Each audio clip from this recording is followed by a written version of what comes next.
Our journey begins by the explanation of a game. It's one of those mobile with an automatic system generic AF. Blessing of Miracle. Probably choose because of course, it's full of the top tier waifus. Still, despite enjoying the game, our man never spent a cent and didn't even film at the end of it. Then the unthinkable happened. He was sucked into the game.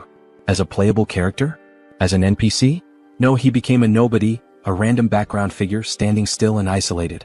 His new name? Kong Jiama. By accident he bumps into a girl with blue hair and freezes, clearly startled because, oh no, it's a woman. Trauma? Most likely. He awkwardly asks if she's okay and she apologizes for the inconvenience. Fortunately for him, the game setting is Korea. Names, locations and geography are familiar, allowing him to adapt quickly. And so, for almost a year he lives an ordinary life as a simple teenager, not even sure if this reality is a game anymore. Then one day he arrives home to his overly excited mother, who calls him the pride of the Kong clan. She hands him an acceptance letter. He's been admitted to Joaquin Academy. Annoyed, he says he already knows and begs them to stop talking about it so much. But his blurred-faced mother and the rest of the family can't stop praising him.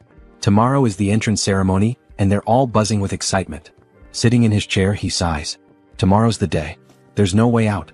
He's begged countless times to quit, but it was pointless. He stares at a photo, exhausted, muttering that this is all because of the real Kong GM, the original owner of this body. Apparently, this Kong GM passed the Academy's difficult admission test just before he took over. The parents don't know anything, but for our guy there's no excuse. Getting into this academy is insanely difficult. Was Kong GM a genius? Did he have a blessing? In this world, blessings, special abilities, are a big deal. Not everyone has one because most powers are genetic, passed down from birth. Society is structured around this. The noble, common, and privileged ranks maintain the power of the elite. Joaquin Academy was built to train heroes, exclusively for the most important families. Recently, though, they introduced special admissions, likely because they need new heroes. Maybe it's the monsters. And Kong GM? He was one of the few accepted through this new system. Our guy knows he's in trouble. This isn't his reality. This is a school for war. Training heroes here is nothing like joining the army. Grudgingly, he opens his status window. His blessing? The ability to negate pain, for 30 seconds. But the cooldown? 12 hours. Useless, he mutters, frustrated. There's one more blessing though, the blessing of the sword god. The effect is straightforward. If he attacks, it will cut. No activation limit, but there's a catch. It only works with blades under 30 centimeters long and 5 centimeters wide. It's an ability he's never heard of before, even though he knows the game well. And while then when you attack, it cuts. Effect sounds simple, the activation condition. Oddly specific. A blade shorter than 30 centimeters, like a sashimi knife. With no idea what's expected of him, he prepares for the ceremony, or remembers too late that he still needs equipment. At Joaquin Academy, even the cheapest E-rank weapons cost millions. Anything above C-rank is worth hundreds of millions, and A-rank or S-rank weapons are priceless treasures. The Academy itself already costs a fortune. Asking his parents for more money isn't an option, but they require him to bring equipment. So, he shrugs it off and decides to visit any random shop. His solution? Convenience store Sashimi knives. After all, Japanese knives are known for being sharp. And a master shouldn't blame their equipment, right? The scene shifts to the entrance ceremony. Someone stares at him and asks, "What exactly did you bring?" Our guy stands there, awkward and silent, surrounded by a pile of sashimi knives. He knows the rules. Anyone who doesn't bring decent equipment gets marked, an easy target for the wealthy students' bullying. The evaluator slams the table, furious, demanding to know if Kong thinks this academy is a joke. Why would anyone bring a pile of kitchen knives here? Kong, maintaining a serious expression, calmly replies that this is his equipment. The professor looks baffled, nearly yelling, but Kong interrupts him, telling him to calm down. He explains that he was accepted through the new special admission system, and his family doesn't have the luxury of buying expensive equipment. Kong points to the badge on his uniform, which clearly indicates he isn't from a wealthy family. To him, it's ridiculous that a professor at an institution claiming to treat everyone equally would act so prejudiced. He adds with confidence that blaming equipment is something only amateurs do. A true expert never blames their weapon. The professor, though stunned, is impressed by the boy's unshakable confidence and wisdom. Reluctantly, he grants admission to Kong, who just thanks him and walks off. In the background, murmurs arise from other students who overheard. Some of them, clearly irritated by the special admission label, mutter insults, even saying Kong stinks. The professor quickly shuts everyone up and orders them to leave once the evaluation ends. Kong doesn't stick around to argue. He dashes out, wanting to avoid these lunatics. Outside, the day has barely begun, yet Kong already feels drained. He expected judgment like this, but living through it still stings. At least he survived the evaluation. Now the only thing left is the classroom qualification test. But he's too far into this to quit. The next 3 years at this academy feel inevitable. As he looks around, he's taken aback by how massive the place is. It's more like a small city than a school. He has to admit though, it's pretty cool. It's surreal for Kong, who dropped out of high school in his old world due to family issues, to be standing here now. Then, a voice over the intercom announces that tests are starting and instructs new students to gather in the training area. Everything feels like it's happening too fast, but a test is a test. Kong is determined to give it his best. Except for one little detail. He's never actually used a knife since coming to this world. He's completely unprepared. He remembers the professor's words, never let go of the knife no matter what. Holding it now, he wonders if the original Kong GM had been slicing sashimi at 2 years old or something. Kong unsheathes the knife and immediately, a blue aura surrounds it. The equipment meets the conditions, activating the blessing of the sword god. However, there's a catch. Kang's physical strength is too low, and the knife itself is at an equally basic level. To compensate, suppression kicks in, synchronizing the equipment with his abilities. Kong stares, amazed that just pulling the knife out triggered the blessing. Before he can process what's happening, something approaches, an overwhelming force that sends him into agony. He starts screaming as reality itself begins to warp around him. It's like he's rupturing the world. Desperately, he drops the knife and everything immediately snaps back to normal. He's left gasping on the ground, clutching his pounding head. So that's what activating the blessing feels like. If every use comes with this much pain, then he can't rely on it at all. The intercom voice drones on, calling students to the training field. Kong hesitates, staring at the knife on the ground. He doesn't want to leave it there, it's still technically his equipment. Summoning his resolve, he picks it up by the handle, only to be struck by another jolt like lightning. He screams again. The scene shifts to the training hall, located in a massive coliseum filled with spectators. Nobles are gathered, whispering about their children entering the academy. All eyes turn to the arrival of someone significant, the Sword Emperor Siegfried von Nibelung. His name alone draws reverence. A messy-haired chubby guy nearby declares Siegfried to be the strongest human alive. Siegfried descends, his gaze shifting sideways. Someone else has arrived, Midia Poison. Her name suits her venomous aura. She greets Siegfried playfully, noting it's been half a century since they last met. He remarks on her academy attire, mocking her for acting senile at 70. She retorts that every woman wishes to stay beautiful, offering to make him 10 years younger with her powers. Siegfried scoffs, saying character is what matters, not appearances. Midia laughs, amused that Siegfried hasn't changed. However, she slyly points out that his presence here signifies something unusual. Normally, Siegfried avoids mingling with the elite. Perhaps, she suggests, it's because of his granddaughter who is among the new students. Siegfried dismisses the comment, calmly stating that things are about to begin. The artist must have decided to give everyone ridiculous UGO-level hairstyles. Meanwhile, our boy stands there with his plain black hair, wondering if he's the only one with a normal look. Everyone whispers about him being a special admission student. So, this is what it feels like to come from humble origins. Suddenly, there's a flash from the back and the murmurs intensify. Who's arriving now? Oh, the blue-haired girl. He already knew she studied here. Abel von Nibelung, the granddaughter of the sword god and, more importantly, the heroine of that game. The reason he got addicted. Hot and sneaky. The story explains the existence of a subspace, a separate reality where all attacks feel real, and the pain is fully experienced. However, since it doesn't interfere with the actual world, even murder is allowed there. The upcoming test is revealed. A battle royale competition inside the subspace. Students will be grouped in tens and their survival will determine their ranks.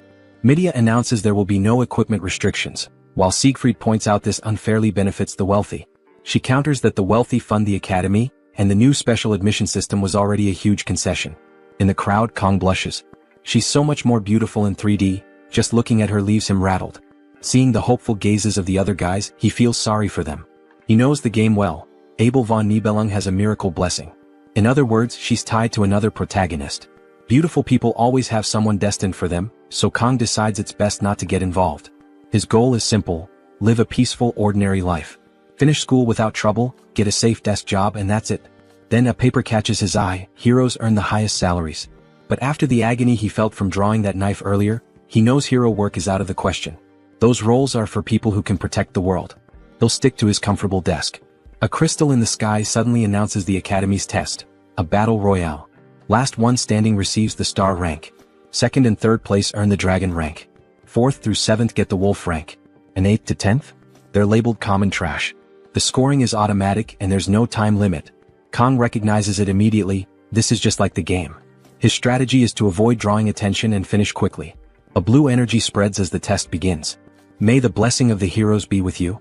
Kang, however, is determined not to use his weapon. Cut to the next scene. Most students are already defeated. The top rankings are announced as 24 groups wrap up. Siegfried observes that this year feels unfair, with Abel and the descendants of the Shang and Jiao families competing. The results were predictable. Abel finishes her match in just 7 minutes and 14 seconds. It doesn't break her grandfather's record, but it's still one of the Academy's top 10 times. Siegfried shrugs it off. It's only natural for a Nibelung descendant to have that talent. With things wrapping up, Siegfried decides to leave.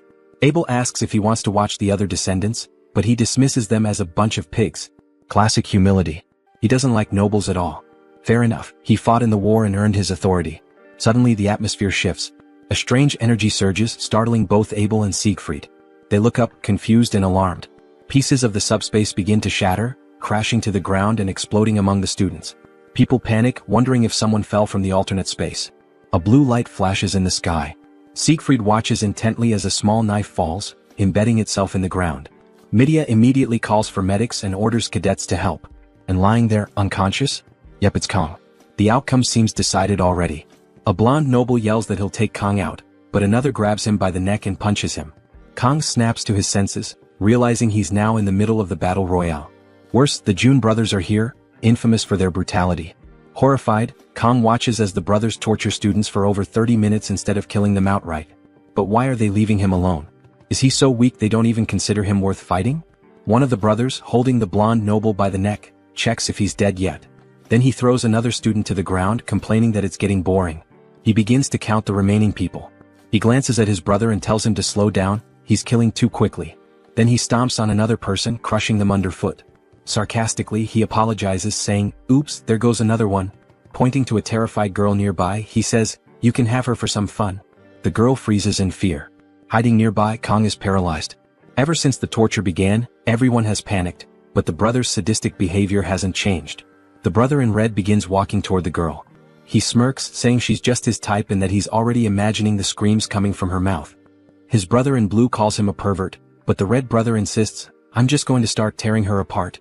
Suddenly, a voice shouts out, "You damn bastards." It's Kang, his voice trembling as he calls them out for their psychotic behavior. Even if this is a separate space, this is too much. The brothers pause and turn toward him, curious about who dared to speak up. They quickly notice he's a special admissions student. The red brother sneers and promises to crush Kang's head in an instant. As he advances, he adds that he'll rip Kang's tongue out for the insult. Kang panics, scrambling for a plan. He considers using his pain-nullifying ability, but it only lasts 30 seconds. The brothers have been at this for half an hour. What chance does he have? Then he remembers something, the sashimi knife in his bag. But there's a problem. Activating it will also trigger his blessing. Still, it's his only choice. The brothers hesitate as Kang pulls out the knife, which glows with a faint blue aura. He expects them to be frightened, but instead they burst into laughter. "Are you serious?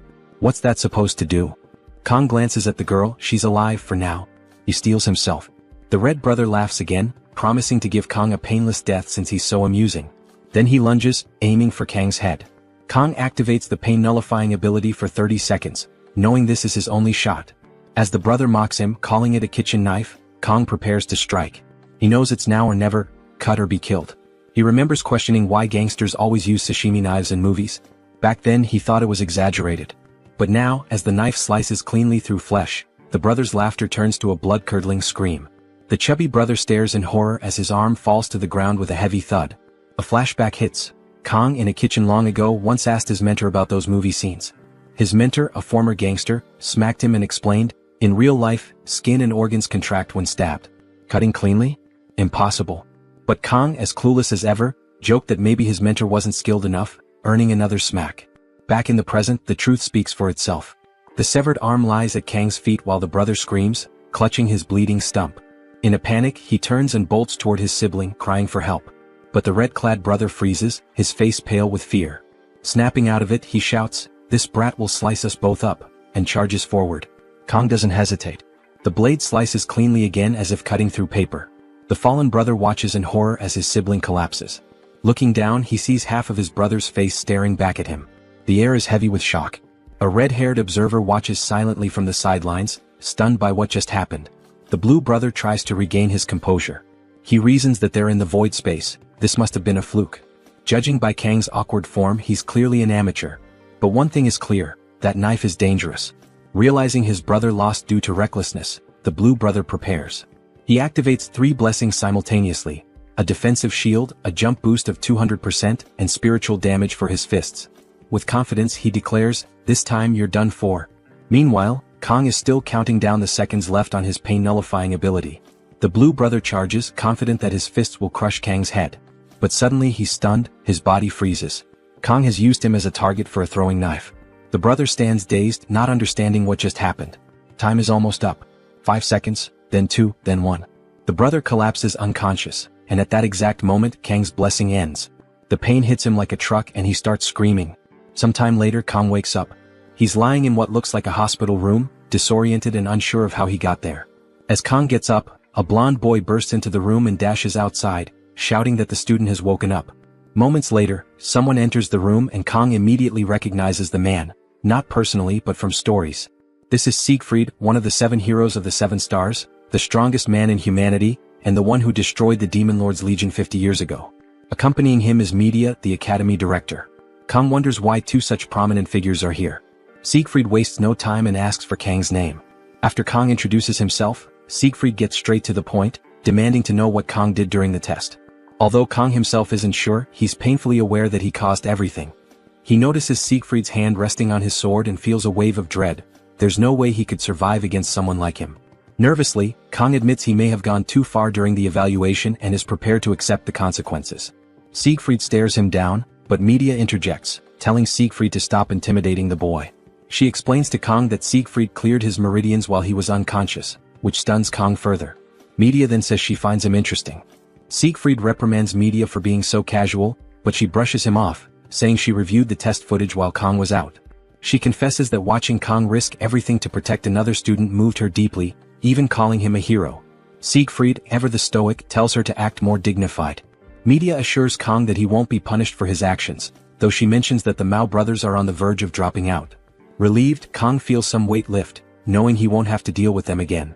Then Siegfried drops a bombshell. Kang ranked as the top student in the evaluation. Kang is floored. His whole plan was to stay under the radar and live a quiet, uneventful life. Later, in Media's office, she reflects on her 2 decades as academy director, admitting she's never seen anything like this. Meanwhile, Kang expresses his dislike for being named the top student. This surprises both Siegfried and Media. They explain that the subspace itself determines such rankings, but Kang still refuses to accept it. Siegfried, puzzled, wonders aloud how Kang, a seemingly ordinary boy, could possess such extraordinary skills. He admits that if Kang had an incredible physique, immense experience or even natural talent, it would make sense. Yet Kang has none of these. In fact, his untrained body contradicts the master-level swordsmanship he displayed. Siegfried feels an uncharacteristic surge of competitiveness, unable to understand how someone so young could perform at such a level. Media, ever eccentric, teases Siegfried, suggesting Kang might be worth pursuing romantically despite his age. Siegfried, unimpressed, spells out what people at the academy call women like her.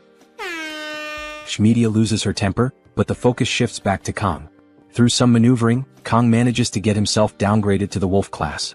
This is a relief as he had no desire to remain at the top and become a target for power struggles. While some argued for placing him in one of the elite classes, Media ensured the matter stayed quiet, honoring Kang's wish for a low profile. When Kang enters the wolf class, all eyes are on him because of the badge on his chest. After a few moments, the students return to their conversations, allowing Kang to breathe easier. He hopes this means they'll ignore him. As he takes his seat, enjoying the solitude, a voice calls out to him. Turning, he sees the red-haired girl from the test. She thanks him for what he did. Kang brushes it off, saying anyone would have done the same, though deep down he feels like a hypocrite. Everyone sees him as a hero, but in truth he only acted to save himself. Kang introduced himself as Kang Ji-yun-ma, and the girl introduced herself as Chloe. He politely commented that it was nice to meet her and added that he hadn't expected them to be in the same class. Internally though, he was puzzled. He had played the game countless times and had no memory of a character named Chloe. Since the main story didn't involve her during the Demon Tribe War, he concluded she must be just an ordinary person like himself. Kang asked her to keep what happened earlier a secret and she agreed. Chloe then mentioned she had a question for him, but before she could ask, the professor interrupted, telling everyone to take their seats. They agreed to continue their conversation later. The professor slammed a notebook onto the desk, congratulating the class on their admission and reminding them they carried the pride of the hero Valor Draken. He introduced himself as Lee Won-bin, the instructor for the Wolf class, and ordered everyone to change into their physical training uniforms. Training would begin in 30 minutes. When a boy with glasses asked about the training objective, Kang immediately guessed it: Saitama's regimen. He joked internally, wondering if this meant everyone would eventually go bald. Kang approached the professor, who immediately called him by name, surprising Kang. He explained that he wasn't feeling well. The professor pondered aloud, saying basic training might not benefit the academy's top cadet, and suggested Kang move to the star class. Realizing that media must have informed the instructors, Kang quickly clarified that he just needed to use the bathroom and would return for training. Outside, Kang joined the others in running. Or more accurately, he lagged behind, struggling with his unfit body. He hadn't even finished the warm-up and was already exhausted. Chloe caught up to him, asking if it was really that difficult. Kang denied it, insisting he was fine, though he'd only managed 5 laps, while Chloe casually mentioned she was on her 9th. She encouraged him to keep going and ran ahead, leaving Kang stunned by how unprepared he was. Later, back at home, surrounded by empty bottles, Kang slammed one on the table in frustration. He was completely drained and starving. After just 1 week at the academy, he faced an unexpected problem: food. The scene shifted to the cafeteria, where Kang, desperate for pork, was told by the counter lady that he needed a meal ticket. When he checked the price, 50,000 won, he was devastated. That amount was nearly what he used to spend in an entire month. Frustrated, he leaned against the wall, sipping what little he could afford. Suddenly, a system notification appeared. His physical stats had reached level 12. This meant fewer restrictions and the ability to wield a weapon up to 38 centimeters long. He noticed his body becoming more defined, his evolution progressing rapidly thanks to the sword god's blessing. He realized his fear of using a sword during the ceremony was fading. Now being without one felt strange. As Kang pondered the system's influence on his psyche, someone knocked on the door. It was Chloe, asking politely if she could come in.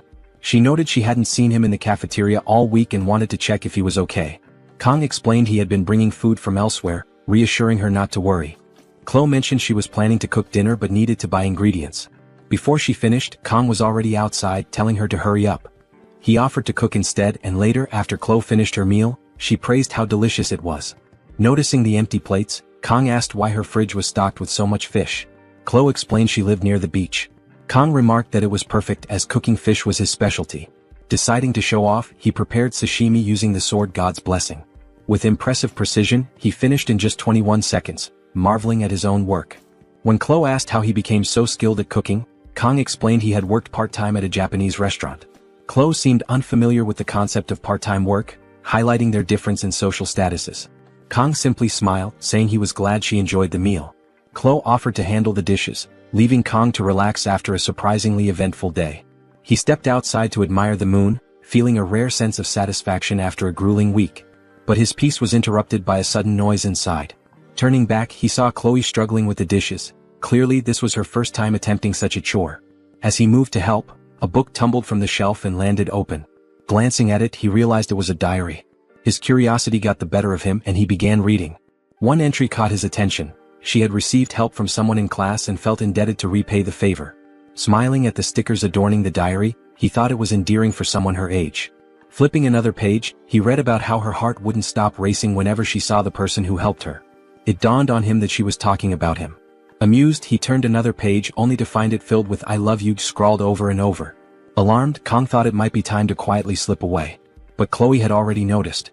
Dropping a glass, she stared at him in shock and demanded to know if he had read it. The scene shifts to Chloe's backstory. Born into the infamous Cecilia family, she was trained from childhood to be an assassin. In their tradition, emotions were weaknesses, suppressed through rigorous conditioning. By the age of 15, Chloe had taken her first life. The family motto drilled into her was clear: assassins don't deny their talents. Despite her skill, the Cecilia family insisted their children keep a low profile at the academy, always enrolling in the lower-ranked common classes. Chloe accepted her fate, believing it was impossible to break free. Her life seemed predictable, until Kang appeared. During a subspace trial meant to test her resolve, she was prepared to face death calmly as she always had. But Kang disrupted the narrative. He yelled at her attackers, standing between her and harm. In that moment, Chloe saw something she had never experienced: someone fighting for another person. The memory of childhood fairy tales flashed in her mind, and for the first time, her heart raced uncontrollably. Was this love? Back in the present, the atmosphere between them grew tense. Kang, awkward and clueless, tried to shift the mood by commenting on the beauty of the night and thanking her for the meal. As he turned to leave, Chloe stopped him. "Did you see it?" she asked, her voice sharp. Feigning ignorance, he stammered, "See what?" But Chloe pressed on. He tried to deflect, mentioning the book and hoping she'd let it go. She didn't. Realizing there was no escape, Kang admitted he had read the diary. The air around her changed instantly.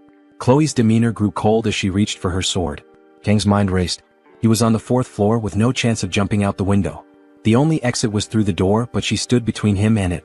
As she dragged her sword along the ground, her eyes lifeless and her movements mechanical, he realized she had entered an entirely different state, one far more dangerous. She wasn't the shy, awkward girl he had spoken to moments ago. This was her assassin side, awakened and intent on eliminating him. Piecing things together, Kang understood her diary was the trigger, and now her lethal instincts were in full control. He needed a plan. His sashimi knife was in his room, but the only nearby weapon was a box cutter on the table. Chloe lunged. Kang snatched the box cutter, regretting that it had come to this. All he could do now was defend himself and hope for a chance to break through her icy resolve. Kang activated the sword god's blessing, hearing the familiar phrase, "May the blessing be with you." As Chloe charged at him, he made an offhand remark about her hair being too long. With a single clean strike, the scene shifted and Chloe was lying unconscious on the floor.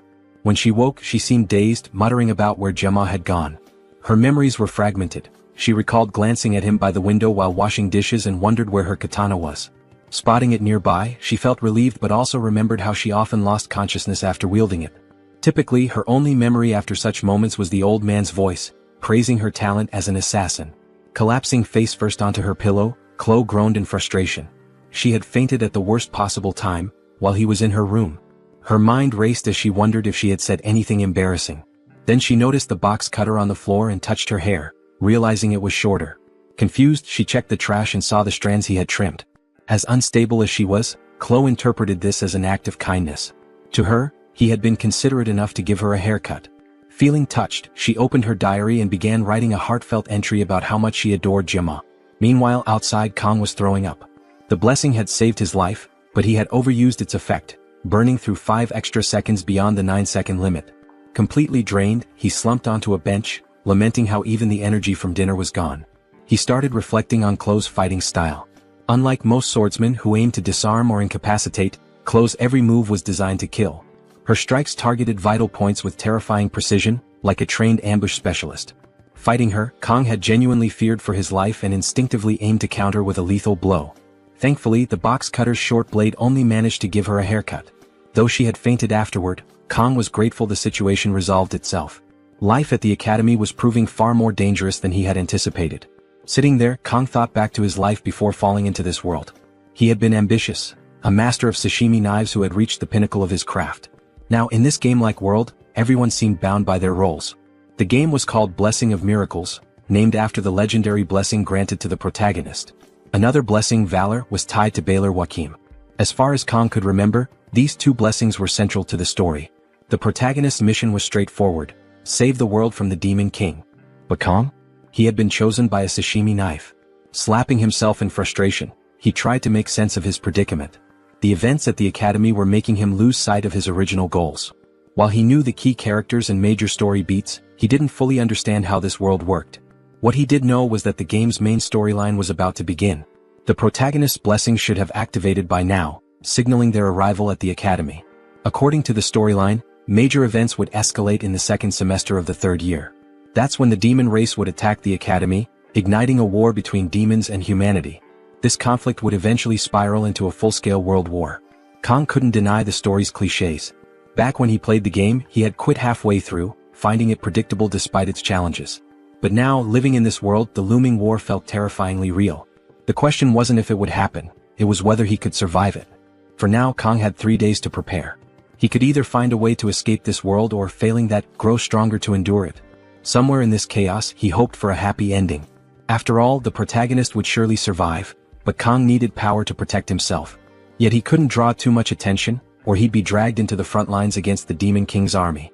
The day's events taught him he needed to be more cautious when using the Blessing of Pain. Checking his stats, he noted that his performance was better than expected. Strangely, the interface seemed to reveal more information each day. While stats like mental strength made sense, the assimilation rate stat puzzled him. Clicking on it only brought up a message: access restricted. The more he tried to unravel the mysteries of this world, the more questions arose. But one thing was clear: he needed a real weapon. Relying on a box cutter and the blessing of pain for 30 seconds wasn't going to cut it anymore. He needed a sword that wouldn't activate the blessing. Luckily, he remembered that next month's exams offered a reward, Murasame, a rank B blade. If he could master it, it would be sufficient to graduate from the academy. Its design ensured the sword god's blessing wouldn't trigger, making it an ideal primary weapon. Of course, this meant more effort than he wanted to put in, but there wasn't much choice. As he sat, someone called out and he turned to see a girl with cyan-colored hair. It was obvious who she was. Looking battered, she boldly claimed the bench as hers. Kang just stared at her, dumbfounded and unsure how to respond. "Say something, man," she yelled again, telling him to move aside. Caught off guard, Kang couldn't help but notice how surreal she looked, even after seeing her multiple times. Spacing out for a moment, he was about to get up when she clarified that he didn't need to leave, just sit next to her. Even though she was stunning, her claim about the bench being hers was ridiculous. It was public space after all. Deciding it was best to avoid any unnecessary interaction, Kang stayed quiet, hoping to steer clear of the protagonist's storyline. Still, her beaten-up appearance caught his attention, and he found himself glancing at her, marveling at her beauty despite her condition. Out of nowhere, she mentioned that the stars were most visible from this spot. Her sudden comment left Kang scrambling for words, his lack of social skills painfully evident. Was this really Abel? The granddaughter of the sword saint and the protagonist known for being hard to approach? She turned to him asking if he used the sword. Kang, confused, wondered how she knew. She explained that her grandfather had told her that swordsmen have a certain look in their eyes. For a moment, Kang worried that she might have figured out his secret. Abel then asked if he wanted to hold her sword, making it clear she knew he recognized her. Kang found it odd. Why would she bother asking that when everyone at the academy knew who she was? He admitted he sort of knew her, to which she replied that she didn't know him. Her bluntness only added to his confusion. She commented that it was a cliché for someone to know her name while she didn't know theirs. Kang, uninterested in getting involved, questioned why he should share his name with someone he'd just met. Abel explained it was always good to know people. You never knew who might be a spy for the Demon King. She added that it was suspicious for him to be alone in a spot where she usually trained. Realizing he was being indirectly threatened, Kang quickly turned the tables, suggesting she could be the spy. Abel clarified that she was there to train. Kang responded that he was doing the same. Curious, Abel asked what kind of training he was doing to remain so calm. Kang said it was breathing exercises. Noticing the wounds on her hands, he complimented her dedication. Abel confirmed that people didn't understand the pressure of carrying Siegfried's bloodline. She explained that she needed to be perfect because any sign of weakness would attract opportunists. This year she admitted she wasn't the top student. It was the first time she had been defeated, and while it was frustrating, she also found it oddly relieving. However, she was determined to find out who had surpassed her and defeat them next time. Kang asked if it was worth taking so seriously. Abel replied that it was a matter of pride. She even begged her grandfather to reveal the person's identity, only to learn they weren't even in her class. The worst part? They had just joined the academy. Realizing she was oversharing, Abel apologized, saying she shouldn't talk about such things with someone she'd just met. Intrigued, Kang asked why she was telling him all this. Abel replied it was because he seemed weak. Her family's motto was to be firm with the strong and kind to the weak. Finally understanding her kindness, Kang realized she thought he was trash. Well, that explained why she was so difficult to approach in the game. Deciding it was time to leave, Kang wished her a good night. As he turned to go, she demanded his name. The scene shifted to the classroom. Life at the academy was calmer than Kang expected. Chloe had quickly made new friends and blended into the class, while Kang did his best to avoid eye contact. Whenever she approached Kang, her friends would cast judgmental looks. But Kang didn't care. Likely because he was a special student. And besides, he wasn't the only one in the Tiger class this year. Kang thought it was a relief he ended up in this class. At the start of the semester, the Star and Dragon classes would usually form political factions. Even in the game, that nonsense had annoyed him. Now he was glad he didn't have to deal with it. Walking with his phone in hand, Kang wondered what to eat. That's when Medea handed him a black card, apologizing for forgetting to give it earlier. Apparently it was her personal card. Kang was stunned. So this is what being a sugar baby feels like, he thought. Still, the best part was that he hadn't disrupted the flow of events so far. If he kept this pace for the next 3 years, the future he envisioned might come true. Despite this optimism, the war looming ahead was never far from his mind. Later, in class, a professor lectured about a war 700 years ago between the Demon King and the hero of Wacken. Afterward, Draken founded the academy with his 7 disciples to prepare future heroes. The professor emphasized this would be on the test, but Kang was nearly falling asleep. He already knew the story. Jaqen Baylor, the founder, had fought demon commanders for 20 years, leading humanity against the demon army. In the end, he lost an arm and could no longer fight. The war ended in a bloody stalemate, resulting in a fragile truce between humans and demons. Jockin then established the academy to ensure peace. The professor reminded the students that this truce was why they had peace today. But Kang knew better. Those 700 years of peace were about to end. As the lecture wrapped up, Kang wondered if he should tell Medea. But what consequences would that bring? Medea often seemed like she wanted to leave the academy as soon as possible, but Abel was the first to awaken, an anomaly thanks to the Lord Poet. She was also the first of the 7 heroes to step forward and protect the students. Unfortunately, Kang also knew her fate. She would be the first to be sacrificed by the Demon King. He wished he didn't know that. The professor ended class, reminding everyone about the upcoming exam in 2 weeks. As students left, they chatted about something exciting. Kang stayed behind trying to recall what it was. Then it hit him. It was May 5th. He overheard students by the door saying someone wasn't destined for their class but for the star class. Kang knew exactly who they meant. Today marked the arrival of the protagonist of this world, Leon von Reinhardt. With him came the end of 700 years of peace. Kang already hated Leon with his ridiculously cliché face and the way every woman fell for him. If only this were an R-rated story where guys like Leon met early, tragic ends. Leon's charisma had already drawn in Rachel, the Saint of the Sword, Saki Ryojo, the daughter of the Saint of the Bow, and even Abel. His party members were extraordinary. Despite Kang's disdain, Leon's blessing of miracles made him humanity's first choice for the hero's journey. Except calling it a choice was generous. People were forced to join the war. Kang remembered that even the legendary hero Valor had only managed to defeat the Legion's first commander. Imagining the strength of the true Demon King was surreal. Leon walked into the classroom, greeting students with his radiant smile. Then he noticed Kang and flashed him a grin too. Kang immediately sensed something off but reminded himself of what the blessing of miracles could do. He was sure Leon would handle everything. Leon's trustworthy aura made it seem like he could solve any problem. Suddenly the scene shifted. Kang was at the training hall swinging a sword. Since it was a longer blade, the blessing of the sword god didn't activate, allowing him to practice uninterrupted. He desperately needed to master the basics of swordsmanship. Earlier, Rachel had approached him, asking if she'd done something wrong. Kang almost lost his composure but kept calm since they'd be stuck together for at least a year. He assured her everything was fine and she looked relieved. But Kang was still confused, trying to piece together her identity. There was also the mystery of how she could wield a sword even when unconscious. Her expression seemed to cry for help, yet her sword radiated murderous intent. If it came to killing, Rachel might be more dangerous than even the notorious evil brothers. Rachel apologized for what had happened earlier and offered to make it up to Kang by cooking him another dinner. She promised to do her best, even if her cooking wasn't as good as his. Kang hesitated, vividly recalling her wielding a sword. The problem was the way she seemed to glow as she begged. It was hard to refuse. But in his mind he pictured himself waking up in the morning, sliced into pieces and stuffed in the fridge. That's when an idea struck him. Instead of dinner, he asked if she could do him a favor. Rachel looked puzzled and Kang explained it was something only she could help with. Blushing, she asked what it was. Kang then requested her help with swordsmanship training. At the training hall, Kang realized how urgently he needed a teacher. Chloe with a sword in hand was terrifying. Every night before bed he'd watch YouTube videos on how to survive Yandras. When Chloe arrived, cheerful as ever, she asked when he'd gotten there. Kang, already on edge, replied he had just arrived. Chloe mentioned she'd been waiting for him since 6:30. Kang frowned, reminding her they'd agreed to meet at 8. Her innocent expression didn't fool him, and he was reminded of her unhinged nature.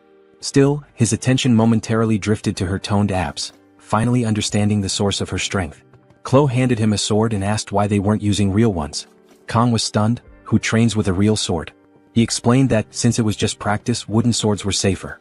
Chloe gave him a sweet smile and said he was kind for not wanting to hurt her. Then she swung the wooden sword, slicing through the air with a sharp whoosh. Kang broke into a cold sweat, realizing even a wooden sword could shatter his skull. He checked the system, relieved the blessing of the sword god hadn't activated. Yet, the synchronization stat still confused him. Chloe called out, asking if something was wrong. Kang quickly reminded himself only he could see the system. Turning to her, he said, "It's my first day, so maybe go easy on me." Preparing himself, Kang asked if they could start. In his past life, he had always valued practice. He believed that mastery required more than just physical effort. It demanded total dedication. At the academy, his progress came from observing himself and learning to self-correct. He noticed his sweaty palms and unsteady stance. Reminding himself that swordsmanship required precision, he braced for the training. But Chloe leaped toward him. Kang wasn't fully prepared and the blade was already near his neck. It wasn't clear if he dodged or if the blade nicked his cheek. Panicking, he yelled, asking why she wasn't going easy on him. Chloe, unfazed, switched the blade to her other hand and prepared another strike. Kang managed to block it, but the force sent his arm flying upward, leaving him trembling. Feeling a surge of confidence after the block, he attempted a counter-strike. But before he could land it, Chloe was already airborne. Kang found himself questioning how Chloe kept getting faster with every move. Perhaps her first attack had been just a warm-up. He blocked again, but the force cracked the wooden hilt, sending him stumbling backward. Chloe's relentless barrage continued. Though Kang managed to hold his defense, each strike made him fear for his life. Worse, he couldn't find any opening to counterattack. Suddenly his wooden sword shattered. Chloe apologized, saying she didn't mean to break it, but admitted she hadn't thought it was so fragile. Then she froze. The broken sword's altered length activated the blessing of the sword god. The system kicked in, reshaping Kang's personality and reducing his humanity. A dark aura enveloped him as the heat activated, and Chloe instinctively backed away, visibly terrified. The system coldly announced Kang's humanity was slipping away. In the midst of this transformation, Kang's perception shifted. He was now standing in his old kitchen under a bright spotlight. Confused, he wondered if everything had been a dream. Noticing a fish on the counter, he remembered he was supposed to prepare it. Thinking he'd used the chef's Chinese knife, the system interrupted, rejecting his choice. Trying another knife, he faced the same denial. In the end, his only option was the sashimi knife. Reluctantly, he picked it up, fearing the pain the system might inflict. But instead, he felt rejuvenated. Determined, he declared it was time to create a masterpiece as the heat activated fully. Meanwhile, back in the training hall, Chloe was shouting his name, asking if he was okay. Kang, pacing aimlessly, suddenly vanished in a flash of blue light and reappeared in front of Chloe in an instant. She barely managed to block his attack, but the impact sent her flying, crashing to the ground and coughing up blood. Chloe, shaken, realized Kang had become an entirely different person in mere moments. His behavior now resembled a deranged protagonist's. When Kang struck again, she dodged narrowly, struggling to comprehend how a single hit had overpowered her. Weak and unable to stand properly, Chloe begged him to stop. Inside Kang's mental world, he was baffled. The fish on the counter was now dodging his cuts and, even more bizarrely, speaking. Listening closely, he realized it was calling his name, Juma. Looking at the sashimi knife, Kang remembered who he was. Then, as if awakening from a dream, he recognized the fish as Chloe pleading for him to regain control. The blade slammed into the wall beside her, missing by a hair. Kang, barely managing to stop himself, let go of the sword just before it struck her. Chloe opened her eyes, stunned she wasn't hurt. Kang suddenly pulled her by the waist. For a moment, it seemed like a setup for a kiss, but instead he told her they should stop for the day. Chloe asked if he was okay, but Kang casually thanked her for the practice and walked away. She couldn't believe this lunatic had almost killed her and then left as if nothing had happened. Later, as Chloe returned to her room, she reflected on the day. Kang's power wasn't just raw strength, it carried an unusual, almost instinctive energy. Even with the broken sword, she realized she had no chance against him. Suddenly, a voice interrupted her thoughts. Knox Audier, a second-year student she addressed as her brother, commented on her enjoyment. Chloe's demeanor shifted instantly. Knox mocked her, asking if she was now associating with insignificant people like Kang. Chloe snapped back, telling him not to insult others. Smirking, Knox warned that if she continued spending time with Kang, the Audier family would eliminate him. Lowering her head, Chloe retorted that even if the entire family came after Kang, they wouldn't be able to defeat him. Without waiting for a reply, she walked away. Knox remained behind, pondering Kang's name. Meanwhile, Kang was beginning to realize that his power wasn't a blessing or divine favor. It felt more like a curse. Determined to stop relying on the sword god's dangerous influence, he resolved to find new equipment. Yet the strange power seemed to defy his will, controlling his body and urging him to cut deeper, destroy more. For a fleeting moment, he lost all control, feeling utterly free yet bound like a puppet. It was only Chloe's desperate scream that finally snapped him back to reality. He glimpsed fragments of another reality and instinctively let go of the sword, breaking its hold over him. His body seemed to know that holding onto the blade any longer would mean losing himself forever.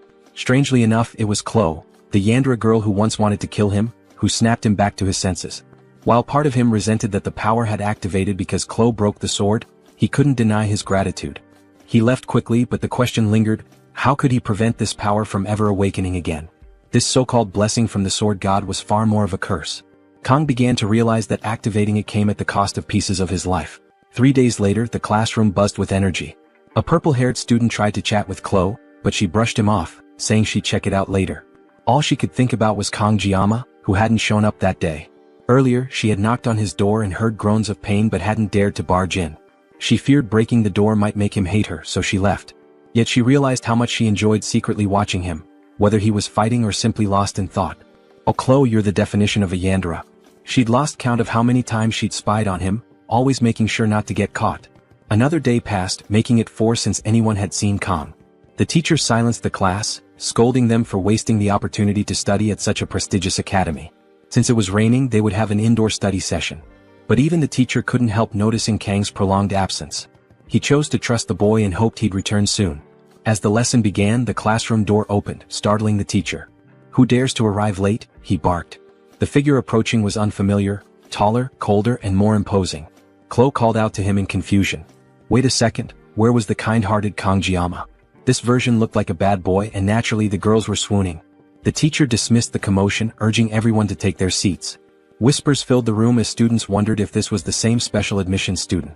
Someone even commented that he looked more handsome now. Of course they love bad boys. Kong sat with a brooding expression that practically screamed he hated the world. When class ended, everyone headed to the cafeteria. Chloe approached Kong asking what had happened. He brushed it off, claiming it was nothing serious. She pressed further, mentioning his absence and expressing her worry. Flashing a faint smile, he thanked her for her concern, but Chloe could tell he wasn't being entirely honest. In truth, Kong had endured a harrowing 3 days. He had been bedridden, convulsing, and mentally drained. The curse of the sword god had inflicted unbearable pain, leaving him too weak even to eat. When he finally looked in the mirror, he barely recognized himself, skeletal and with strands of his hair turning white. This was the price of meddling with that cursed power. Spotting Chloe's guilty expression, Kong decided to ease her mind. "Is your dinner offer still open?" he asked casually. Chloe, flustered, misheard him and asked him to repeat it. When he did, she lit up with joy, eagerly agreeing. Kong felt relieved to see her so happy. She asked what he'd like to eat, promising to prepare anything. He requested fish, mentioning it had been a while since he last ate it, and the last time hadn't ended well. As he began to explain, something red brushed past his neck. Turning his head, he noticed a strange plant radiating energy. He shifted his gaze and spotted someone standing nearby. It was Nox Audier, his crimson eyes glowing with mischief. Chloe froze in fear. Kong immediately asked if she knew him. Locking eyes with Nox, Kong stepped forward, demanding he speak. Nox didn't say a word, simply smirking as his aura intensified. Kong braced himself, wondering what kind of trouble was about to unfold. Chloe urged Kong not to get involved with Nox and demanded the man leave. Despite her attempt to sound firm, Kong noticed her trembling voice betrayed the fear she held for this individual. Nox sneered, questioning whether Kong was worth breaking the rules for. He added that Chloe, no matter what she claimed, could never truly sever ties with the Cecilia Audier clan. Chloe snapped back, declaring she had no connection to the clan anymore. But Nox only laughed, saying the blood on her hands bound her forever. The family she was born into would always claim her. Kong silently observed, piecing together that Chloe was being treated as some kind of renegade, caught in the middle of a deep family feud. Nox demanded she abandon that thing and return to the clan. But Chloe's anger flared, shouting at him not to call Kong a thing. Kong, already weary of his growing list of problems, began recalling what he knew about the Audier clan from the game. They were infamous for their unmatched skill in assassination, a shadowy group that emerged halfway through the storyline. Despite their lack of raw power compared to other heroic houses, their precision and brutal upbringing molded every member into a deadly weapon. To Kong, Nox seemed to fit the mold perfectly. The real oddity was Chloe, so cheerful and kind in contrast. Still, as Nox stared down at them with unshaken resolve, Kong noticed Chloe trembling beside him, biting her lips so hard it bled. She just wanted a normal life. But Kong knew that for someone like her, born into a clan like the Audiers, that dream was nearly impossible. Just as his cursed blessing tied him to a cruel fate, Chloe's birth had chained her to a life of violence. Kong wasn't a hero, nor did he aspire to be one. But he couldn't stand by and do nothing. Deciding to face Nox, Kong felt a rush of determination. If he couldn't escape his curse, then he'd use it. He asked Nox if he was ready, calmly declaring that he wouldn't run anymore. The time had come to move forward. Elsewhere, their instructor was deep in thought, concerned about Kang's recent demeanor. A student interrupted with a teasing comment about his grumpy expression leading to baldness, but he brushed it off irritably. Suddenly, an urgent call came through. The instructor's expression darkened as he learned about the brewing confrontation between Kong Jianma and Nox Audier. The subspace arena was being prepared. In the arena, Kong stood ready. He hadn't expected the setup to be so quick, but it didn't matter. This wasn't reality, so physical harm wasn't a concern, though the mental strain would still be real. As the crowd gathered, Kong couldn't help but note the irony. All he ever wanted was to avoid attention, but now he stood center stage, a gladiator in a coliseum. Chloe, visibly shaken, stood by his side, guilt weighing heavily on her. Kong reassured her, thanking her for the equipment she'd lent him. She warned him that Nox was dangerously strong, the greatest genius in the family's history. Kong dismissed the title as overdramatic. Titles didn't matter, winning did. The announcement for the duel rang out. Kang turned to Chloe one last time, telling her not to worry. "The world is full of geniuses," he said with a confident smirk, "and that's why I'll win." As the doors opened, Kang stepped into the subspace arena. The crowd roared, and he felt like a gladiator under the watchful eyes of the elites, even spotting familiar faces like Abel. Nox appeared on the other side, his temper barely restrained. Kang smiled to himself. If nothing else, this fight was going to be unforgettable. Nox demands to know if Kang can't differentiate between bravery and foolish arrogance. He questions why Kang even showed up wielding such a pathetic excuse for a blade. The dark aura surrounding him begins to ripple toward Kang, who instantly recognizes it as pure killing intent.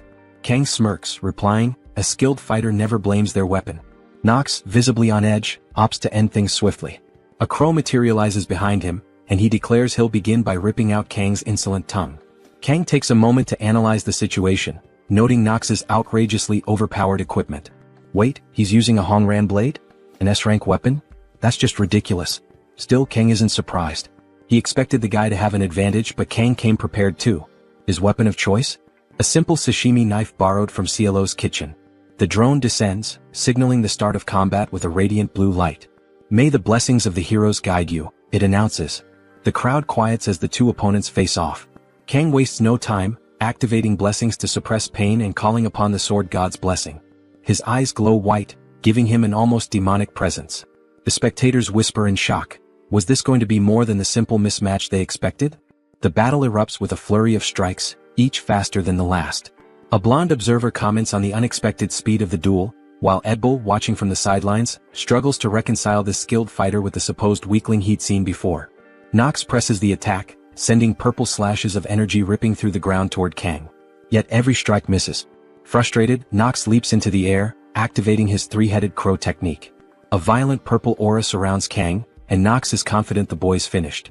But in a blur of blue, Kang vanishes, reappearing on the opposite side of the arena, untouched. The crowd gasps as whispers ripple through the stands. Even Abel can't figure out how this newcomer is holding his ground against someone as formidable as Nox. Nox recalls CLO's warning that Kang wasn't ordinary, but he convinces himself Kang is merely relying on agility. Still, seeing Kang fight with kitchen knives fuels his rage. When one of Kang's knives falls to the ground, Nox sneers. "What kind of plan is this?" he demands. Kang remains silent, extending his arm and pointing the remaining knife, adorned with floral designs, at Nox. The absurdity of the gesture leaves Nox baffled, but he decides to end this farce with his full power.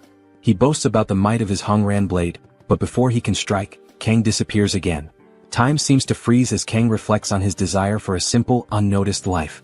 But since he can't escape this path, he resolves to cut through it perfectly. In an instant, Nox's arm is severed, flying across the arena. The audience falls silent as Nox stares in disbelief, and Kang appears behind him. The crowd erupts in chaos as Kang slashes again, this time decapitating his opponent. The once calm protagonist transforms into a merciless warrior, leaving everyone stunned. Nox collapses, motionless, while Kang calmly sheathes his makeshift blade. Abel watches in shock, while her friend gazes at Kang with heart-shaped eyes. The drone hovers overhead, announcing, "Winner, Kang Jayama." Duel completed in 26 seconds? The crowd roars in disbelief. A first-year student had just defeated a second-year prodigy. Though victorious, Kang knows he's shattered any chance of staying under the radar. The academy buzzes with gossip about the boy who defeated an audier, and Kang resolves to face whatever comes next head-on. Meanwhile, Abel finds herself unable to stop thinking about him, hearing his name at every turn, a constant reminder of the duel that changed everything. When Nox's arm hit the ground, Abel stood frozen, her mind racing to comprehend how Kang wielded such flawless swordsmanship using nothing more than kitchen knives. She had always been proud of her knowledge, being the granddaughter of a sword master, but this moment made her realize just how naive she had been. A memory flashed in her mind, her smugly saying she was curious about the person who had beaten her. She'd vowed to crush him the next time. She also remembered teasingly making a cute face, claiming to share everything with him because he seemed weak. Now, as the puzzle pieces fit together, she wondered if Kang was this year's top student. Her face turned crimson as she muttered under her breath, "It must be this damn guy who's stronger than me." Abel's thoughts spiraled, and she desperately wanted to know what had been going through Kang's head at that moment. Suddenly she woke up startled, her heart racing. Her blonde friend Rachel leaned closer, asking what was wrong. Abel quickly brushed it off, saying it was nothing. Rachel wasn't convinced. "Are you sure? Did you forget your gear? Are you hungry? Do you need the bathroom?" she teased, one question after another. Abel snapped, telling her to shut up. Then Rachel smirked. "Wait, is it about a boy?" Abel's face turned tomato red and Rachel burst into laughter. I never thought the legendary Abel would be caught up in romance. Abel stammered, denying any romantic feelings, but Rachel was already curious. Who's the lucky guy? Is it Leon? He's handsome. Abel's expression gave nothing away, but Rachel's gears were turning. Then it hit her. Wait, is it that special student from yesterday? Kang? Abel froze and Rachel's grin widened. Oh, I'm a genius. Grabbing Abel's hand, Rachel announced, we're going to the Tiger's classroom. One dramatic entrance later, Rachel burst through the door, stunning the students inside with her beauty. She climbed onto a table shouting, where's that black-haired guy? Someone meekly pointed out that standing on tables wasn't appropriate, but Rachel waved it off. I'm pretty enough to get away with it, she said confidently, and the poor guy agreed. Abel meanwhile stood awkwardly at the door, mortified by the scene. Then Rachel's eyes lit up as she spotted Kang. Found him, she exclaimed. But she also noticed Kwa, a girl nearby, looking at Kang with unmistakable admiration. Rachel's grin turned mischievous. This just got even better, she muttered, starting to unbutton her shirt and loosen her tie. Kwa, sitting quietly until now, suddenly felt a chill run down her spine. Rachel approached Kang, sniffing him playfully, leaving everyone including Abel and Kwa thoroughly confused. Rachel shrugged and dramatically flopped onto the table in front of Kang, who was just waking up. Kang blinked groggily, his brain struggling to process Rachel's presence. Are you Kang Jayama? She asked, leaning in closer. Kang's instinct screamed danger, but before he could react, Kwa grabbed Rachel's arm, demanding to know who she was. The tension in the room skyrocketed as Rachel smirked, clearly enjoying the chaos. Kang finally understood why his gut had been warning him. Rachel's demeanor shifted and she pulled out a dagger. A fight was about to break out in the middle of the classroom, something Kang had never expected. Abel stepped forward, her voice sharp. Rachel, what are you doing? Rachel casually replied, just saying hi.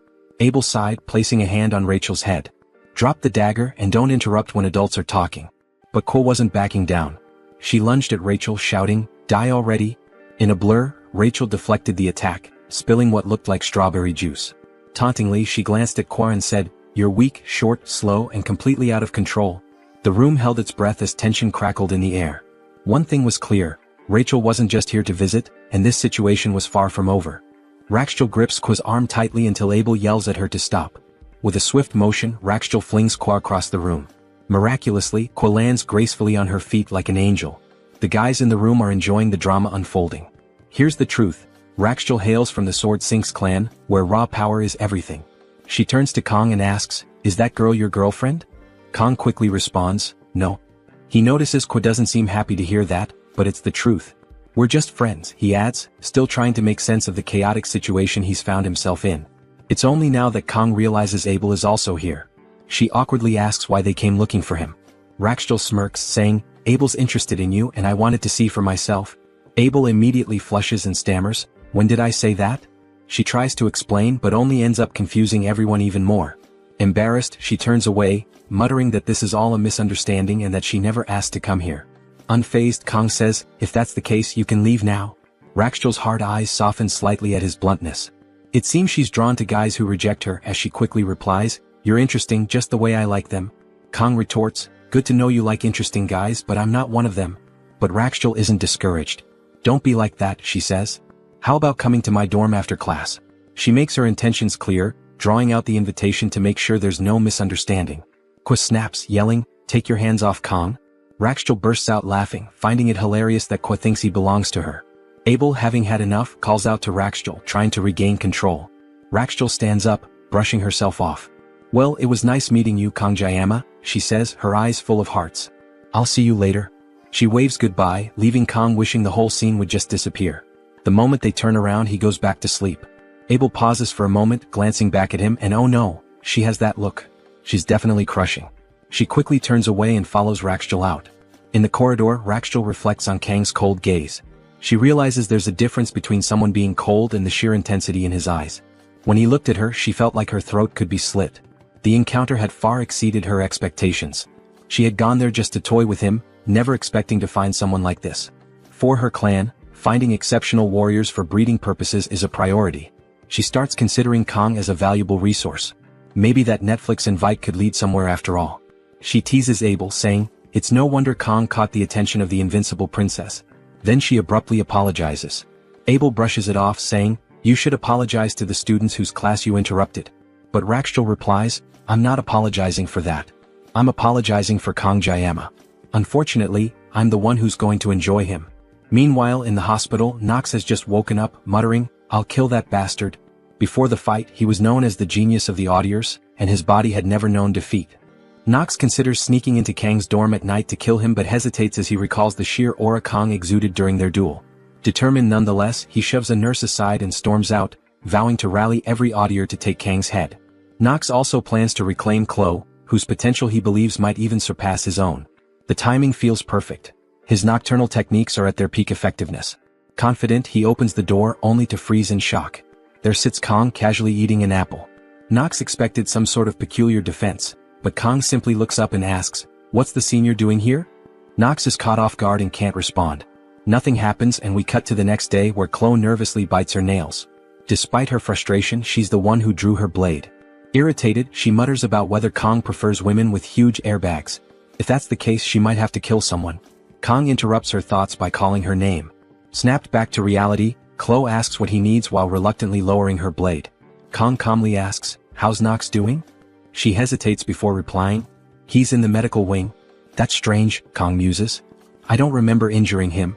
Chloe shrugs, saying she hasn't visited him but heard he was admitted despite showing no visible injuries. "Don't worry, I'm sure he's fine," she adds. Kong doubts Nox is the type to break down from a trivial defeat but can't shake the feeling that he might be planning something. Curious, he asks Chloe, "Where's Nox's room?" Back in the present, Nox trembles as Kong calmly eats an apple in his dorm room. Nox, his voice shaky, asks, "See, can I have an apple?" Kong raises a brow and points out, "You're asking while I'm already eating it?" Kong glances around and comments, "The Audier family must be loaded to give you a room like this all to yourself." Nox, still confused, stammers, "How did you even get in here?" Kong doesn't answer. Instead, he picks up a knife, making Nox tense up. Is Kong here to finish the job? But Kong simply resumes slicing his apple with expert precision. Nox can't help but marvel at his skill, wondering why he's so good at cutting fruit. Kong places the neatly sliced apple on Nox's desk. "When your digestion's not great, fruit can help," he says. Nox realizes he's being humiliated. Anger twisting his face, he grabs his blade, ready to retaliate. But Kong freezes him with his next words. "If you even think about revenge, I'll personally go after the entire Audier family." Nox is stunned into silence. Kong walks to the door, shuts it behind him, and leaves without another word. Outside, Kong sighs, a smirk creeping onto his face. "Just a candlelight can snuff out any moment," he mutters, referring to Nox. He knows he likely crushed whatever willpower Nox had left. Of course it was all a bluff. Kong couldn't possibly wipe out the entire Audier family in 30 seconds. Maybe a few, but he'd rather avoid unnecessary bloodshed. As he walks away, Kong reflects that he feels like he's in the eye of a storm. This wasn't the plan, but he's adapting. If Nox backs off, it'll be one less problem to deal with.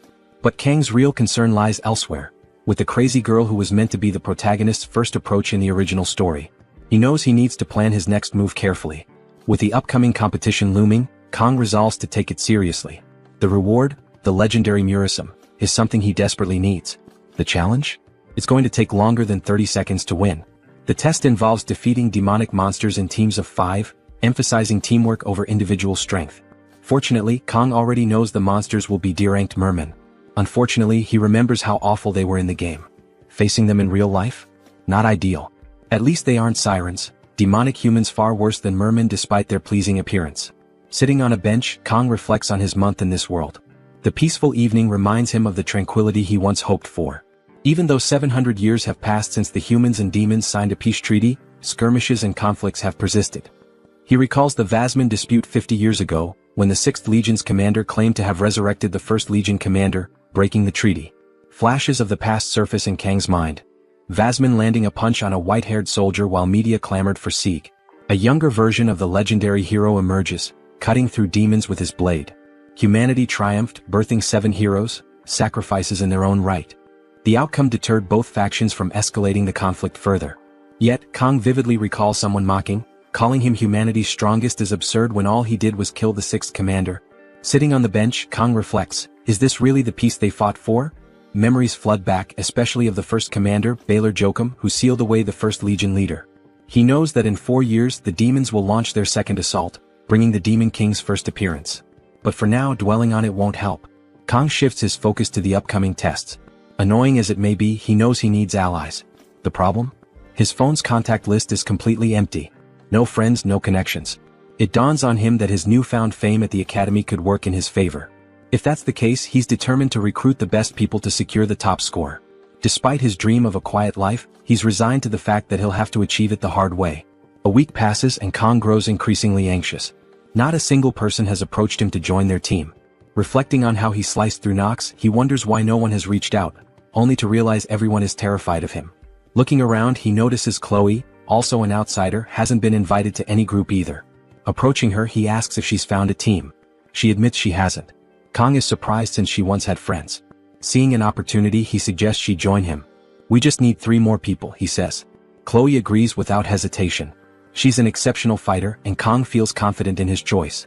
Considering his limited stamina, Chloe's strength is worth 1,000 of him. As Chloe beams with happiness, their moment is interrupted by someone shouting Kang's name. It's Rachel, declaring, "I'm back to play with you." Kang sighs, already annoyed. When he asks why she's there, she replies, "I just told you, didn't I?"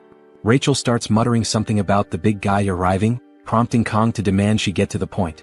On the verge of tears, Rachel complains about his cold demeanor. Ignoring her theatrics, Kang tells her to stop calling him my Jiang. Rachel feigns deafness, pretending she didn't hear. In her usual clumsy manner, she collapses onto a desk, her airbags landing first, and claims she's just a bit unsteady today. Switching topics, Rachel asks if Kang has a group for the test. Without thinking, he says no. Rachel's eyes light up as she invites herself to join his team. Grabbing his chin teasingly, she says, "Gotcha now?" Kang brushes her hand away, questioning why she'd want to team up with him when she has plenty of admirers. Smirking, Rachel responds, "Because it'll be way more fun with you." Kang explains he already has a team with Chloe. Rachel grins and declares that's perfect. Now they only need 2 more people.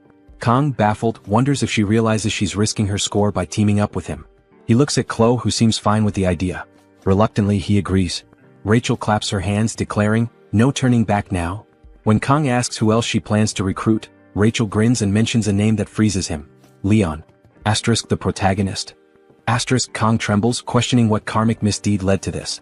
All he ever wanted was a quiet life, and now he's stuck with Leon, Rachel, and Abel, characters he desperately wanted to avoid. While the girls might be manageable, Leon's presence threatens to completely derail everything Kang thought he understood about the future. He considers backing out, but Rachel doesn't give him a chance. The moment he agrees, she submits the team registration, locking him in. For the first time, Kang genuinely feels the urge to stab someone. Chloe notices his distress and asks if something's wrong. She mentions that since Rachel entered, Kang hasn't seemed like himself. He brushes it off, saying he's just surprised to be in this situation. Chloe reassures him, stating she's confident in his abilities. Kang starts reconsidering. He invited Chloe, so he can't abandon her now. Besides, this group is probably the strongest in the academy. Maybe he just needs to stay optimistic. When he asks about the team meeting, Chloe replies, "That giant blonde said it's at 6 in the cafeteria." The scene shifts to a cafe humorously named Starbucks with 2 S's. Chloe slams her cup on the table, declaring how delicious her drink is, while Kang looks horrified at its $35 price tag. Muttering robbery, he begrudgingly buys a $7 espresso, the cheapest option, and hates every sip. His phone buzzes. It's Rachel, claiming she's already at the cafe and asking when he'll arrive. Annoyed, Kang tells her to just come in. Moments later, Rachel bursts in, apologizing for being late, with Leon following behind her. Rachel scans the room, spots Kang and Chloe, and asks if they've been waiting long. Meanwhile, Leon's gaze locks on Kang. Kang immediately notices Leon's striking orange hair. His first thought? This guy looks like a delinquent. I expected Abel, but it's this guy instead. Leon steps forward, extending a polite greeting and introducing himself. He compliments Kang on his fight against Nox, calling it impressive. Observing Leon, Kang notes the balanced tone of intelligence and class in his voice, undeniably the protagonist of this world. As they sit down, the introductions begin. Leon starts by introducing himself as a student from the star class and the leader of their group. A pang of jealousy hits Kang. Not only is Leon skilled, but he's also incredibly handsome, while Kang feels worn out by life. Rachel skips her introduction, already familiar to everyone, passing the spotlight. The next to speak is a guy introducing himself as Speed Weapon, another star class student. Kang finds the name ridiculous and thinks it needs better context. Speed Weapon even has a superhero tattoo on his neck, clearly a fanatic. Chloe introduces herself next, stating her name as Chloe Audier from the Wolf class, adding that she's here thanks to Kang. Rachel can't resist teasing, repeating Kang Jayaman in a sing-song tone. Chloe frowns but quickly regains composure, politely greeting everyone. Finally, all eyes turn to Kang. He keeps his introduction short. Kang Jayama, same class as Chloe. The atmosphere turns awkward, But someone breaks the silence by opening a laptop and declaring it's time to start the meeting. A hologram of an island appears on the screen. Leon explains that earlier team leaders received files detailing the upcoming test. The island, while real, will be accessed through subspace teleportation. Injuries from the beasts there, however, will also be real. Leon zooms in on the map, showing their assigned northern region. Their objective? Kill as many mermen as possible since the number of creatures is limited. He adds that 3 other groups will be on the island. Leon asks if anyone has questions. Speed Weapon raises his hand, asking if the island has sirens and whether they pose a risk. Leon reassures him, saying the professors have already accounted for such threats. Chloe then asks if teams can attack each other. Leon clarifies that sabotage is grounds for disqualification, as the focus is on killing beasts. Kong quietly notes this news is likely disappointing for Chloe, given her assassin background. With the meeting concluded, everyone begins to leave. Leon lingers, gathering his things. As Kong rises, intending to slip away, Leon calls out to him. Kong turns, confused. Leon asks, "Where are you from?" Though simple, the question feels loaded, as if it carries a deeper meaning. Before Kong can answer, Leon apologizes, saying it was rude to ask so suddenly. He explains he just had a strange feeling they were alike. Kong, puzzled, wonders why Leon would ask something so obvious. Kang's Korean heritage is clear to anyone. Leon dismisses it, telling Kong to forget the question and begins to leave. But Kong instinctively places a hand on Leon's shoulder, stopping him. "Wait," he says, surprising even himself. Without thinking, he asks, "Where are you from?" Leon raises an eyebrow but replies calmly, "Germany?" He gently removes Kang's hand and walks away, leaving Kong standing there, confused and questioning himself. Why did he feel compelled to ask that? Could Leon be from another world just like him? The idea seems absurd, yet Kong can't shake it. If someone had to take over a body, the protagonist would make far more sense than a random side characters. He glances at his blade, recalling how his reasoning sharpens when its power activates. Determined, he focuses on the existence of Leon in this world. A familiar voice whispers to him, confirming what he suspected. This Leon is exactly like the one from the game. But the revelation comes with a piercing headache, one even his pain suppression blessing can't fully dull. Even so, Leon's earlier comment about their similarities lingers. Seeking answers, Kong looks up Leon online but finds nothing useful. He curses himself for never paying attention to the male characters' backstories in the game. Trying to reassure himself, Kong thinks, it's just one encounter. Nothing will go wrong, yet the unease remains, leaving him with more questions than answers. If it happened again, Kong decided he'd consult the media. One thing he noticed was how much calmer he'd become in situations he'd normally avoid, possibly an effect of one of his blessings. Opening his skills menu, he saw his assimilation rate had increased from 2.5 to 6.8. Mental fortitude and weaponry stats were unchanged, and while his physical power had slightly improved through training, Kong was confident his weaponry skill would rise once he got his hands on the Murasum. But what exactly was this assimilation stat that kept increasing? The only unusual events recently were his fights with Nox and CLO. Could it be related? Unfortunately, he had no way of confirming it and no one to ask. Suddenly, a notification appeared, informing him that he'd achieved a certain number of blessings, triggering adjustments. He noticed his pain suppression blessing had been upgraded from 30 to 40 seconds. Finally, his efforts were paying off. Time flew as Kong trained physically, attended group meetings, sparred with CLO, and dodged Rachel, who seemed glued to his side. With just one day remaining, Kong threw himself into training, slicing even the droplets of sweat that fell. His precision was impeccable and he felt ready for the exam. When the day arrived, an enormous subspace gate loomed before him, radiating a far more imposing presence than the training gates. Someone called his name and he turned to see his group fully armed and ready. Among them, Rachel's oversized halberd stood out, though her weapon wasn't the most intimidating thing about her. She teased him about being late as Leon urged him to hurry, while Speed Weapon stayed silent as usual. CLO greeted Kong cheerfully as he joined at the back of the group. Walking with them, Kong was impressed by everyone's equipment. Rachel wielded an S-rank halberd called Vermilion Phoenix. Leon didn't yet have his iconic Balma, but Speed Weapon wore a strange tube-like device on his chest. When Kong stared at it, Speed Weapon snapped, "What are you looking at?" CLO explained it was a healing support item, an S-rank artifact worth millions. Kong thought it was impressive, but Speed Weapon warned him to stay away. Suddenly, a voice announced the start of the exam. The professor addressed them saying, "You seem ready, but remember, you're cadets, not heroes. Be cautious and don't take unnecessary risks for extra credits. Anyone injured can withdraw anytime." Leon stepped forward, rallying the group. "The time has come. Let's give it our best." The day Kong had prepared for was finally here, though CLO seemed uneasy. When Kong asked, she admitted her fear of sirens appearing on the island.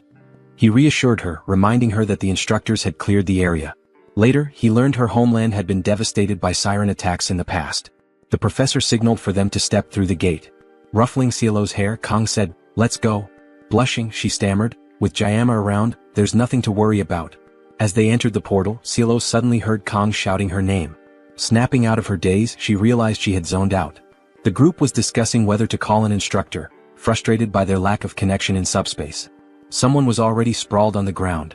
The nightmare had begun. A siren appeared before them.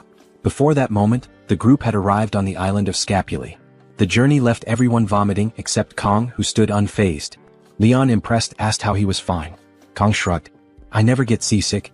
Before they could regroup, a merman appeared. Smaller than expected, Kong felt foolish for taking the mission so seriously. It seemed easier than anticipated. Leon clarified these were the smallest mermen, and they'd grow larger closer to the central area. Their priority was finding CLO, who had somehow been separated. Moving through the forest, Leon warned everyone to stay alert, sensing her nearby.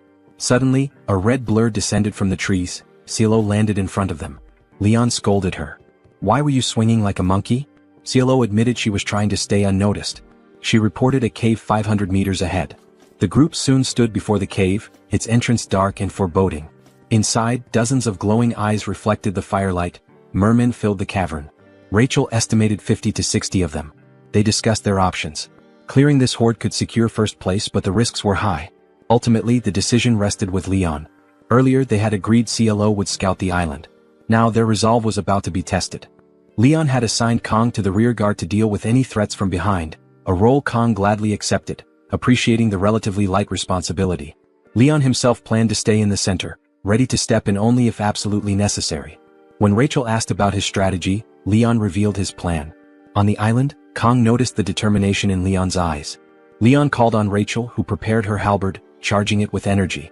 With a Spartan-like throw, she sent it hurtling toward the merman's fire pit. The rest of the group stood in shock, questioning if such an elaborate move was necessary just to deal with fish. Before the merman could react, CLO darted in, snatched up the halberd, and used it to cut through two of the creatures with swift precision. She recalled Leon's directive, "Take down as many as you can." Her confident response echoed in her mind, "Of course." Meanwhile, Speed Weapon played a melody on his flute, activating a blessing that threw the mermen into a panic, scattering them in confusion. Empowered by the blessing, Rachel began dispatching the creatures with astonishing speed, counting each kill. 11, 18, 22, 24, she muttered as her blade danced through the air. Thanking Speed Weapon for his support, she switched to her personal weapon, activating her cat blessing. With a single strike, she felled 8 mermen. 2 more lunged at her from above, only to be swiftly cut down. On the other side of the battlefield, Rachel had already dispatched 45 enemies. The 2 women soon found themselves heading toward each other. Just as they seemed on a collision course, a massive merman leaped onto their path. Without breaking stride, they obliterated it simultaneously, its remains scattering in all directions. Rachel smirked, "You're faster than before." CLO replied sharply, "That one was mine." The 2 then separated, continuing their carnage in opposite directions. Kong, relieved that their competitive clash hadn't turned violent, observed Leon taking down a merman with pinpoint accuracy. Leon turned to him and said, "You're worried about them?" Kong shrugged. "I was, but clearly I didn't need to be." The 60 mermen in the cave had been utterly decimated. Leon, satisfied, reminded Kong to trust in his allies and declared it time to move forward. Kong couldn't help but admire how well the plan had worked. Though in truth, it mostly relied on sending the 2 powerhouses to handle the heavy lifting. As Kong mulled over their success, a sudden blue flash appeared. Before anyone could react, the light pierced Leon's chest. Time seemed to stand still as gasps echoed through the group. Kong turned to see the source, a demonic siren, its presence chilling. Rachel screamed in disbelief, "Why is it here?" Speed Weapon questioned how this could happen when the cave had already been cleared. Panic threatened to overwhelm the group, but Kong forced himself to stay composed. He stepped forward, his voice cutting through the chaos. "I'm the only one thinking clearly right now." Kong ordered Speed Weapon to heal Leon immediately. Turning to CLO, he instructed her to escape and warned the cadets and instructors to evacuate. CLO hesitated, but Kong reasoned that fleeing with Leon in his condition was impossible. It was imperative to alert everyone before more enemies arrived. After a moment's hesitation, CLO nodded and ran off to carry out the orders.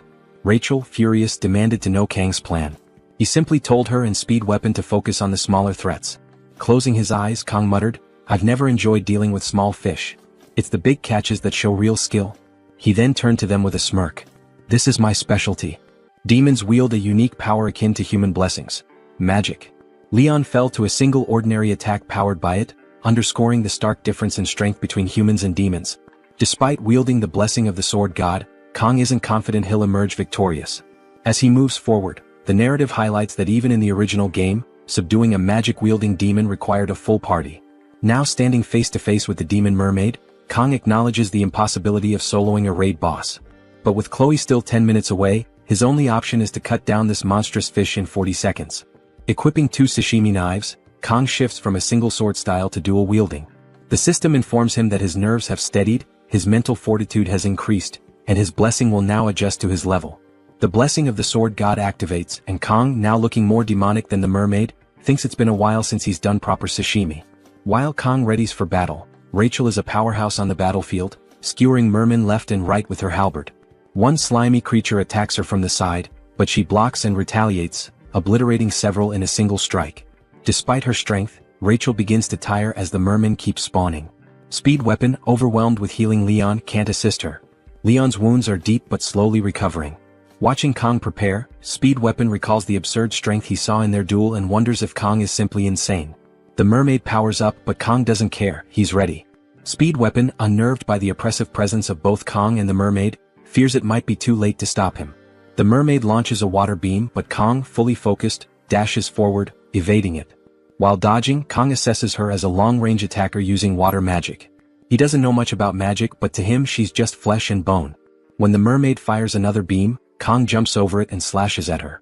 She uses her water magic to distort the attack, making it feel as though he's cutting through water. Attached to the pond, she readies a water drill aimed at Speed Weapon. Just as she's about to strike, Kong slashes off one of her fins. The cut is too shallow and she retreats into the water before he can follow up. Kong recognizes the difficulty of predicting her movements and wonders if she's targeting the injured on purpose. Speed Weapon calls out to him and Kong briefly checks on Leon, asking if they're holding up.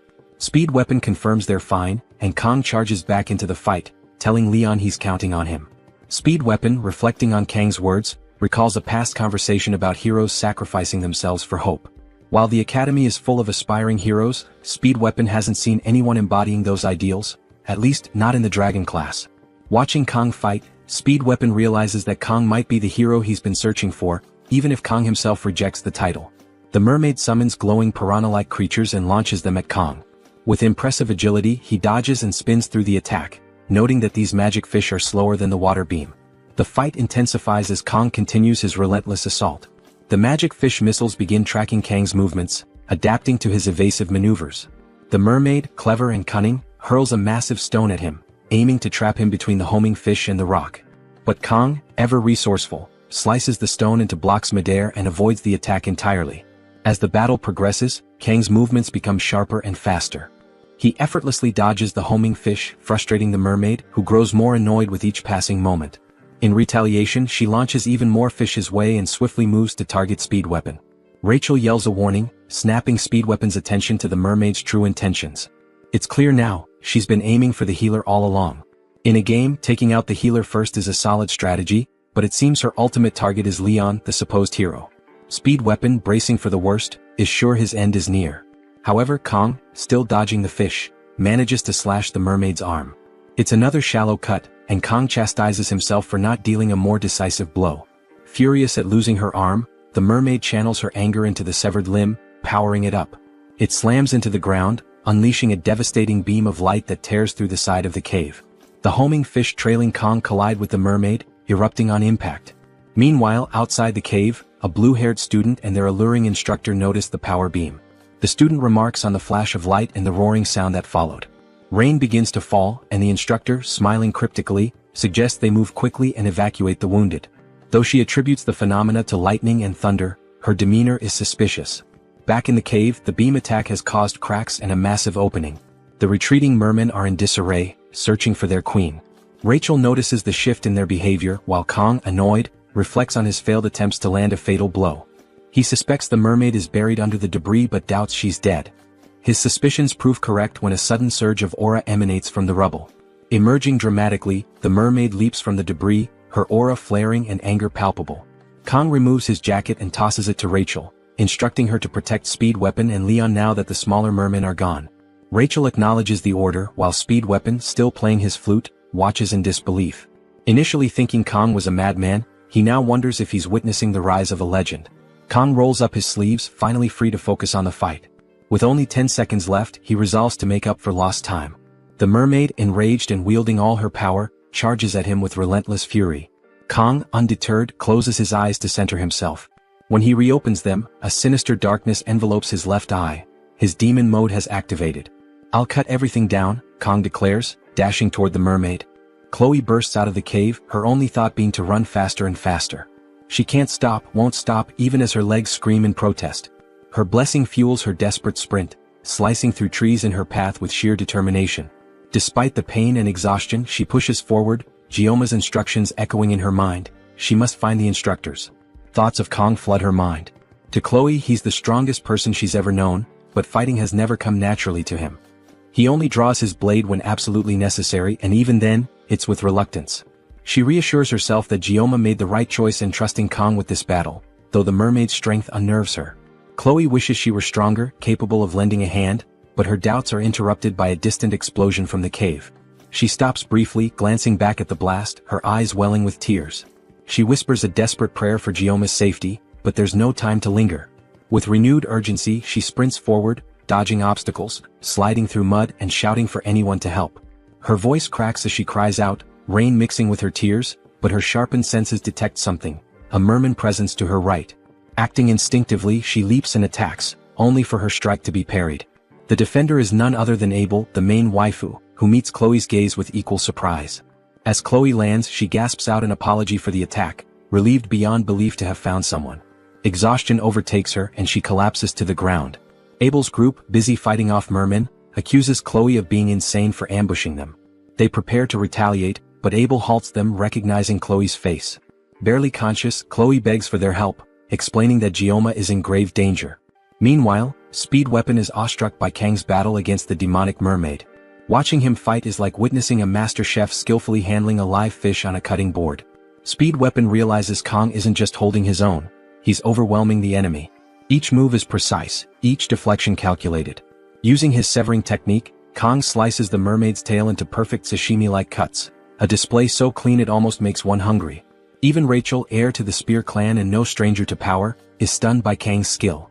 Speed Weapon, noticing her amazement, begins to think the mermaid might actually die at this rate. But their moment of awe is shattered when Rachel spots an attack headed their way. She pushes Speed Weapon aside, angrily scolding him for daydreaming in the middle of a fight. The destruction from the attack reminds them of the stakes. They aren't facing an ordinary fish, but a demonoid mermaid with devastating magic. Kong and Speed Weapon share a moment of doubt, wondering how they'll handle the mermaid if she uses magic too powerful to counter. The mermaid, now infuriated by Kang's resilience, unleashes her needle squall technique, transforming raindrops into acid-tipped spikes. Kong moves swiftly, dodging and parrying as best as he can, but the acid begins corroding one of his knives. Without hesitation, Kong hurls the knife at the mermaid, slicing her cleanly in half. The mermaid freezes, stunned, her expression one of disbelief as she processes what just happened. Kong, looking more like a demonoid himself, steps forward, ready to end her. But before he can land the finishing blow, the mermaid summons a grotesque tower of mashed mermen from the pond, using it as a shield. Kang's slash lands, but instead of striking her, it cuts through the writhing mass of mermen. He stares in shock as the mermaid, still alive, screams in rage and pain.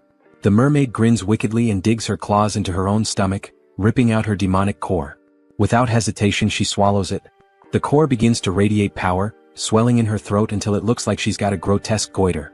With her glowing throat aimed at Kong, she prepares a devastating magical beam, her desperate all-or-nothing final attack.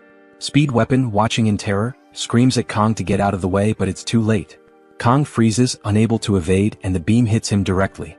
The scene shifts, and we see Kong standing in a vast expanse of water, bewildered and trying to piece together what just happened. He touches the water, realizing he's not alone. Surrounding him is an endless blue ocean under a sinister, demonic red sky. A voice calls out, "It's the system." The system begins to explain something, but Kong cuts it off, declaring, "I already know." Suddenly we're back in the fight. Instead of dodging the mermaid's magical beam, Kong had spun his knife midair, catching it in a reverse grip. With rain pouring in chaotic sheets and death bearing down on him, Kong had calmly severed not just the mermaid, but her magic too. This is the truth of his blessing. Whether it's magic, tangible or intangible, if Kong slices it, it gets cut. The rain pours relentlessly, drenching the battlefield. Kong stands over the lifeless body of the demonic mermaid, his knife and her corpse drenched in blood and rain. The mermaid's twisted, wrinkled form lies motionless, her head at an unnatural angle. Kong looks absolutely monstrous, his expression cold as he gazes down at her. A faint bubbling noise emerges from her body, and Rachel and Wet Pen exchange worried glances. Is it really dead? Wet Pen mutters nervously.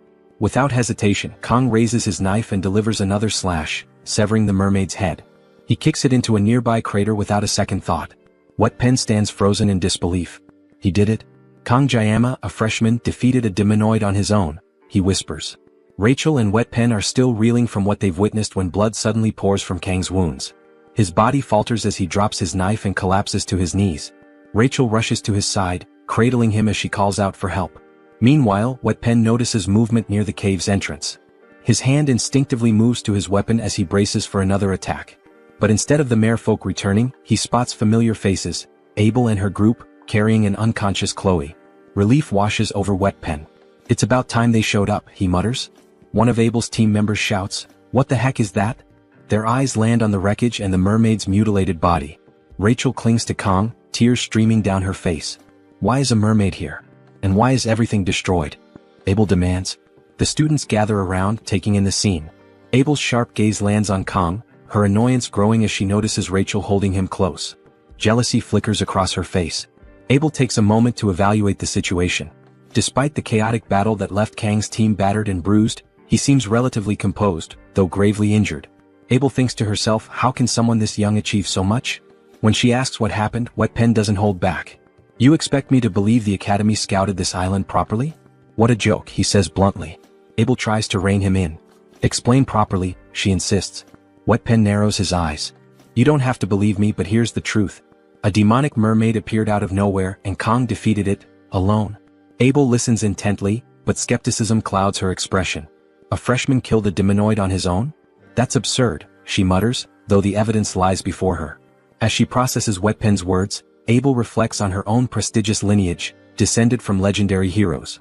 Yet compared to Kong she feels ordinary. The sheer gap in their abilities stirs a mix of admiration and dread within her. Finally, Abel orders her group to start healing Kong. The guy is dying here, Wet Pen grumbles.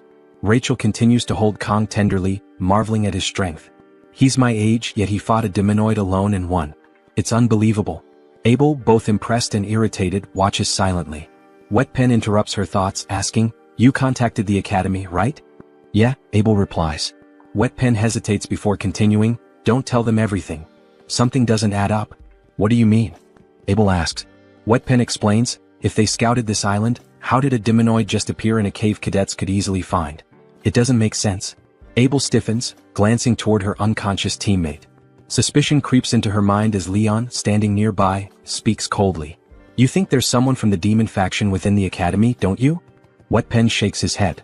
That's not exactly what I meant. But the uneasy tension lingers, and Abel's sharp gaze suggests she isn't ruling anything out. They can't rule out the possibility of a spy, and it's undeniable that this cave isn't easy for cadets to miss. As Wet Pen points out, if it weren't for Kong Jayama, Leon's group would have been slaughtered by the demonoid. But the question remains, how did this even happen? The story reveals that, despite conflicts during the 700-year truce, demons had never dared to target cadets of the Joaquin Academy. There was even a clause in the truce stating such an act could justify war. Abel begins to comprehend the potential gravity of the situation. This could be a spark for war.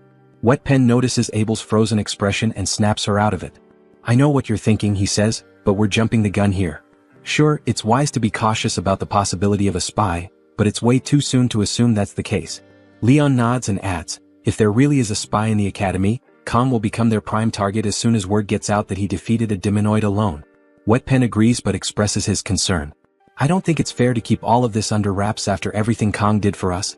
Abel steps forward with a plan. We should talk to my grandfather, the Sword Emperor, she suggests. He's outside the Academy's authority and can keep this confidential. The scene shifts to a sunny day. A light breeze flows through an open window as Kong wakes up in a hospital bed. He stares at his hands in disbelief. I'm alive, he thinks. His mind flashes back to the battle, recalling how the mermaid fired a magical sphere before its death. He couldn't dodge the attack but managed to see it clearly. In a beautifully illustrated moment, Kong remembers how his sashimi knife cut through the sphere like a straight line. It felt as though the magic itself had a thread he could sever. When he slashed, the magic split in two before bursting.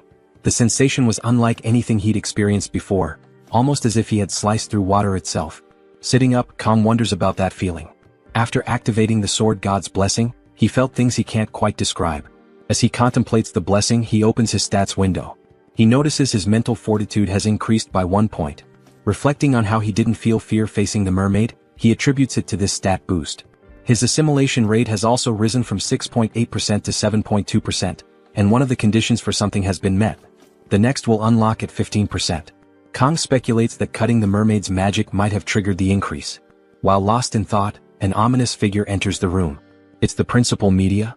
She rushes to Kang, crying and throwing herself at him. Her large chest smothers him as she hugs him tightly. "I was so worried something terrible had happened to you," she exclaims. "I swear I was ready to deal with every one of those damn instructors who explored that area." Kang, flustered, tries to push her back. "Principal, please stop." Media laughs and apologizes, claiming she's just relieved he's awake. Suddenly, she remembers something and begins searching through her magical purse. "Where is it?" "I know I put it near the top," she mutters. "Is that a dimensional pocket?" Kang asks. Finally, Media finds what she was looking for. Pulling out an elegant sword, she presents it to Kang. "Here it is. Your midterm reward," she says, showing off her thick thighs as she hands him the blade. "This is the Mori-same." Kang examines his new sword. It's level 25 and scales more with strength. Its name, which means rain shower, reflects its edge, said to glisten like dew. Media hopes Kang likes it and apologizes for giving it to him informally. He should have received it officially. Just then, someone calls for her from outside. Annoyed, Media turns, showing her irritation and her curves. She yells at the old geezer, telling him to hurry up and come in. It's Zeke, who retorts that she shouldn't call him that. Standing next to him, Media rolls her eyes and asks if he thinks she's acting too young. Kang, observing the scene, feels a strange sense of déjà vu. Kang asks why both Media and the Sword Emperor are there. Media apologetically explains they've heard everything from his teammates. On behalf of the Joaquin Academy, she bows her head deeply, with Zeke following suit, asking for Kang's forgiveness. Kang is stunned. He never imagined the principal herself would apologize. Media, still bowing, expresses her shame that the Academy is to blame for everything that happened during the midterms. She vows on her honor as director to uncover the truth. Zeke thanks Kang for saving the cadets. Kang, unsure of how to respond, humbly says he only did what he could. Media smiles but turns serious again, emphasizing that they need to keep the incident under wraps until the full truth is revealed. She admits, as the Academy's director, it's shameful to say this, but the mastermind behind the incident is within the Academy. Media then lightens the mood, telling Kang he should act more like a teenager and throw a tantrum sometimes instead of being so mature. Kang, slightly amused, stays quiet. After the conversation, Media and Zeke prepare to leave but pause by the door. Media reminisces about the day she and Zeke first met. "You were lying on that bench after enrolling," she recalls with a chuckle. "I told you to shove it and you drew your sword without a word. What was it you said? Something like, 'Don't order me around'? Typical 8th grader syndrome." Zeke doesn't remember any of it. Media sighs, stating it feels like just yesterday, even though she's been at the Academy for 60 years. Reflecting on the Academy's ancient history, she marvels at how small her time there feels compared to its legacy. Zeke, deep in thought, agrees. Despite the occasional major or minor incidents, the Academy has nurtured and protected cadets for 700 years. Media, now surging with green aura, becomes furious. The glass around them shatters as she creates a protective barrier for herself and Zeke. Angrily, Media recalls that before the midterms, she had received reports that the instructors had completed multiple surveys of Scapula Island. Even though mermaid sightings were rare, every precaution was taken. Yet things still went horribly wrong.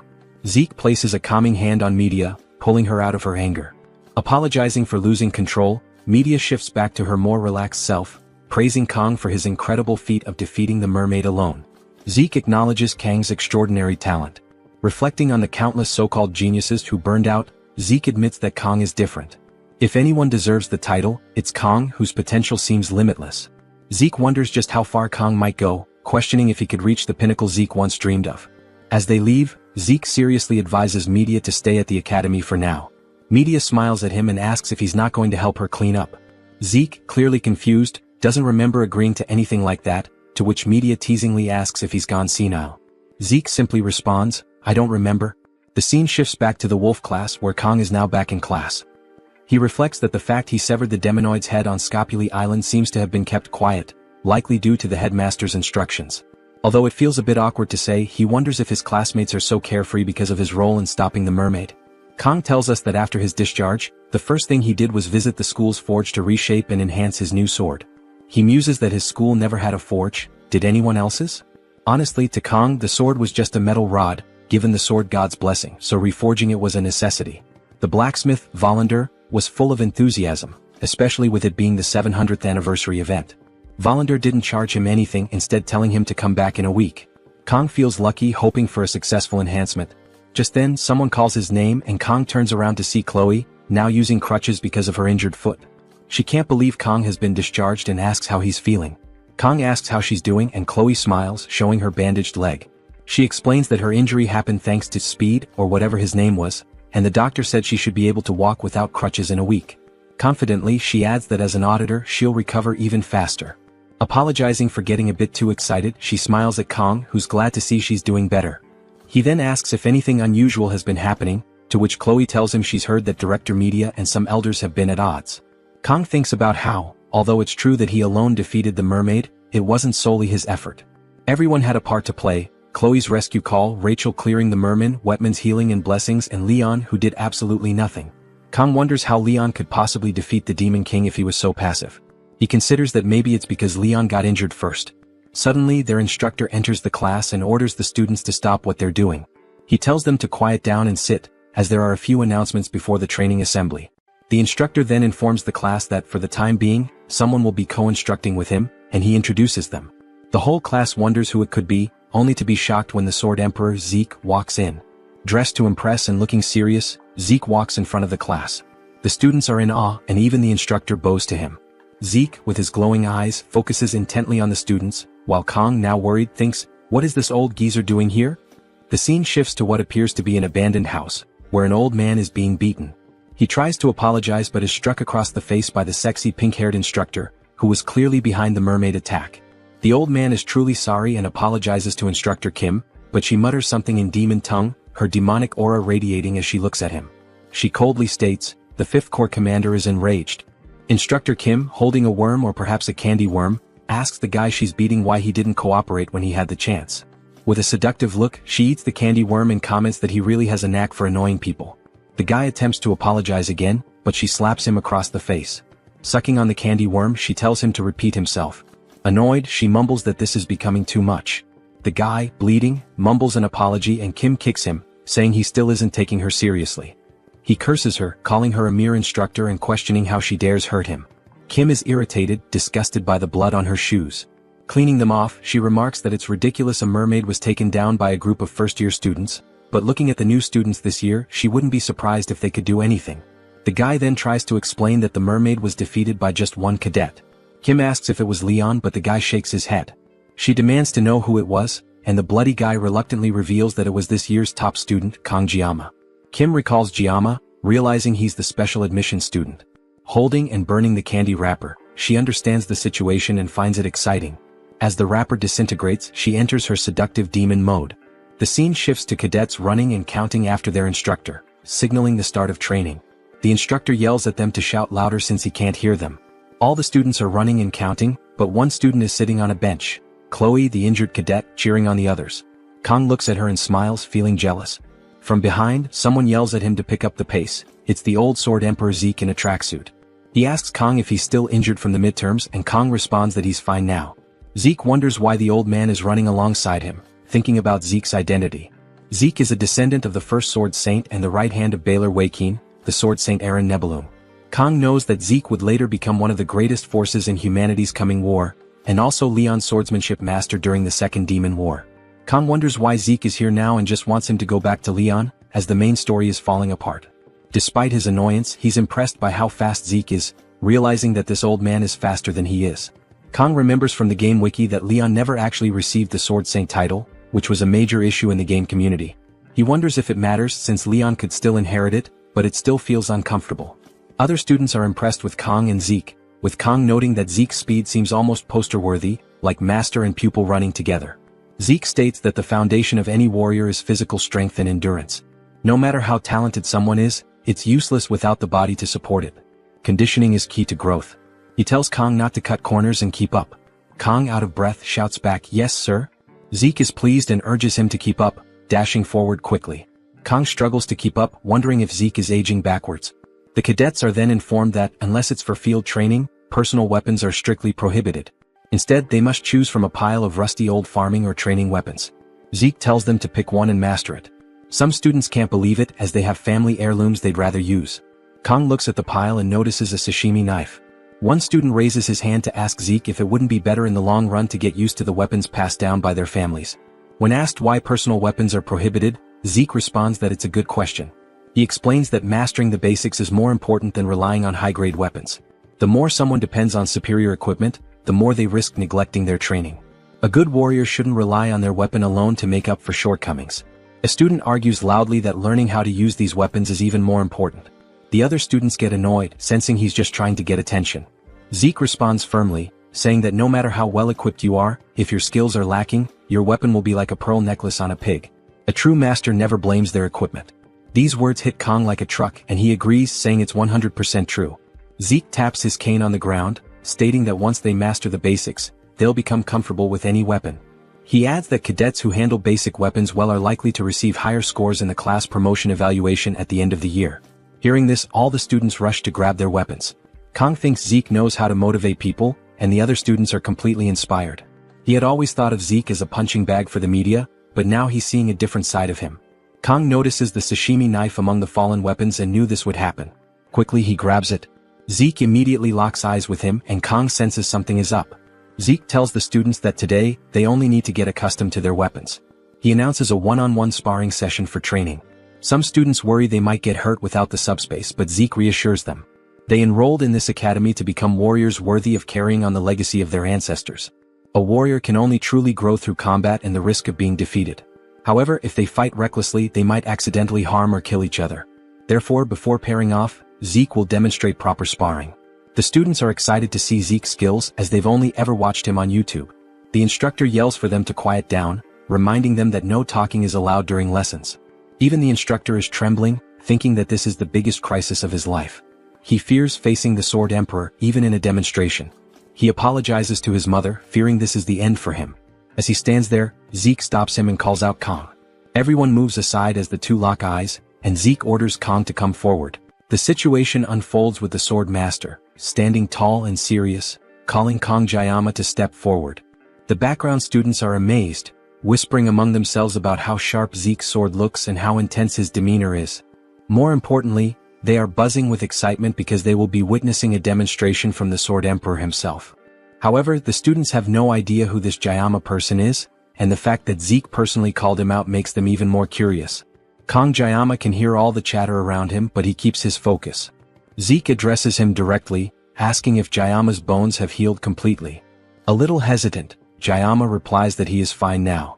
Hearing this, Zeke gives a curt nod, takes a fighting stance and instructs Jayama to pick up his sword.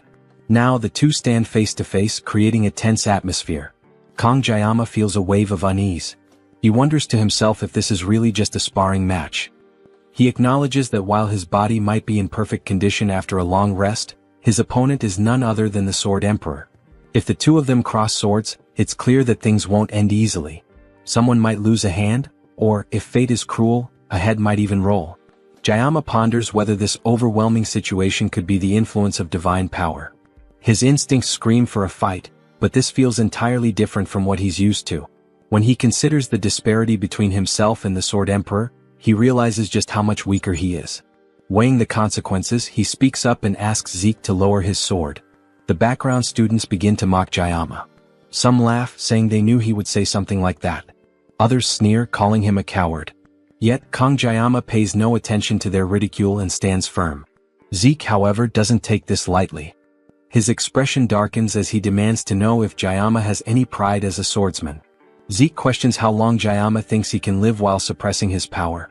He scolds Jayama further, pointing out that extraordinary talent is wasted on someone cowardly. The words cut deep into Jayama. Pride is not a foreign concept to him. It's something he has carried in his heart ever since he earned the title of the greatest swordsman in his homeland. It's a title he gained alongside those who had been his rivals and his motivation. He realizes Zeke's provocative words are not just insults but a deliberate test of his resolve. Even the class instructor and Chloe are taken aback by Zeke's approach. They watch as Jayama processes the situation. Jayama understands that if he falls for Zeke's provocation, he might regret it for the rest of his life. However, the fire within him refuses to be extinguished, and the craving for a fight intensifies. The class instructor rushes forward, intending to stop Jayama. Before he can intervene, Zeke steps in, blocking the instructor's path. Zeke confidently declares that Jayama has already made up his mind. Jayama steps forward, equipping his sashimi blade.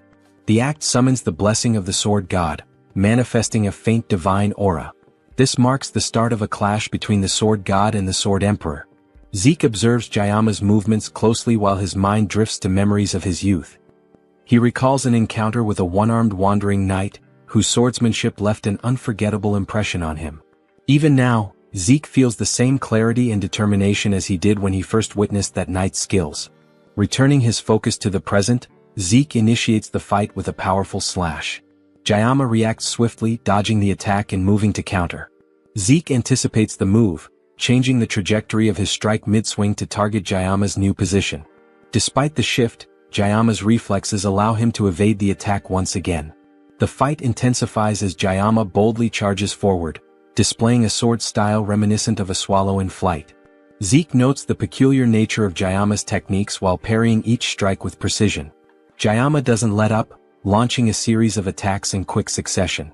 Zeke eventually lands a counterattack, disarming Jayama and sending the sashimi blade flying from his grip. But Jayama reacts immediately, catching the blade mid-air and slashing at Zeke once more. Zeke blocks the attack, though it forces him to take a step back. The Sword Emperor acknowledges that Jayama's physical strength has significantly improved. Deciding to end the fight decisively, Zeke unleashes his full power, summoning a blue demon-like aura that radiates throughout the room. The students around exchanged uncertain glances, their faces filled with confusion.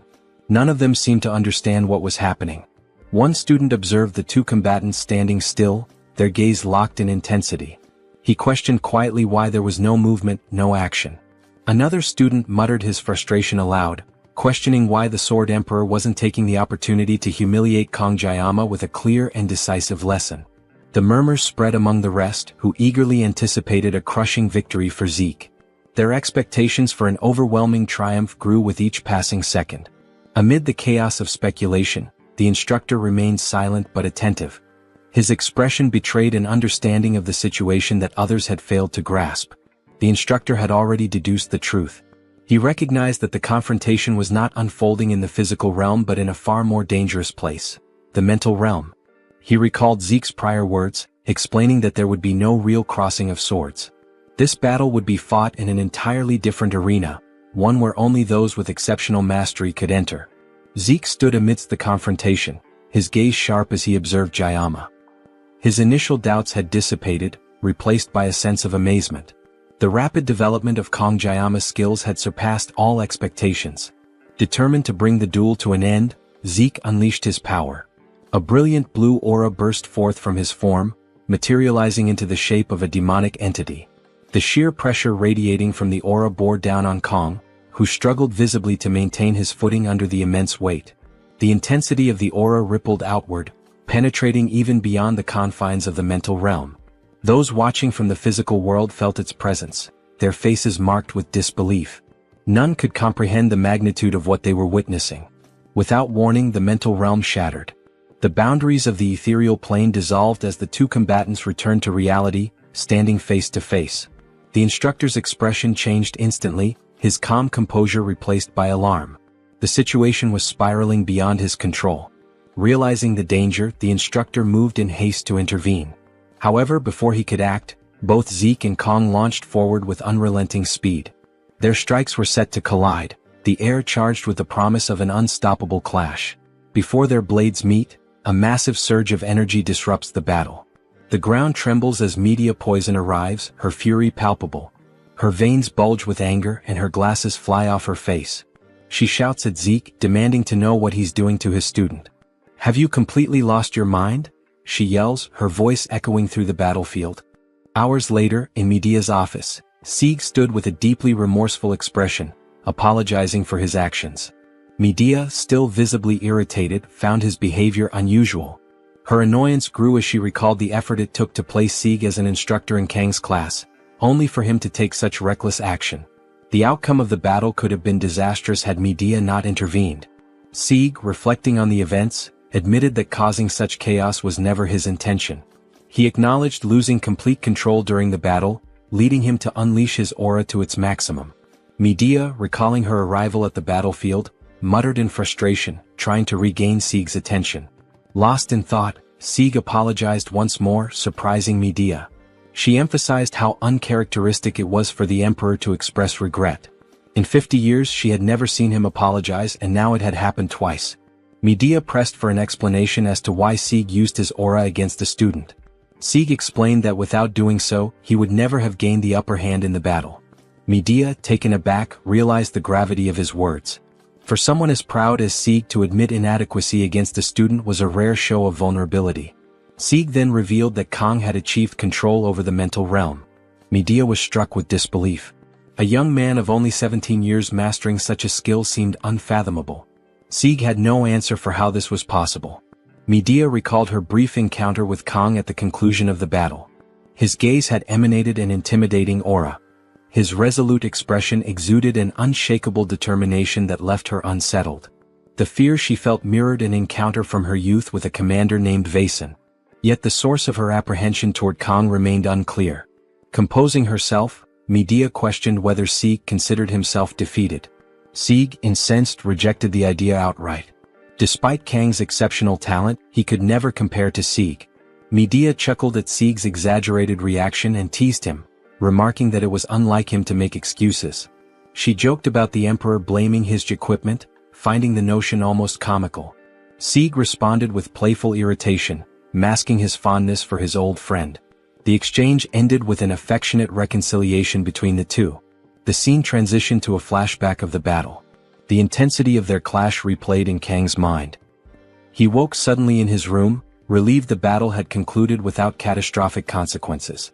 Despite Sieg's hot-headed nature, the presence of Medea had clearly prevented things from escalating further. As he tossed in bed, Kang pondered whether what he experienced during the battle truly was the mental realm. The sensation was peculiar.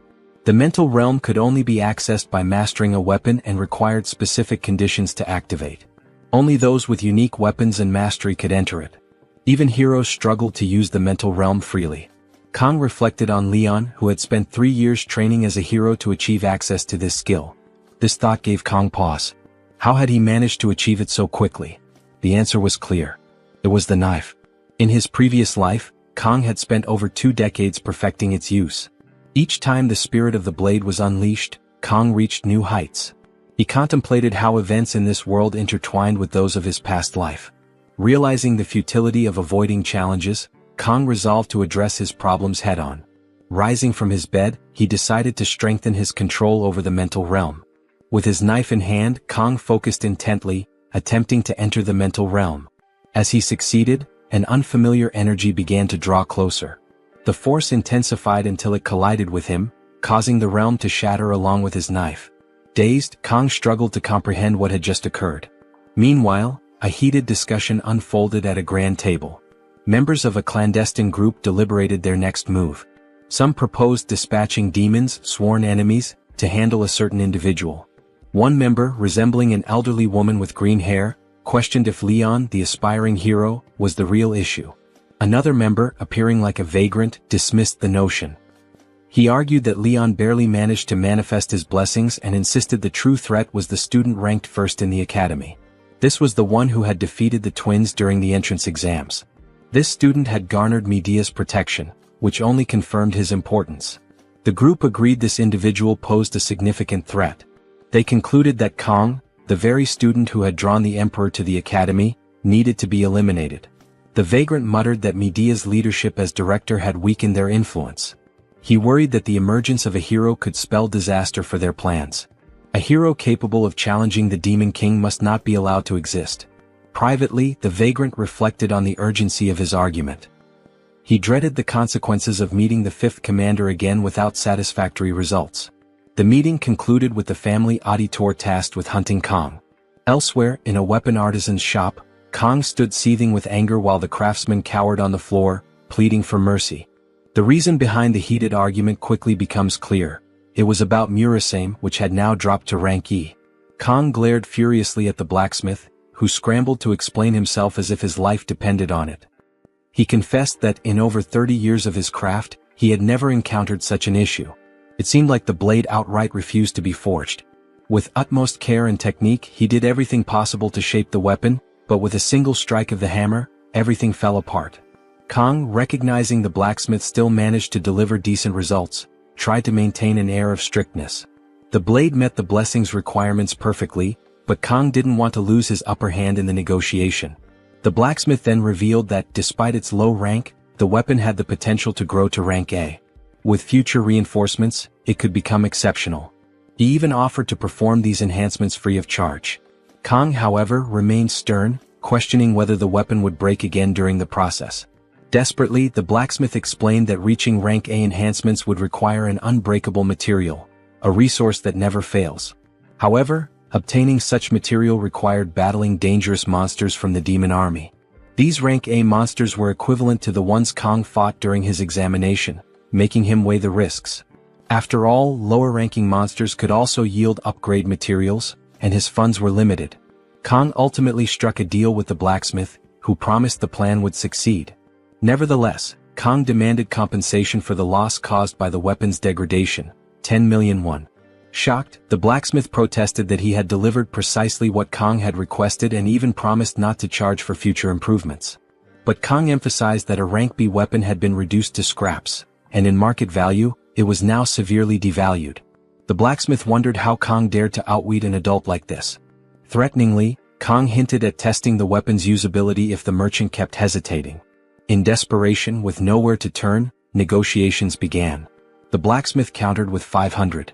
Then 1,000. Finally, they settled on 800, acknowledging that even scraps of a rank B weapon held significant market value. With the deal closed, a wave of relief filled the room. The scene shifted to Kong, seated on a bench, checking his current stats. While savoring his meal, he noticed increases in his weapon points and the unlocking of additional options. Reflecting on the intense pain caused by using the blessing, he realized the pain had lessened and acknowledged the need to improve this stat further. He recalled how unbearable the pain had been when he first tested the blessing. If he could significantly enhance this stat, perhaps he could use the blessing without suffering. Moreover, by mastering his weaponry, he hoped to grasp the full extent of the power granted to him. As he enjoyed his anchovies and pondered who might have sent him to this world, someone approached him. Chloe startled him by calling his attention. After calming down, they greeted each other. Chloe asked why he hadn't finished his meal, and Kong claimed he had lost his appetite. Kong noticed Chloe had removed her cast, prompting him to question whether she was fully recovered. Chloe assured him she felt much better, though she still needed crutches. She even joked, asking if her bones had strengthened after healing.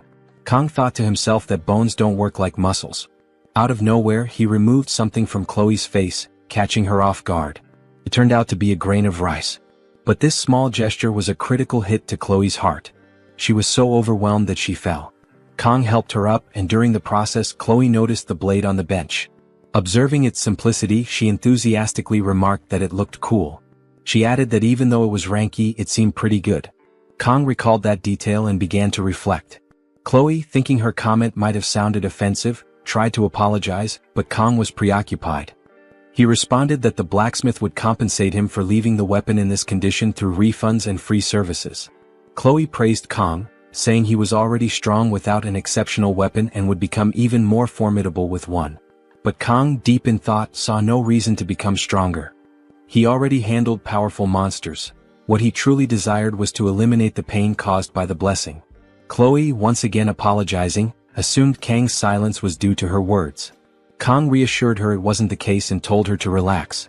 Chloe then began to radiate her Yandra tendencies. Anyone who wronged Gioma or his precious weapon would face her wrath. She declared she would kill them all. Kong snapped her out of it and she regained composure.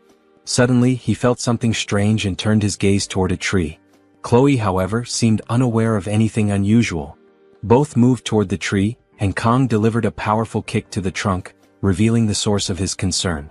Nox fell to the ground, exposing that he had been spying on them. Kong looked at him in disappointment, while Nox, now on alert, lamented being caught. Simultaneously, Chloe recognized her brother and Kong armed himself. Both stood ready, anticipating trouble with Nox's arrival. Kang observed that Nox's behavior lacked any intent to fight and demanded to know the reason behind his actions. After a brief silence, Kang reminded Nox of the consequences he faced if he reappeared. Nox admitted his intentions were different this time. Kang insisted on knowing what it was about. Nox revealed that he could have informed Chloe, who would in turn tell Gioma, but he chose to deliver the message personally. It was a matter directly concerning Gioma. The Academy elders wanted to get rid of him. Kang acknowledged the existence of this organization and was shocked they were targeting him. Chloe asked why Nox had come for this. Nox pointed out that she had been away for so long and lost her privileges. Alerted, Chloe demanded Gioma stay behind her for protection, but neither Kang nor Nox felt it was necessary. Nox joked that she was still as feisty as ever. To conclude, Nox stated he had no interest in Kang's actions but found the elders' obsession peculiar. He added that it wasn't just him but the entire auditor family that decided to delay the extermination request. This request had been made secretly without anyone at the Academy knowing. Eliminating a student was, above all, against the auditor principles. However, it was hard to ignore for long as the demand came from the elders. If pressured, they wouldn't have a choice. Nox also told Chloe she needed to know since in any case she was family. Kang realized Nox's actions were driven by principles, though his true concern was for his sister. As Nox bid farewell, Kang stopped him to ask about his final remark. Without hesitation, Nox said Chloe was happier in Kang's company. Not even he, as her brother, had ever seen her like this. This left both Kang and Chloe deeply moved. Nox concluded that Kang must not let her get hurt, leaving Kang stunned. Facing one another, Kang tried to discern the meaning behind Nox's words. His request for Kang to ensure he wouldn't allow her to get hurt puzzled Kang. Seeking clarity, Kang asked why Nox would make such a request, noting that the only time Chloe had been hurt, it hadn't been Kang's direct fault. Nox studied Kang for a moment, realizing he hadn't grasped the true intent behind the statement. This left Kang even more confused as he observed both Nox and Chloe, trying to piece together what he might have missed. Deciding to change the subject, Nox prepared to ask a question that seemed important to him. Looking at Kang, he asked how Kang had managed to become strong. The question shifted Kang's demeanor. Instead of answering directly, Kang replied with a question of his own. Could he truly be considered strong? The question led Kang into a moment of reflection. He thought about the concept of strength and the Emperor, whose immense power served as his standard. To Kang, true strength meant being capable of handling any threat, no matter the situation. By this measure, Kang saw himself as lacking. With his limitations, he could only act effectively for less than a minute each day. Despite his past accomplishments, he didn't see himself as truly strong. As these thoughts passed, Kang also realized that Nox had used Chloe as an excuse to share something personal with him. This made Kang wary, as he considered it risky to share anything too significant about himself with someone who might misuse the information. Redirecting his attention to Nox, Kang decided to turn the question back on him.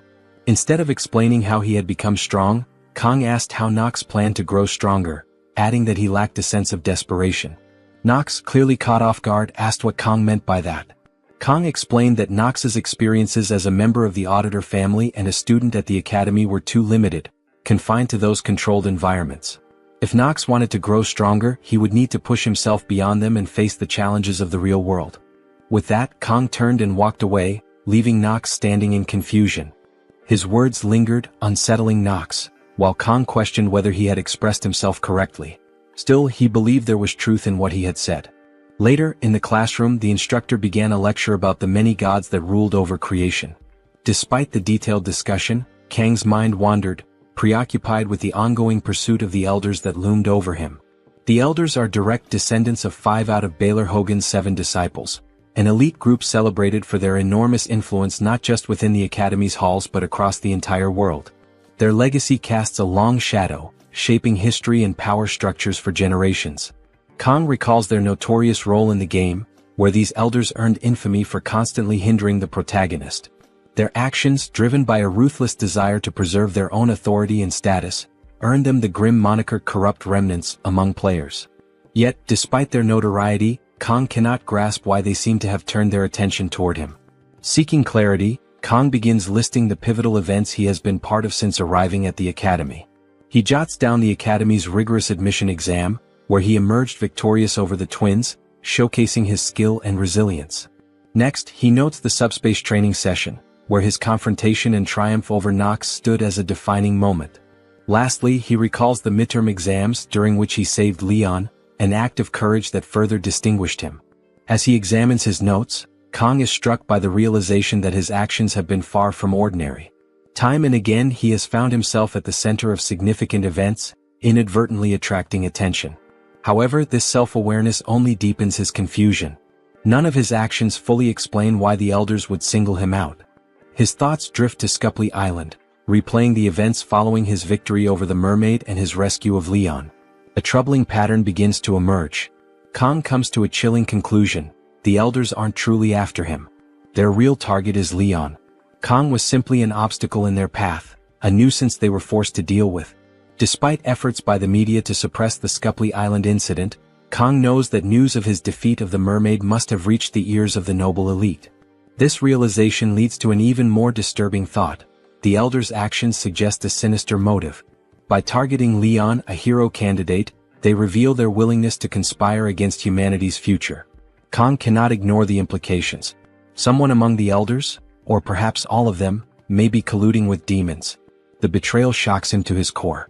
For these elders, individuals entrusted with safeguarding humanity and guiding the academy, to prioritize their power over the survival of the world crosses every conceivable line.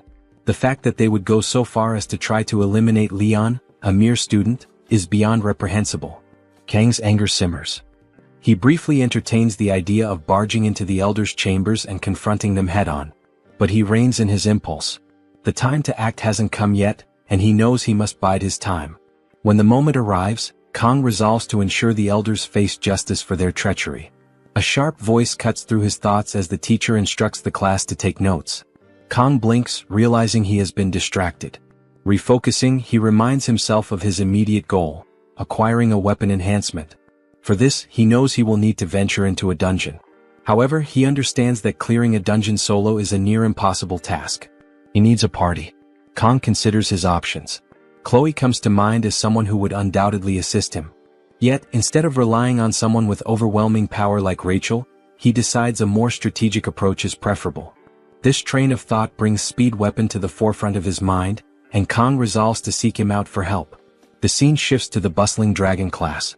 Kang's presence immediately draws attention, with a student stepping forward to confront him. "This isn't a place for someone like you to come and go as they please," the student sneers.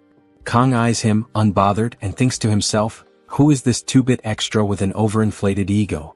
With 2 decades of experience in the food industry, dealing with all sorts of difficult customers, Kang finds the situation almost laughably familiar. He calmly warns the student, "Don't waste my time or I'll deal with you myself." Enraged, the student lunges at Kang. To Kang, the attack feels sluggish, almost comical. He notes how easily he could counter it, but before he needs to act, a figure intervenes. Speed Weapon steps in, delivering a decisive punch that sends the aggressor sprawling. The commotion draws a crowd, with students gathering to witness the scene unfold. Kang's confidence remains unshaken as he exchanges a glance with Speed Weapon, silently acknowledging the start of their next collaboration. Kang reflected on the situation, considering the unique abilities he had encountered. The thought of a strength healer struck him as unusual, something beyond the norm of strength mages. As he pondered this, Speed Weapon interrupted his thoughts, asking if Kang had come to find him. Without waiting for an answer, Speed Weapon suggested they move their conversation outside, and the two stepped out to talk in private. Kang outlined his plan, explaining the need to form a party as quickly as possible. Speed Weapon agreed, emphasizing the importance of teamwork in tackling the challenges ahead. He proposed a straightforward deal. The rewards from the dungeon would be shared among the team, while Kang would have sole claim to the magical beast materials. After explaining the arrangement, Speed Weapon turned to Kang, seeking confirmation with the question, "Did I get that right?" Kang responded honestly, stating that if he were to attempt to recruit a party on his own, the only person who might agree to join him would be Chloe. He added that Speed Weapon's connections to the dragon class could make the process significantly easier, or so he thought. Speed Weapon quickly corrected him, pointing out that Academy rules required a party to have at least 4 members to secure dungeon clearance permits. He went on to remark that if not for these restrictions, someone like Kang could easily handle 5 or 6 dungeons alone. Kang countered immediately, denying Speed Weapon's claim with, "I can't even clear 1 dungeon by myself." Speed Weapon smirked, accusing Kong of downplaying his abilities. He reminded him of his solo victory against a mermaid, a feat that was far from ordinary. "Your false humility is starting to get annoying," Speed Weapon added with a hint of exasperation. As Kong listened, he realized that Speed Weapon genuinely believed he was being modest. Before he could say anything further, Speed Weapon observed that Kong seemed to be recovering well. Kong nodded in agreement, acknowledging that the rest and care he had received had significantly improved his condition. After some deliberation, Speed Weapon accepted Kang's offer. He saw no reason to decline and was intrigued by the prospect of working alongside him, anticipating it would be a unique experience. Grateful for his support, Kong shifted his focus to selecting an appropriate dungeon for their team. The C-rank Buffalo Dungeon in Chilwon stood out in his mind, a classic challenge that seemed fitting for their current composition. Speed Weapon immediately recognized the dungeon Kong had in mind and noted their existing lineup of three: himself, Kong, and Chloe. However, he reminded Kong that they still needed a fourth member to comply with Academy regulations. Kong expressed his preference to avoid including either Rachel or Leon in their group. Speed Weapon reassured him, explaining that Rachel was currently in seclusion, recovering from injuries sustained during intense training, while Leon was occupied with preparations for upper-grade dungeon raids alongside senior students. Relieved by this information, Kong agreed to proceed with Speed Weapon's plan. Speed Weapon then mentioned having someone in mind for the fourth slot on their team. As their conversation progressed, Speed Weapon suggested they take a detour to the cafeteria to pick up something before heading to the person he had in mind. Later that evening, they arrived at a modest house nestled within the academy grounds. Kong surveyed the area, noting how unfamiliar the location felt to him. Despite his extensive experiences, even as a Japanese cuisine chef in his previous life, this hidden corner of the academy struck him as something unique. Inside, the house was cluttered with archery equipment, arrows scattered haphazardly across the space. It was clear the resident had an affinity for precision and skill, though the disorganization suggested a more carefree attitude. Speed Weapon navigated the clutter with ease, locating a young woman fast asleep in the middle of the room. Approaching her, Speed Weapon attempted to rouse her by gently shaking her shoulder. When that failed, he leaned closer and mentioned her favorite treat from the cafeteria. At the mere mention of it, the girl's eyes snapped open, and she bolted upright with startling speed. She spotted Kong holding a bag and rushed toward him, her movements so swift that she collided with him, causing them both to tumble to the ground. Kong found himself momentarily stunned as the blue-haired girl hovered over him, clutching the bag with a triumphant expression. Inside, as she eagerly opened it, she discovered chocolate. Her face lit up with delight, and she immediately began enjoying the treat, oblivious to the awkward position they were in. As Kong tried to process what had just happened, the girl looked up at him with sparkling eyes, her expression filled with anticipation. It was clear she was already hoping for more chocolate, her joy at the moment seemingly boundless. Kong, still on the floor and taken aback by her energy, realized this was the person Speed Weapon had in mind for their team. Kong then recalls the time when he was at work and rushed to hide in the bathroom to check the game. Excited, after spending his hard-earned money, he smiled at the possibility of obtaining the heroine in the game. Kong, tired of being surrounded by men everywhere, thought he would finally find some relief right after making the game's payment. However, the RNG betrayed him and reality was far from joyful.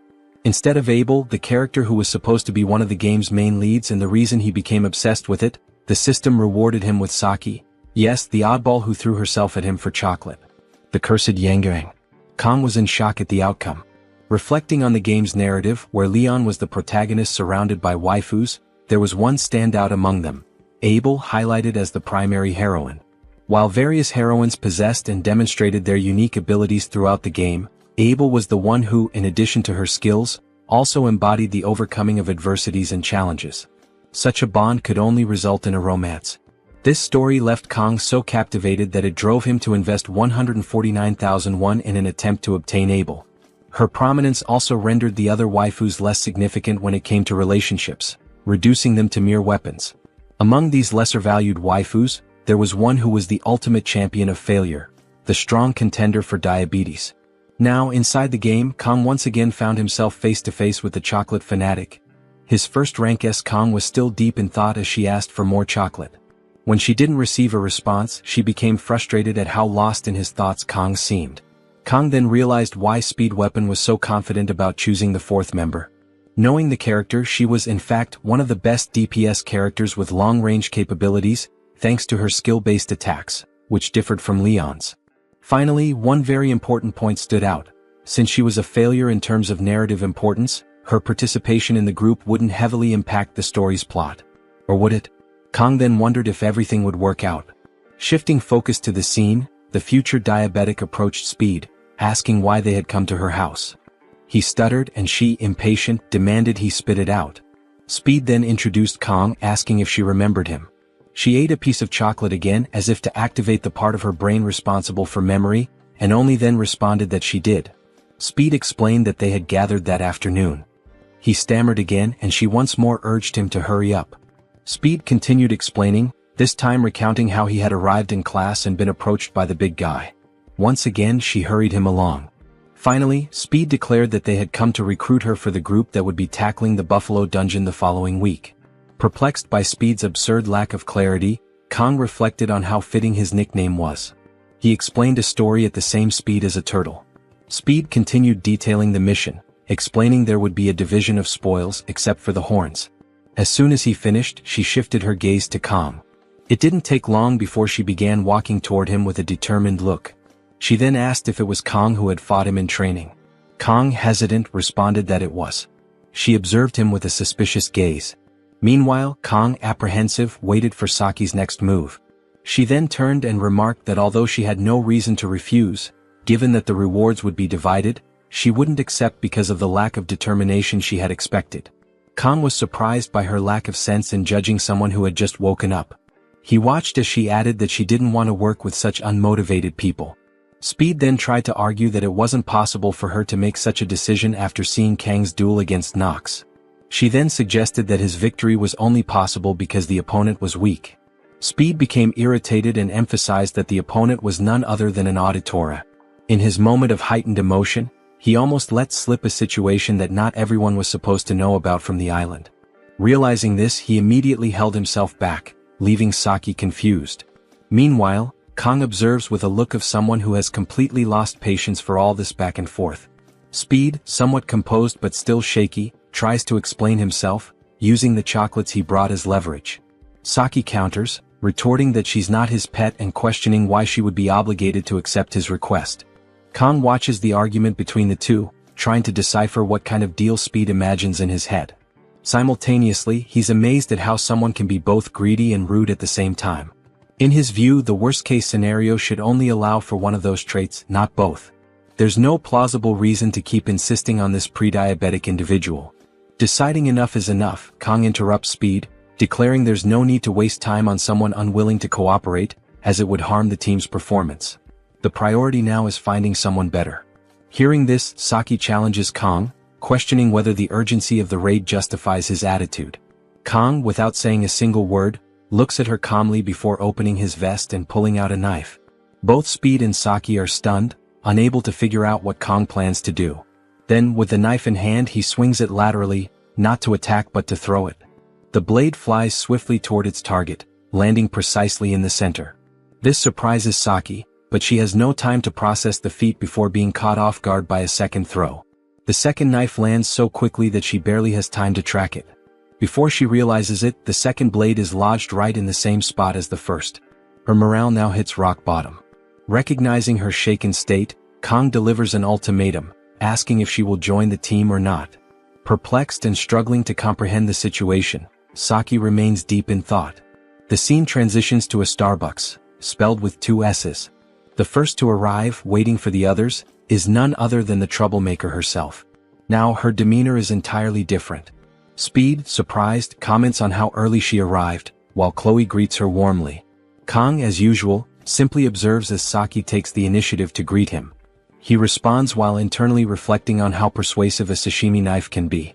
Speed, astonished at how quickly Saki prepared for the meeting, hears her nonchalantly say it was easy to manage before she formally declares the start of the meeting. Speed rises and begins explaining the mission details, preparing a precise drawing to illustrate the task. He elaborates that the enemies are rank C monsters known as water buffaloes. They have the ability to charge long-range attacks, making close combat risky. Thus, the best strategy is to attack from a distance. Kang and Chloe marvel at the impressive drawing, while Saki focuses intently on the explanation. Speed then outlines a critical rule: there's a gate at the dungeon's center that must not be opened. Curious, Chloe asks what happens if the gate is opened. Speed admits he doesn't know the exact consequences, mentioning only that there appears to be a seal, though it's merely a hypothesis. Saki, however, emphasizes that the academy mandates the gate remain closed, and there's no reason to disobey that order. Kong listens and agrees aloud not to disobey, but his expression betrays his true thoughts. Everyone notices his reaction, and it doesn't take long for Kong to realize he's let slip his curiosity about opening the seal. He finds himself the center of attention, with everyone staring at him in confusion. Speed Weapon, unable to contain his curiosity, presses Kong for an explanation, asking if he knows anything about the seal. Kong denies it, but deep down he knows something. He silently concludes there's undoubtedly a boss behind that gate. While outwardly stating it's obvious no one should touch the seal, he begins contemplating the conditions necessary to open the gate. Satisfied with Kang's answer, Speed relaxes, relieved he misunderstood Kang's earlier reaction. Kang's mind, however, remains occupied, analyzing the dungeon's potential scenarios for unlocking the gate. Meanwhile, Saki watches him with curiosity while indulging in her favorite pastime. Kong is baffled by how much she enjoys those sweets, and she responds that intelligent people need them. Kong jokes about her barely being able to talk while eating until he notices something strange. Chloe is on high alert, her knife in hand, prompting him to become vigilant as well. They are being watched. Chloe is confused and asks what is wrong. Kong then tells her to stay calm and wait. The observers will reveal themselves at the right time. After the meeting ended, sometime later, the team prepared to face the dungeon. On the way to Chorwon, Kong seemed already familiar with the place. As he reflected on his time in the military, he remembered swearing never to set foot near that place again. Yet, despite his personal vow, he had no choice but to press forward. His mission was clear: he needed to collect the necessary materials. But that didn't stop the weight of his broken promise from settling heavily on his mind. Just as he was lost in these thoughts, the bus came to an abrupt stop, pulling him back into reality. A conversation began at the front of the vehicle. It was the local guards conducting their routine inspections. The guards scrutinized the passengers carefully, ensuring that they were indeed academy students. After a brief exchange, their identities were confirmed, and the group was permitted to pass through the checkpoint.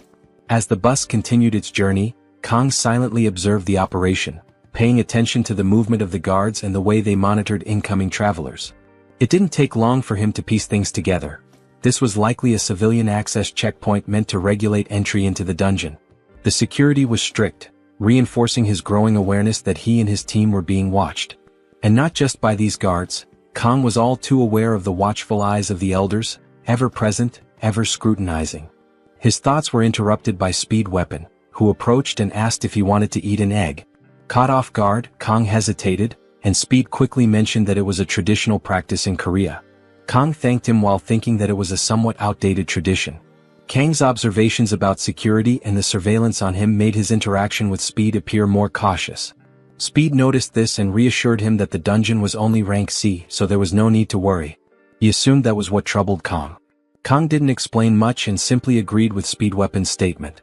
Speed then decided to offer his egg to Saki, emphasizing how delicious it was. However, Saki refused. Her eyes then shifted toward Kong, observing him as he resumed his conversation with Speed Weapon.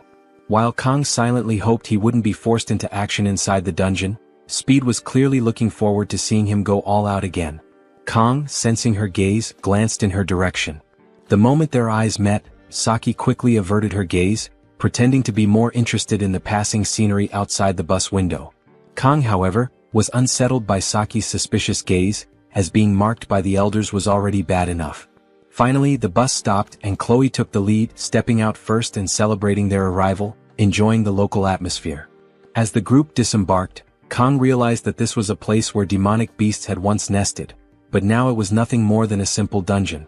Restless, Speed Weapon asked what Kong was carrying in his bag, given that his backpack looked quite bulky. Kong asked if Speed really wanted to know, while Saki observed and Chloe was preoccupied with admiring the view. Kong then decided to open the bag to reveal its contents. Unsurprisingly, it was knives. Lots of knives. A huge amount, in fact. With this quantity, one could make a good profit selling knives, and Speed immediately pointed that out. Kong simply replied that excessive caution never hurt anyone.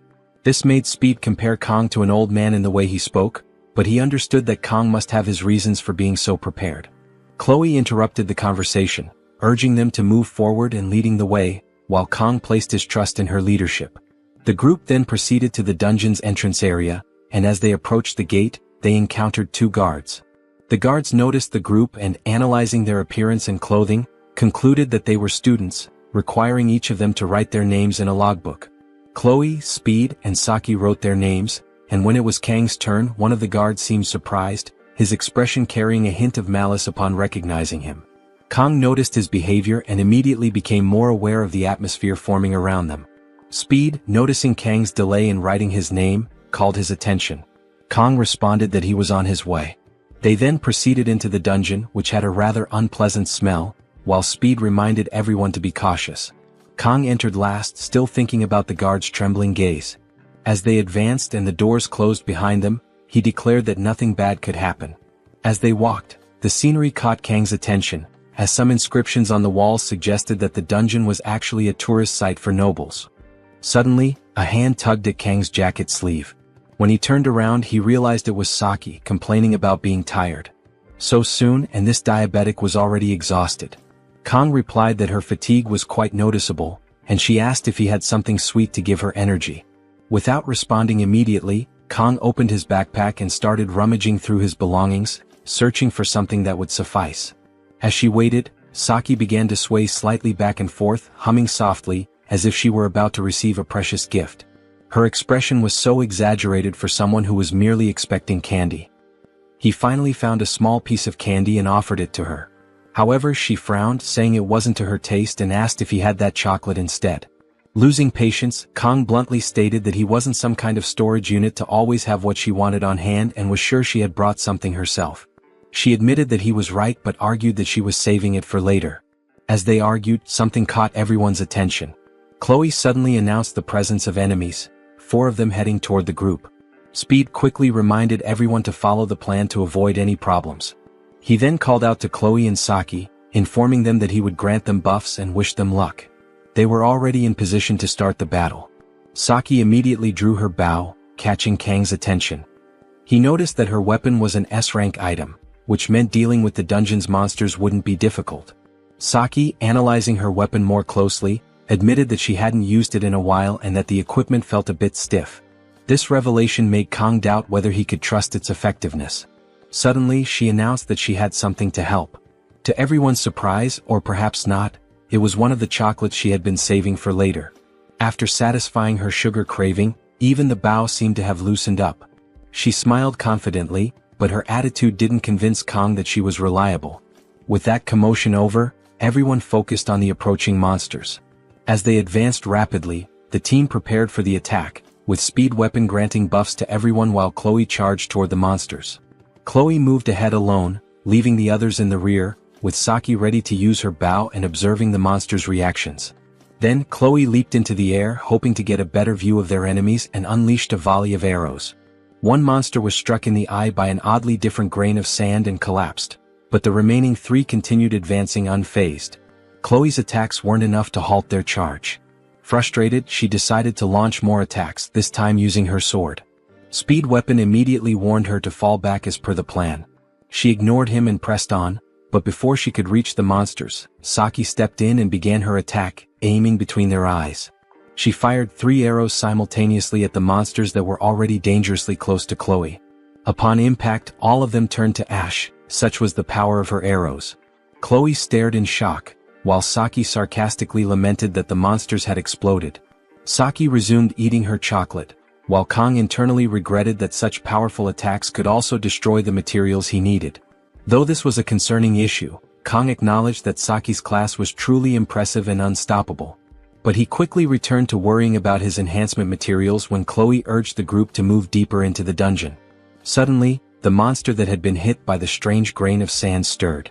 With an oddly pitiful groan, it got back on its feet and without hesitation, charged straight toward Saki, who was caught off guard. Realizing it was the first monster she had hit, she tried to reposition herself but tripped and started falling, leaving her defenseless against the creature's attack. Her only option was to protect herself with her arms and shut her eyes, an obviously effective defense strategy, capable of stopping even nuclear bombs. Noticing the delay in being struck, she opened one eye and saw Kong standing in front of her, holding her up with one arm, a knife in his other hand pointed upward, and the bowl that was once one now split into two.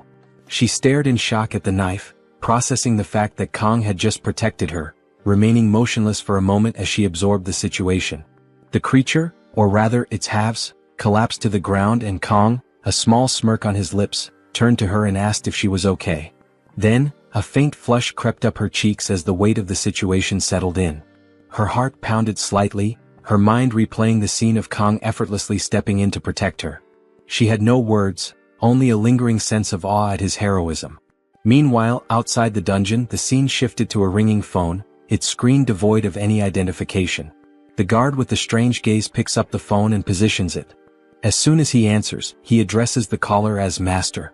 Kong firmly grasps the horns of the defeated bull monster, focusing on the real reason he entered this dungeon. Buffalo horns, classified as a C-rank reinforcement material, hold significant value for weapon upgrades and other practical uses. With this in mind, he decides to gather as many as possible. As he collects them, Saki approaches and hands him a piece of chocolate, a silent gesture of gratitude for saving her earlier. Meanwhile, Chloe's gaze sharpens, her demeanor shifting into something more intense. Kong quickly catches on and turns to her, snapping her out of it. Lowering his voice, Kong leans in and whispers something to Chloe about the guard they had encountered. Her expression shifts and she responds with a brief nod. Nearby, Speed Weapon observes their interaction and wonders aloud if they are a couple, suggesting that it would make sense. Chloe's face immediately flushes red, while Kong dismisses the assumption, stating that assuming every male-female relationship is romantic is a narrow perspective. Chloe's reaction remains frozen in surprise and Speed Weapon, caught off guard, questions if he had been mistaken all along.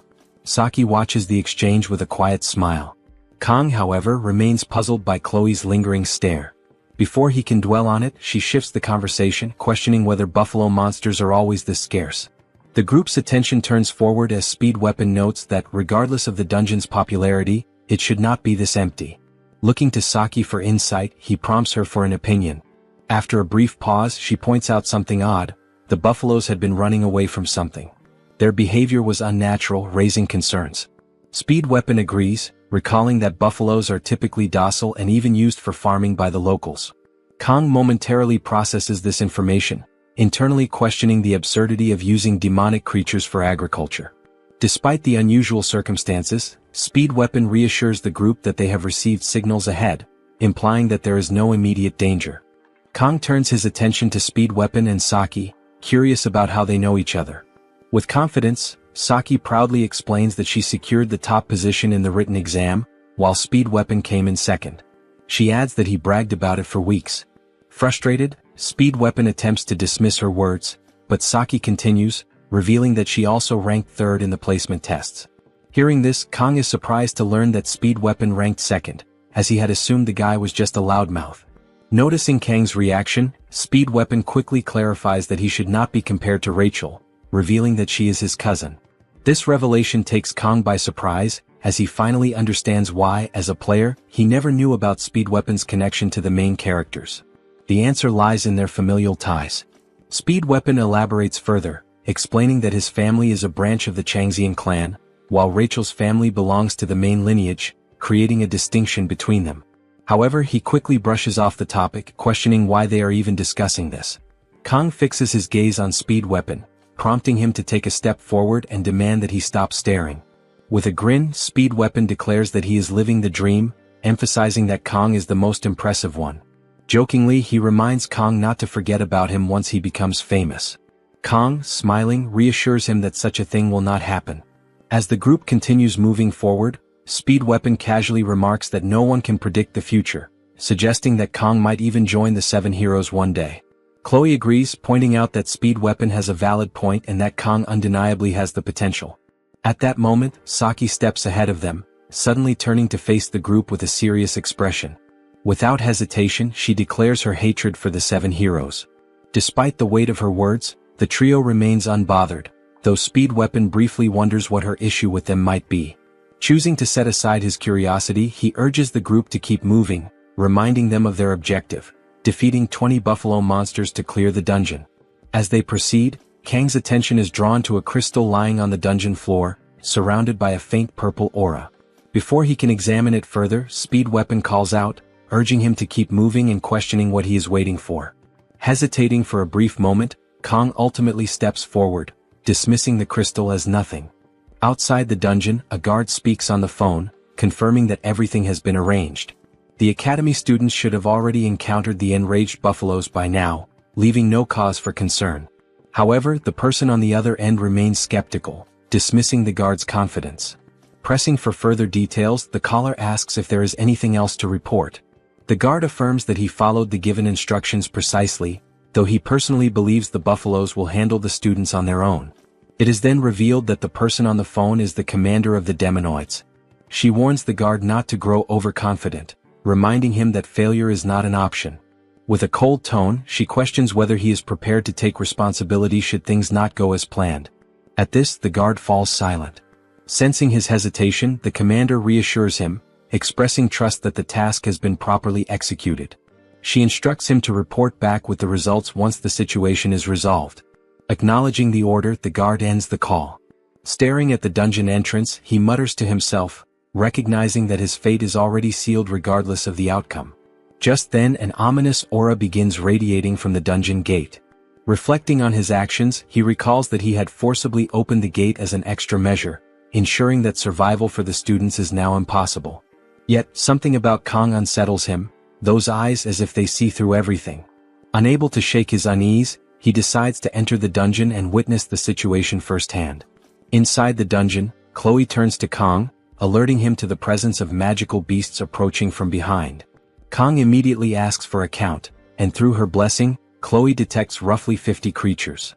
The group is stunned by the revelation. At that very moment, another presence rushes toward them from the opposite side of the dungeon. When they turn to look, their eyes widen in shock. A massive horde of buffaloes is stampeding directly at them. Speed Weapon, dumbfounded, struggles to understand the situation. Buffaloes don't normally swarm like this, yet these creatures appear completely enraged, charging at full speed. Still in shock, he questions Kang, recalling that these buffaloes were supposed to be harmless. In response, Kang remembers a lesson from his past life, where his master once taught him that every blade has its purpose, just as a sashimi knife is meant for handling fish. Snapping back to the present, he smiles at the thought and declares that it looks like he will be using the fish knife to handle the buffaloes. According to Chloe, Kang instructs her to distract the herd, warning her not to charge in directly. Instead, she should move unpredictably to disrupt their formation without engaging in combat. Chloe acknowledges the strategy, nodding in understanding. Next, Kang turns to Speed Weapon, ensuring he is prepared. With a grin, Speed Weapon confidently responds, showing no hesitation. Meanwhile, Saki struggles to understand why Kang remains so composed despite the overwhelming odds. He assigns her to hold the front, ensuring that nothing gets too close. Though she acknowledges the command, she remains puzzled and turns to Speed Weapon, questioning Kang's unwavering confidence. Speed Weapon, wearing a knowing smile, advises her not to be surprised. Still, Saki remains confused, unable to grasp Kang's plan. With his resolve unwavering, Kang steadies himself, refusing to overthink the situation. He came prepared. No matter how many enemies stand before him, he will take them all down. With that determination, he draws his weapons and activates the blessing of the sword god. As one of the buffaloes charges at him, ready to attack, Kang makes his move. Without hesitation, he surges forward, swiftly launching his daggers at the oncoming beast. Meanwhile, Saki remains in shock, unable to comprehend how Kang intends to handle the horde alone. Saki, stunned, lets the chocolate bar slip from her hands as she struggles to process Kang's overwhelming efficiency in combat. Perched atop a pile of defeated buffalo-like creatures, Kang remains unshaken, scanning for any remaining threats. In mere moments, he had effortlessly neutralized the ferocious charge of the monsters. Meanwhile, Chloe refuses to be outdone. Activating her ability, she charges into the horde, targeting her, executing her signature move, Schrodinger's cat. With fluid precision, she takes down multiple enemies at once, delivering her attacks with the style and flair of a Power Ranger. As Kang readies himself for the next wave, he leaps forward, slashing through his opponents with a flurry of strikes, reducing them to mere fragments. However, as his assault concludes, he finds himself surrounded. Saki and Speed Weapon watch as the creatures swarm him, forming a towering mass of flesh over his position. Saki tenses, preparing to intervene, but before she can act, Kong retaliates with a single spinning strike, obliterating every enemy around him. Once again, Saki is left speechless at his prowess, while Kong remains as composed as ever. Yet this time something does concern him: resources. Without hesitation, he begins collecting horns, intent on using them to upgrade his weapon. He reflects on how useful his ability upgrade has been, increasing from 30 to 40 seconds, allowing him to dispatch 50 creatures with ease. Chloe approaches, praising his performance. Kong acknowledges the teamwork involved, reciprocating the compliment before running a hand through her hair in a rare display of warmth. From a distance, Speed Weapon and Saki observe their interaction, as if already expecting such an exchange. Still, Saki finds herself bewildered by the turn of events, a frenzied battle concluding with an affectionate conversation. Speed Weapon, however, remains unfazed, teasing Saki for her reaction. She defends herself, questioning how anyone could remain indifferent to such an overwhelming display. Speed Weapon simply remarks that he always knew Kong would find a way to triumph spectacularly and leave everyone impressed. As Saki struggles to grasp how he could be so powerful, Speed Weapon admits he has no clue either. While they continue watching Kong and Chloe atop the remains of their enemies, Speed Weapon daydreams about how incredible it would be to livestream Kang's feats, leaving Saki perplexed by his remark.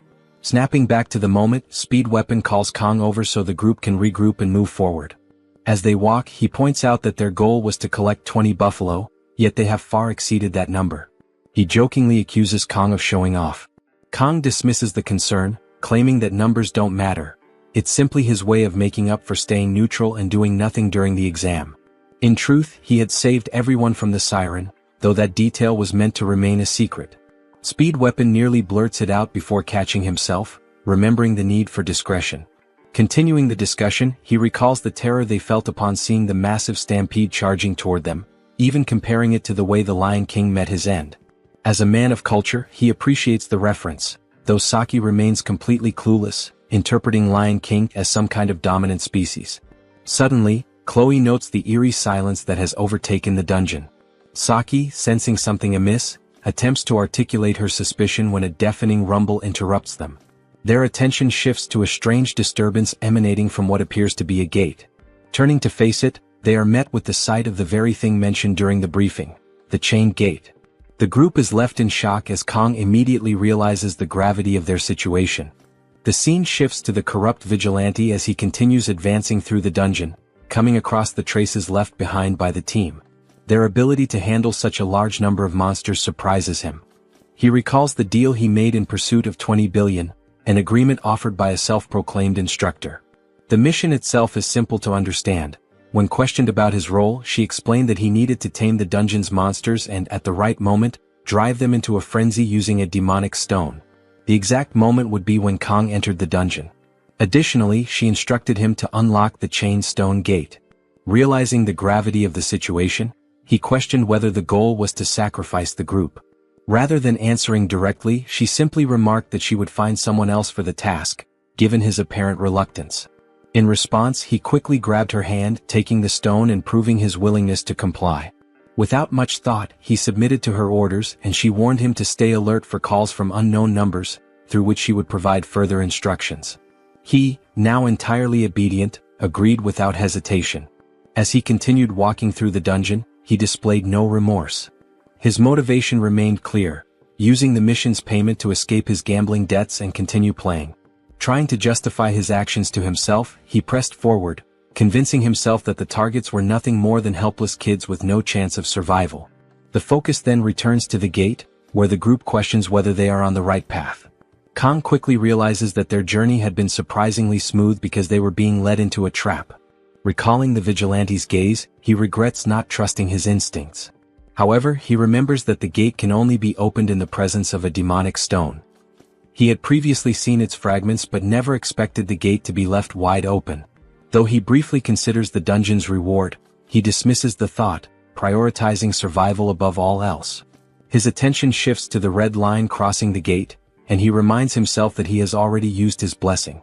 However, he believes Murasame will hold out for some time if a fight breaks out. His only option is to shatter the gate before it fully breaks apart. A sudden, thunderous sound erupts through the dungeon, drawing everyone's attention. Chloe panics, questioning what is happening, while Speed Weapon finds himself equally unsettled. At last, the colossal figure reveals itself, wielding a massive twin-bladed axe. The group immediately recognizes it as a buffalo, yet unlike the others, its overwhelming presence radiates an energy powerful enough to instill fear. Kong realizes that there is no more time for preventive measures.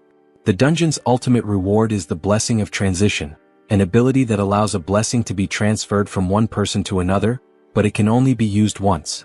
The creature before them is none other than the Minotaur, known as the Buffalo King. Inside the stone gate, two buffalo-like monsters stand in an alert position, scanning their surroundings, while the main boss monster sits between them. The group stands in front of the trio, trying to comprehend where they have found themselves.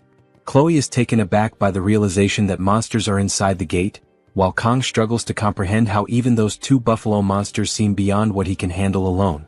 Kong quickly assesses the situation, understanding that even if he manages to break through the gate and try to escape, the moment the Buffalo King awakens, it will be nearly impossible for everyone to leave unharmed. Unlike the midterm exam where there was no prior information about the mermaid, the boy has encountered the Minotaur in gameplay before. If he were in peak condition, Kong could have handled all three buffalo monsters by himself. However, at this moment, the 40-second duration of Speed Weapon's immunity blessing has already been exhausted, leaving Kong with no room for error. Kong accesses his knife thinking to act in the most possible way to succeed. Kong grips the knife tightly as he turns to Speed Weapon, asking if the pain-reducing blessing is still available.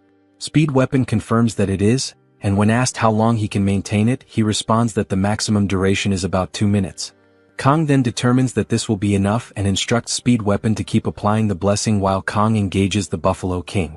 Kong knows that even a momentary lapse in focus could lead to severe injury or even death. Speed Weapon reassures him, promising to do his best.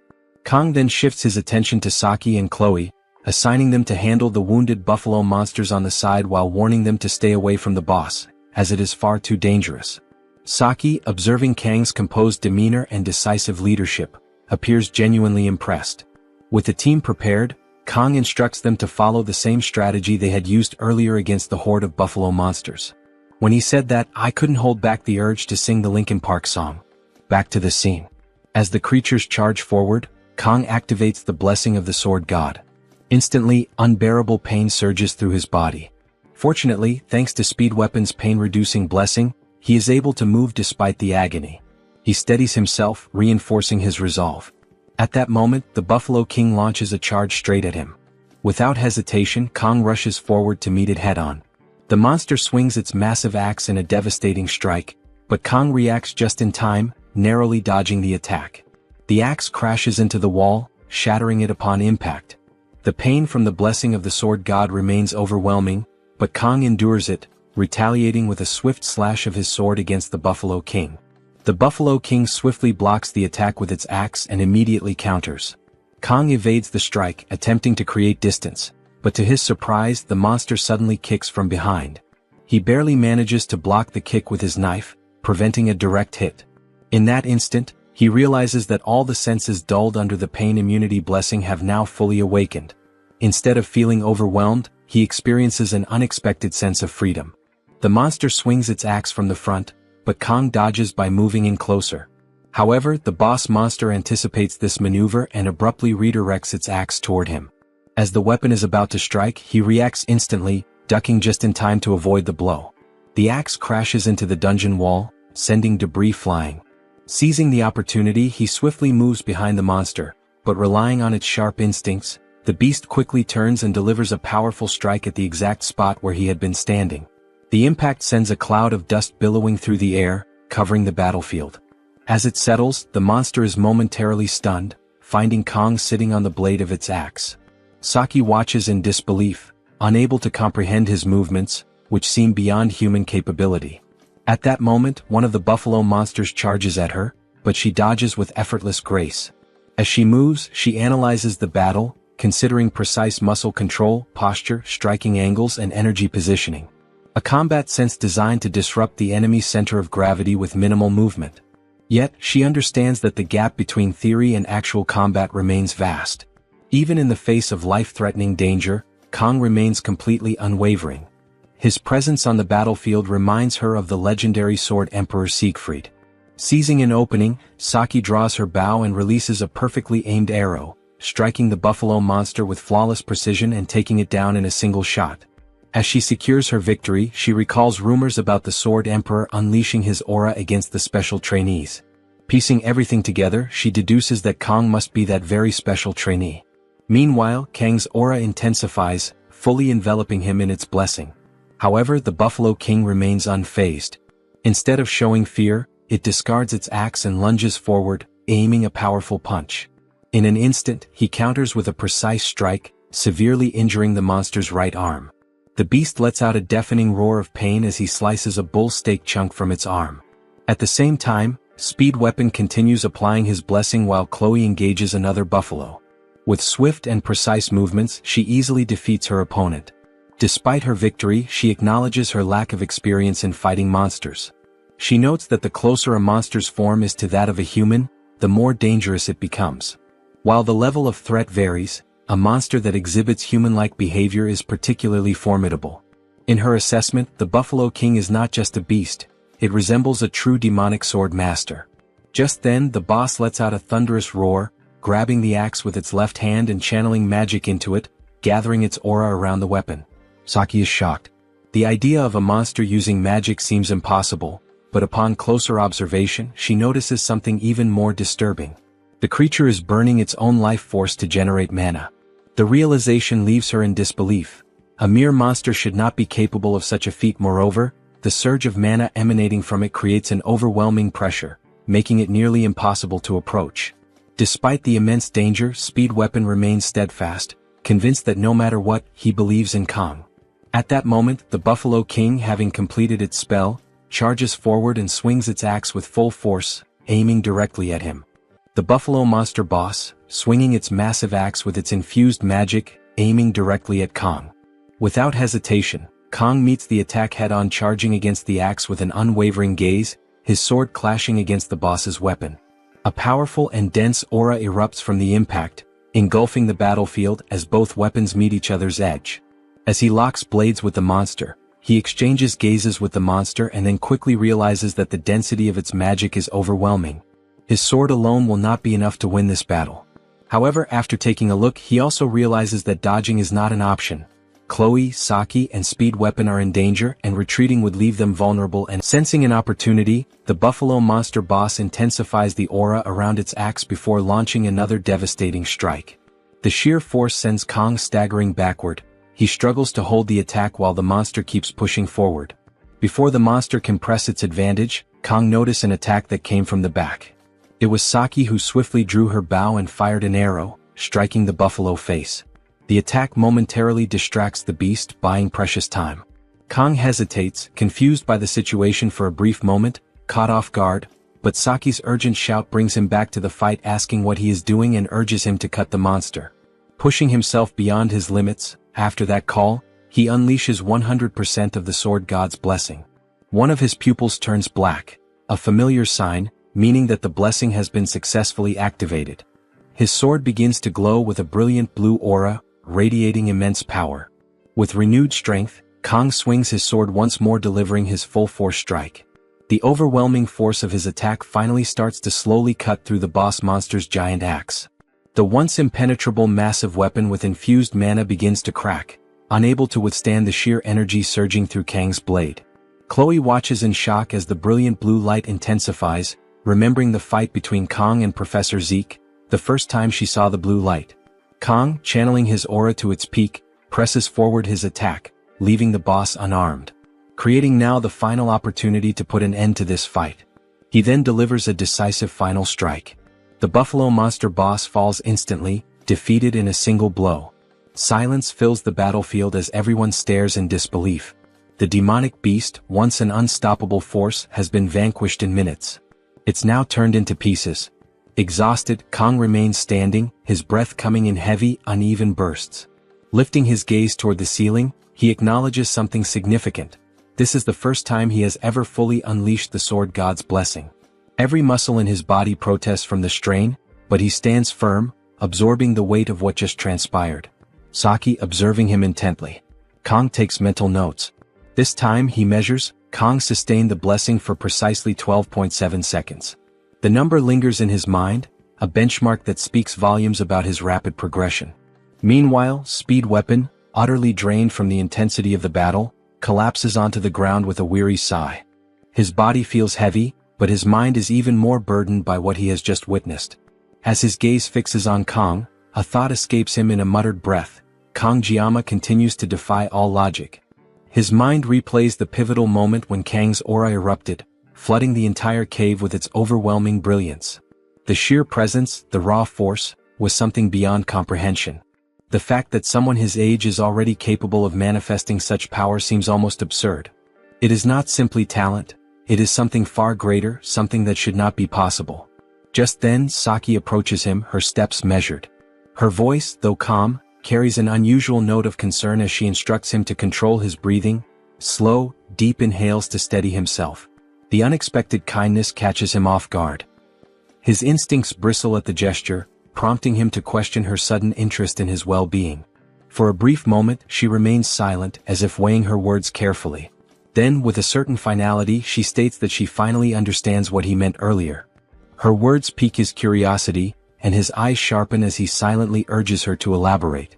Without hesitation, she references a legendary event, an incident that had long been a mystery to her. The pieces click into place in his mind, and with a knowing nod, he acknowledges the connection. But before the weight of the revelation can settle, she pivots the conversation, shifting the focus to Kang's current position at the academy. Her expression remains composed as she brings up a crucial fact. According to the academy's regulations, Kang is not eligible to transfer to their class this year. Speed Weapon blinks, slightly thrown off by the sudden change in topic. His confusion is evident as he asks why she even brings it up. Unfazed by his reaction, a smirk tugs at the corner of her lips. If Kang cannot transfer to their class, then there is only one alternative. The academy rules may prevent him from joining them, but nowhere does it say that they cannot transfer to his class instead. Her proposal hangs in the air, challenging, almost daring him to refute it. Speed Weapon hesitates, mind racing as he searches for any loophole, any contradiction that would invalidate her logic. But no matter how he looks at it, the rules do not forbid it. Begrudgingly, he concedes the point. Saki, satisfied, lets a grin spread across her face. The idea takes root in her mind, unfolding possibilities she had not considered before. If the path to Kang is blocked, they will simply carve a new one. The thought alone is exhilarating. Meanwhile, Kang reflects on the battle. Even with Speed Weapon's blessing, the toll on his body is undeniable. However, the progress is clear. Fighting without the blessing of painlessness is a step forward. Before he can dwell further on his thoughts, Chloe rushes toward him, embracing him tightly. Tears stream down her face as she desperately checks for any injuries. Still recovering, Kang struggles to respond, prompting Chloe to step back, embarrassment flashing across her face. With a deep blush, she quickly apologizes. At that moment, a system window appears before Kang, congratulating him on acquiring a new blessing. As he reads the details, he immediately recognizes it as one originally meant for Leo. Its rank is Spirit Rank, the rarest blessing in existence. A unique ability that only reveals its full potential when combined with another. The specifics of the blessing materialize before him. Blessing of Transition. This power grants him the ability to transfer any of his own blessings to a living being or object. But, as a requirement, he needs to make direct physical contact with the target for activation. Realizing the potential of this new ability, Kang immediately sees its significance in mastering the dual-natured Baemong. Determined, he resolves to make full use of this rare blessing. Just then, a heavy creaking sound echoes through the stone gate as someone steps inside. Turning his attention to Chloe, Kang reminds her of the favor he had asked earlier. Without hesitation, Chloe acknowledges his request. The figure entering the room is none other than the security guard from before. Before he can react, Chloe swiftly moves in, landing a precise strike to his leg. The guard stumbles, attempting to regain his footing, but her piercing gaze stops him in his tracks. With an unwavering voice, she warns him to remain still or face the consequences. Speed Weapon, caught completely off guard, demands an explanation. Kang, calm as ever, simply replies that he had asked Chloe for a favor earlier. The injured guard winces in pain, his glare fixed on Kang, demanding to know the reason behind the sudden attack. His voice carries both frustration and disbelief as he questions what he had done to deserve this. Kong, unfazed, responds coldly, making it clear that he intends to uncover the truth.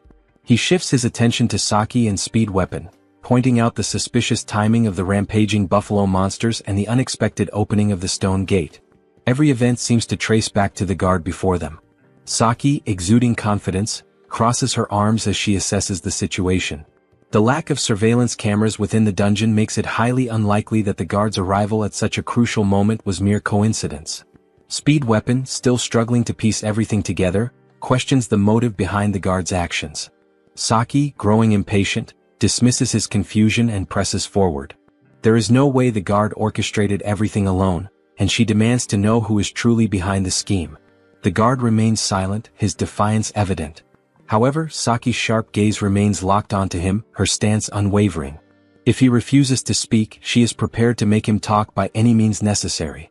Before she can act, Kong steps forward, his calm yet firm tone leaving no room for negotiation.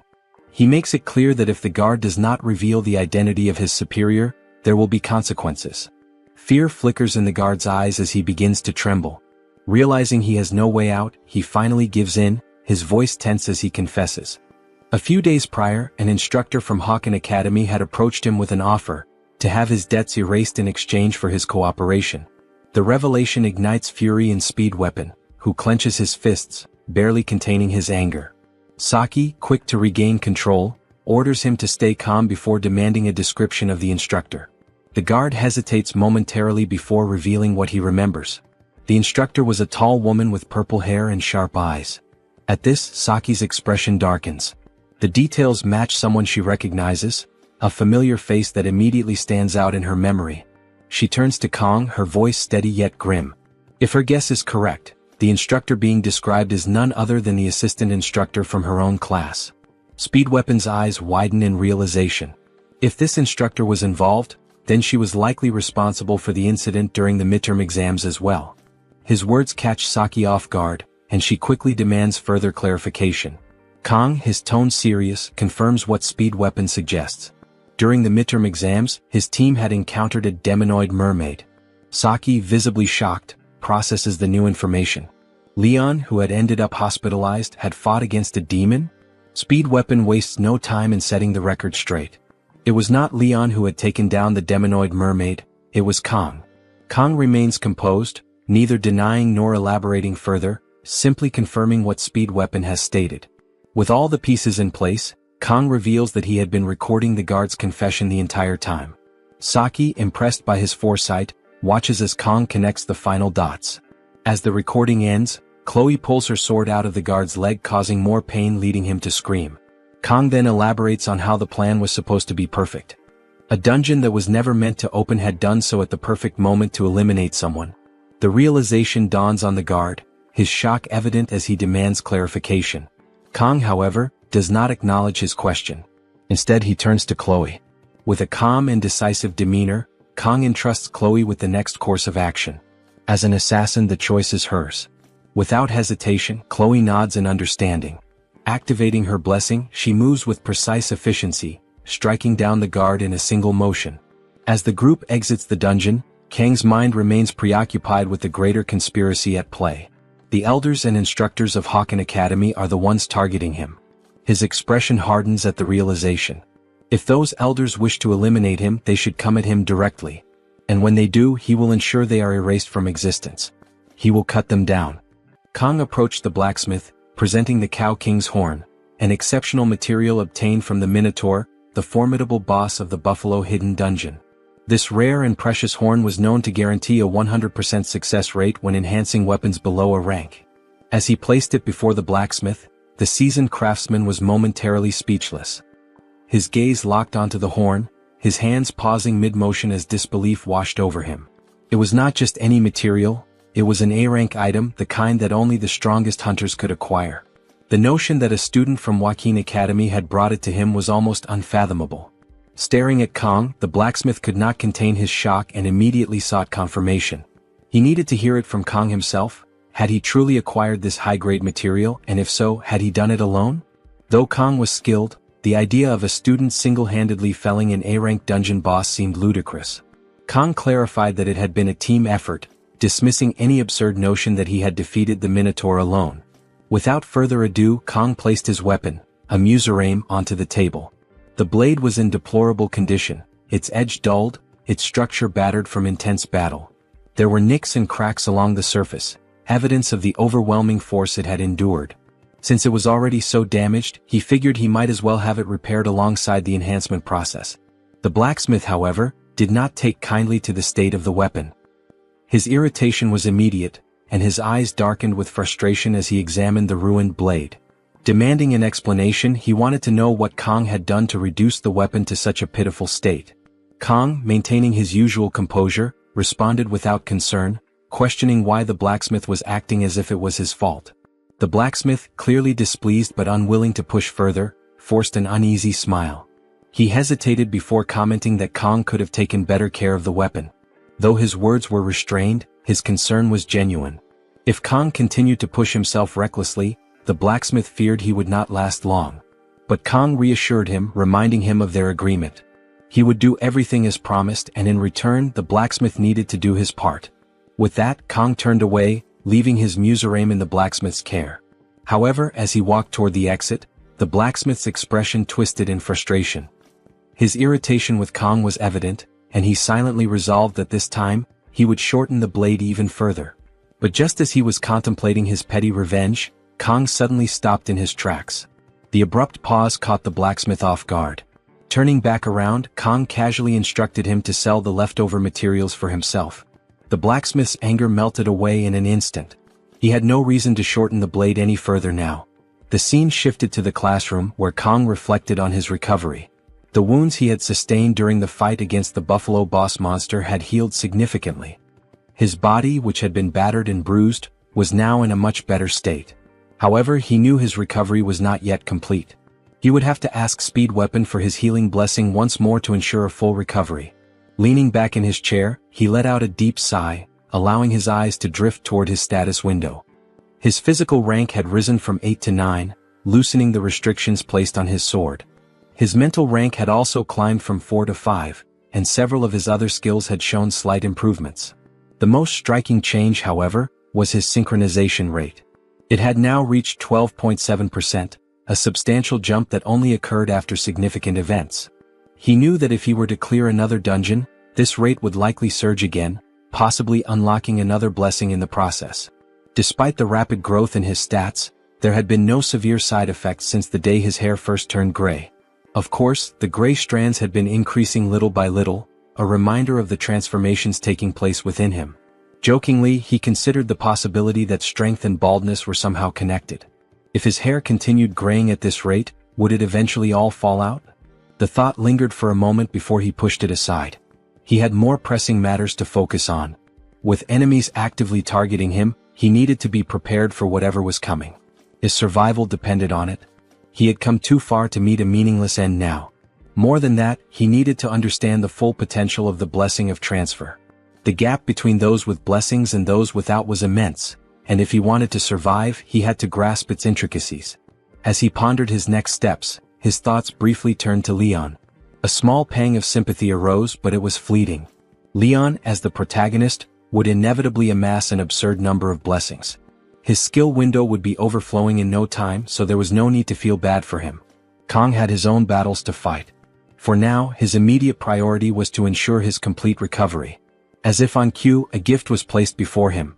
A small package, seemingly from Chloe. It was a subtle yet significant gesture. This was the first time Kong had formed his own party and successfully cleared a dungeon together. Though being targeted had become a part of his daily life, it was not without its silver linings. He had gained 2 classmates whom he could genuinely call friends, Speed Weapon and Chloe. Neither of them had played a major role in the main story, and he was not even sure if Chloe considered him a friend. His eyes fell on the chocolate inside the package, triggering a memory. Chloe had been hospitalized with a fever after the dungeon raid. He had not checked in on her since then, but perhaps he should visit her when he had the time. At that moment, the classroom door opened, and the instructor walked in, accompanied by Siegfried. The instructor's commanding presence settled the murmurs in the room, and he instructed the students to return to their seats. Kong watched the scene unfold, his mind shifting from his own musings to the impending lesson. His attention turned to Siegfried, the Sword Emperor. How long was he planning to make them wait? Kang's phone suddenly vibrated, displaying a message from an unknown number. The sender's question seemed ordinary, asking what he was doing.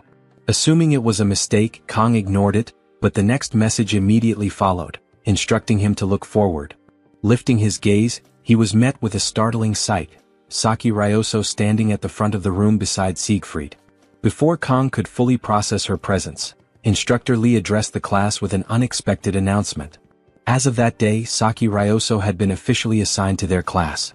The room erupted in whispers and murmurs of disbelief. Few could comprehend why someone like Saki would request a transfer to their class. However, Instructor Lee quickly silenced the commotion, expressing his hope that everyone would get along with the new student before giving instructions for the students to change and assemble at the training hall within 30 minutes. With Siegfried and Instructor Lee leaving the room, the class remained in stunned silence. The revelation that Saki Ryoso, one of the most promising cadets of their generation, had personally requested the transfer left them bewildered. Among the current first years, often referred to as the generation of miracles, she ranked fourth. Not only had she achieved the highest score on the written exams, but her combat skills were formidable as well. She was a master of the Kyushu style, an elite discipline that only a handful could execute proficiently. Yet, beyond her personal accomplishments, her lineage commanded even greater awe. Saki was the daughter of Daki Kojima, one of the revered 7-star heroes and the individual known as the Absolute Bao.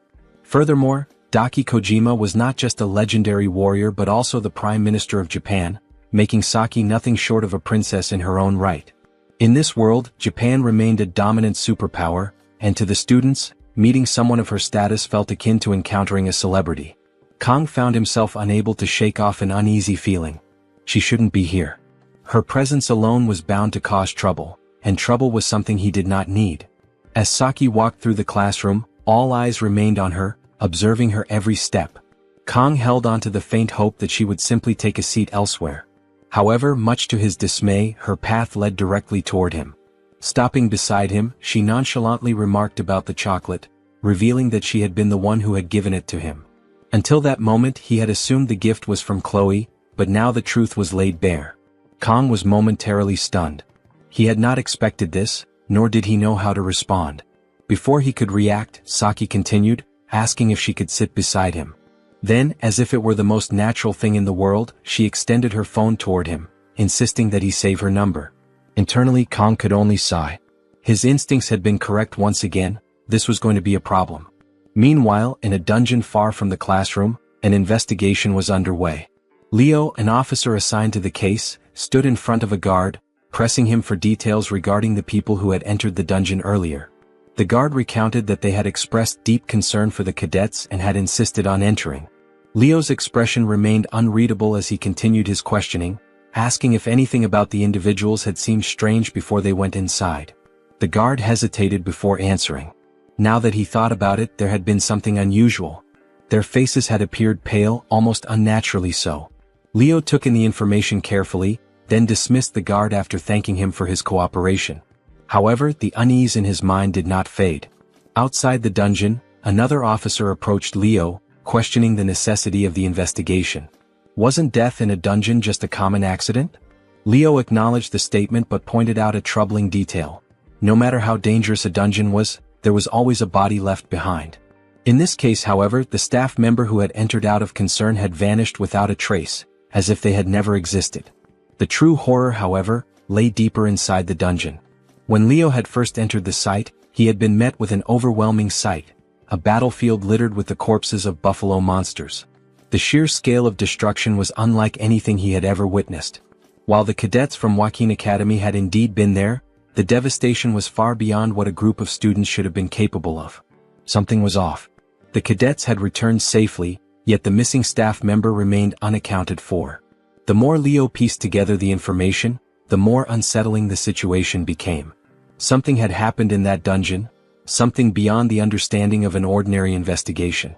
The officer accompanying Leo raised a question, speculating whether the missing individual could be inside the stone gate. Leo hesitated before responding, carefully weighing the possibility. The likelihood was slim. The stone gate had never opened before, and there was no indication that it would now. However, the situation was anything but ordinary. Something about this entire case felt deeply unsettling. Further contemplating the matter, Leo admitted another complication. He had no means of interrogating the cadets from Joaquin Academy who had been present at the scene. The academy was not just any institution. It was an elite school attended almost exclusively by nobles, individuals beyond the reach of routine investigations.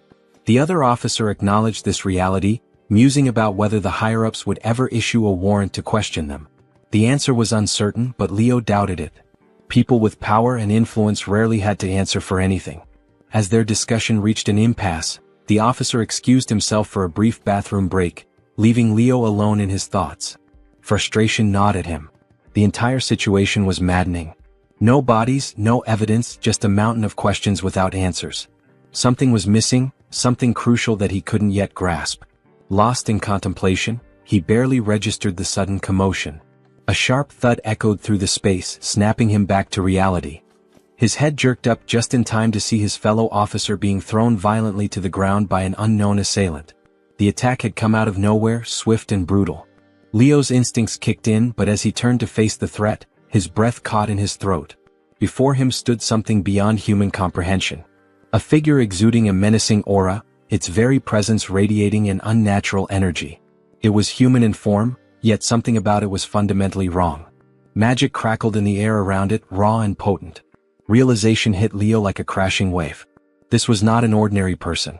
This was someone who had forged a pact with demons, an existence neither fully human nor entirely demonic.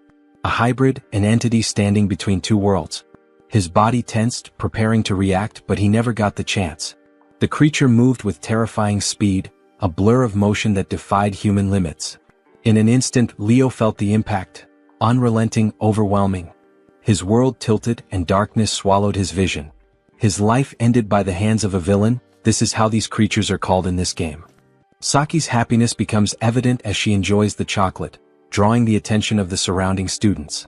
Kong, seated nearby, looks confused and curious about Saki's presence. The unexpected sight of her in his class leaves him uneasy. Saki questions Kong about not eating the chocolate, expressing disappointment since she went out of her way to share it. Kong explains that Chloe typically occupies the seat Saki is in. Saki dismisses the concern, questioning if the class has assigned seats and suggesting it should be a first-come, first-served system. Kong reluctantly agrees, still processing the unexpected situation. Saki compliments the chocolate's flavor, prompting Kong to ask why she transferred into the class. Before she can respond, the instructor's voice resonates, announcing an assembly in 5 minutes. The students groan but comply, gathering their belongings and preparing to head out. Kong informs Saki about the class's routine morning training and asks if she's joining. Instead, Saki puts on a sleeping mask and states she will engage in mental training for the day, casually wishing Kong good luck before quickly falling asleep. Kong watches in disbelief, unable to comprehend her behavior.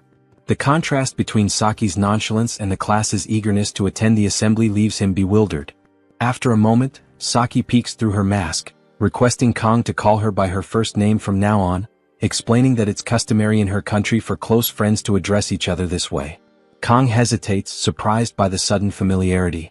When Kong notes that Speed Weapon still refers to her by her surname, Saki dismisses the point, reaffirming her wish for Kong to have a good training session before dozing off again. Kong, still baffled, heads off for the assembly, wondering what could have led to Saki's peculiar behavior. Later in class, Rachel stretches after a lengthy lecture, relieved to have a brief break. She comments to Abel about the noisy atmosphere, the hum of chatter and laughter filling the room. She then brings up the rumor that Saki was reassigned to a different class, adding that Saki was often idle and did as she pleased. Rachel speculates on what may have driven Saki to make the change, her curiosity evident. Abel listens indifferently, responding with a simple acknowledgement, unwilling to engage in gossip. Rachel, ever playful, teases Abel, suggesting she might be disappointed about the transfer. Abel denies any feelings of disappointment, her expression unreadable. Rachel, however, presses on, determined to provoke a reaction. She reminds Abel that class reassignments only happen when a vacancy opens, noting that Class Tiger had one available spot. Rachel questions how Saki knew about the vacancy and managed to transfer before anyone else. She recalls that Saki frequently napped in the archery hall, making her sudden motivation all the more surprising. Abel remains skeptical, but Rachel's grin widens as she shares what she heard from Speed Weapon. Apparently, Saki and Kong had recently teamed up to clear the Buffalo Dungeon. Abel's eyes widen in disbelief at the revelation. Rachel adds with a teasing tone that even if Saki liked Kong that much, it was well known that Kong was already reserved by Abel. Flustered, Abel protests the absurdity of the claim, denying any relationship with Kong. Her attempts to refute Rachel's playful accusations grow more desperate, but Rachel remains amused. She insists that Abel's denial only makes her theory more believable. Abel, frustrated, warns Rachel to stop making baseless assumptions. Rachel, unfazed by the response, remarks that only time will reveal the truth. With a satisfied smile, she leans back in her seat, enjoying Abel's discomfort. The air between them remains lighthearted, though Abel's lingering frustration is evident. Despite her protests, Rachel's teasing words echo in her mind, leaving Abel to wonder if others might also share the same thoughts. Her tone then shifts and she directly addresses Abel, cautioning her against deceiving herself. Lying to others may be one thing, Rachel remarks, but self-deception always leads to trouble. Abel, visibly shaken, is left in silence, reflecting on the comment. The narrative transitions to a memory from earlier that day, depicting Abel's interaction with her grandfather, Siegfried. He informs her that he will be temporarily taking on a position as an instructor at the academy. Shocked, Abel immediately protests, concerned that his presence will draw even more attention to her. Siegfried, remaining composed, calmly states that he will be responsible for teaching the first-year special class. Abel, confused by Siegfried's statement, questions his meaning. Siegfried reminds her that she was the one who made this request after the events of the midterm exams. The memory returns to Abel, recalling her own words. Siegfried assures her that they won't run into each other too often, implying she doesn't need to worry. Despite his words, Abel senses the excitement in her grandfather's expression. The once bored sword emperor now seems unusually invested, and it's all because of Kong. The thought of this fills Abel with frustration and anger. Her thoughts continue to dwell on Kong, someone she perceives as absurdly gifted, possessing undeniable talent that seems unfair. A once-in-a-lifetime genius who disregards status and noble lineage, relying solely on his strength to solve problems. As a special trainee, Kong stands apart from the rest. Abel remembers the first time she saw him, recalling a scrawny boy who avoided effort at every opportunity. But now that boy has grown into a well-built, sharp-featured young man exuding masculine charm, surpassing even Leon van Reinhardt, a so-called hero candidate. Kang's path as a hero remains unwavering. He doesn't boast or seek recognition, enduring his burdens in silence. Abel finds herself wishing that he would act arrogant, giving her a reason to hate him. But he never does. The realization that she may be envious strikes her deeply, especially when she considers how Siegfried now acknowledges Kong in a way he never did with her. Embarrassed, Abel clenches her fists. Returning to the present, Rachel suddenly appears behind Abel, grinning mischievously. Startled, Abel reacts instinctively, pushing Rachel away, causing her to stumble and fall. Rachel, rubbing her elbow, questions Abel's aggressive response. Blushing, Abel defensively insists that she has no feelings for Kong, denying any romantic involvement. Rachel, amused, comments on Abel's strong denial, suggesting that it's a relief for her. If Abel truly has no feelings for Kong, Rachel jokes that it's one less competitor to worry about. She even claims that while she could handle rivals like Saki and Chloe, competing with Abel would be impossible. Abel, visibly flustered, grows irritated as Rachel continues to tease her. The scene then shifts to Kang's classroom, where the instructor is delivering a lecture. He explains that the rank of a blessing is determined by the nature of the entity that resides within it. A guardian spirit leads to a guardian class blessing, while a spirit within results in a spirit class blessing. One student raises a hand, humorously inquiring if dreaming of a deceased grandfather would classify his blessing as an ancestor class. The instructor laughs it off, explaining that ancestors don't inhabit blessings, joking that perhaps the student's grandfather is just motivating him at the gym. During the lecture, Saki momentarily wakes up from her nap, only to fall asleep again moments later. The instructor, though noticing her behavior, chooses to ignore it. Kong observes this, wondering if Saki somehow possesses immunity from consequences, even from the professors. The class eventually concludes and Kang's thoughts linger on Saki. It has been 2 days since Saki transferred into the class, yet she has given no explanation for her arrival and has spent most of her time sleeping. Kong can't understand why she would bother coming to class just to nap, especially when a corner seat would be much less conspicuous. Still, a part of him feels relieved that Chloe is currently hospitalized. He imagines the chaos that might ensue if Chloe saw Saki sitting next to him. Despite his frustration, Kang acknowledges the undeniable truth. Saki's competence is unquestionable. After the Buffalo Dungeon incident, she efficiently handled all the post-dungeon cleanup, ensuring a smooth resolution. Compared to even experienced individuals like Speed Weapon, Saki's abilities are clearly on another level. Kang sits in the classroom, his gaze fixed on the blackboard where the instructor has outlined the classifications of blessings.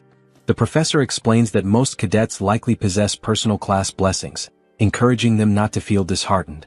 Despite their lower rank, these blessings can still rival the performance of Guardian class ones with the right skills. He also remarks on the rarity of Spirit class blessings, noting how uncommon they are in the world. As Kang listens, he can't help but reflect on his own situation. Just a few days ago, he unexpectedly obtained one of those exceptionally rare Spirit class blessings, the blessing of transfer. A student raises a hand, inquiring about heroic class blessings. The professor acknowledges the question, referring to them as hero-grade blessings. He admits his reluctance to discuss them, given their near-mythical nature. Since the first known manifestation of blessings in human history, only one person has ever awakened a heroic class blessing, the legendary founding hero Baylor Joaquin. The class buzzes with admiration at the mention of this historical figure. The professor continues, suggesting there may be one more such figure in modern times. However, before he can elaborate, the bell abruptly rings, signaling the end of the lecture. With a sigh, he announces that the topic will resume in the next class. Just as the instructor prepares to leave, Kang raises his hand, seizing the moment. He asks the professor if he knows anything about the phrase, "May the blessing of the gods be with you." The question causes a noticeable shift in the professor's demeanor, and even Saki, who had been peacefully napping through the lecture, stirs awake upon hearing it. After a brief pause, the professor responds, suggesting he doesn't fully grasp Kang's intent but points out a contradiction in the statement. Kang, confused, waits for clarification. The instructor calmly explains that the contradiction lies in the absence of gods in the world. His words linger in the air, leaving a strange silence in the room. Some students exchange uncertain glances, while others remain deep in thought. The instructor acknowledges Kang's curiosity, commending his thirst for knowledge. He invites Kang to visit his research lab if he wishes to explore the subject further before exiting the classroom. The rhythmic sound of students packing their belongings fills the space as conversations about the lecture ripple through the air. As the door closes, Kang notices Saki smirking at him before she casually returns to her nap, as if amused by the exchange. Kang, feeling somewhat defeated, decides he might as well follow her example. He lowers his head onto the desk, allowing his eyes to close. The residual murmurs from his classmates fade into the background, and a fleeting sense of calm washes over him. However, as soon as he drifts off, he finds himself abruptly transported elsewhere. The scene before him is surreal. Shattered remnants of train cars hover in midair, fragments suspended as though gravity has ceased to exist. The twisted metal and broken glass reflect a distorted, motionless sky. A strange stillness pervades the scene, making it unclear whether time has truly stopped or if he has been plunged into a realm beyond understanding. Confused, Kang takes in the eerie surroundings until a glowing window materializes before him. The text reads, "GM is requesting a conversation with Kang." Kang remains astonished by what he is experiencing. Surrounded by chaos, facing a giant sphere trying to communicate with him in some sort of subspace, he remains silent. The system sphere asks Kang to confirm the dialogue request. He hesitates for a moment but eventually accepts it. The system then informs him that GM is interfering with the world line code, apparently loading some kind of information. Kang finds the term strange and murmurs that everything happening is unknown to him until now. Suddenly, something catches Kang's attention. A red light seems to form near the system sphere, and he watches closely as everything around him appears turbulent. Moments later, things seem to calm down, but he remains on guard. After a brief pause, the system verifies that the opponent's level is extremely high. Kang is surprised by this information, even more so when the system states that his own level is very low, making it evident that there is a vast disparity between the entities of this world. Additionally, the system notes that Kang has not met the minimum requirements for something unspecified in the message. It then asks if, despite this, he wishes to proceed, ignoring the level gap. Kang takes a moment to think, realizing that what he is experiencing does not seem to be a dream. He considers that this might actually be the reason he entered this world, an opportunity to learn more about the blessing of the sword god that was given to him. Determined, he chooses to continue and selects the yes option. The system then announces that GM has accepted the proposal and is using a supposed suppression to establish contact while undergoing some form of mutation in the sphere. Quickly, the sphere dissolves, almost like an electronic signal fading away. Suddenly, the subspace shatters, revealing another layer behind the initial chaotic one. Kong immediately recognizes it as the same dimension he encountered the first time he wielded his knife, the day he first activated the blessing. The coincidences do not end there. He also notices the presence of a red light, something that is not new to him.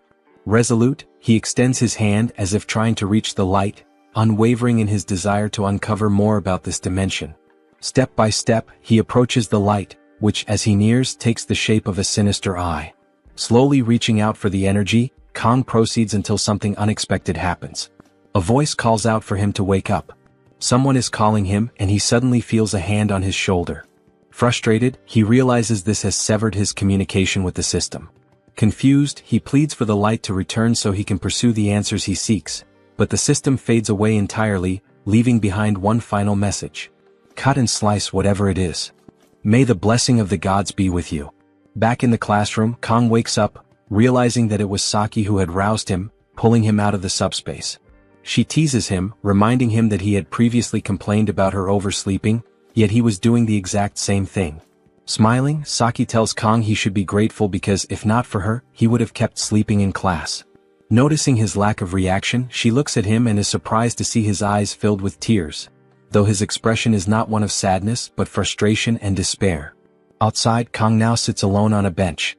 He recalls the moment he woke up, confronted by Saki, who felt guilty upon seeing him cry and asked if he had been having a nightmare or something similar. Kong is unsure if what he experienced was a dream, though he cannot remember many details. But what troubles him the most is being caught by Saki in tears, unable to understand why he was in that state. Kong looks to the side and sees Speed Weapon approaching with Saki and Chloe. They announce their arrival and quickly gather to discuss Kong being someone's target. A discussion sparks as Saki, irritated, complains that Speed Weapon repeats things too much and takes forever to get to the point, which is why he's not the best in class. She says her ears are going to bleed from his endless rambling. Kong wonders if it was a good idea to have Speed Weapon explain the situation to Saki before the meeting, as it clearly led to an argument.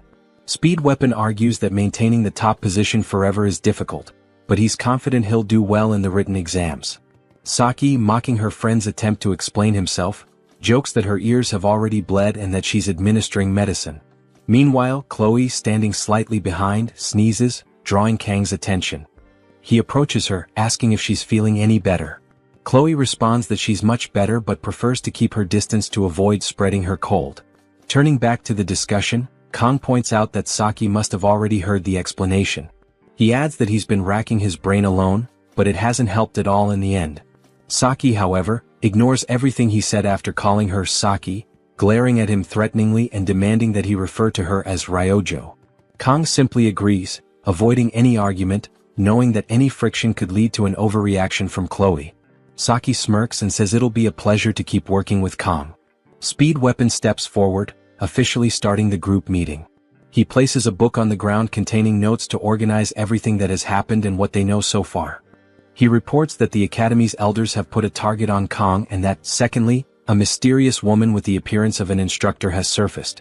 Looking at the notes, Chloe praises the drawing, while Speed Weapon claims they might find the person soon with this. However, he admits that what they have so far might not be that important. After all, the elders' request is vague. It could simply be an order to exile Kong regarding the auditor.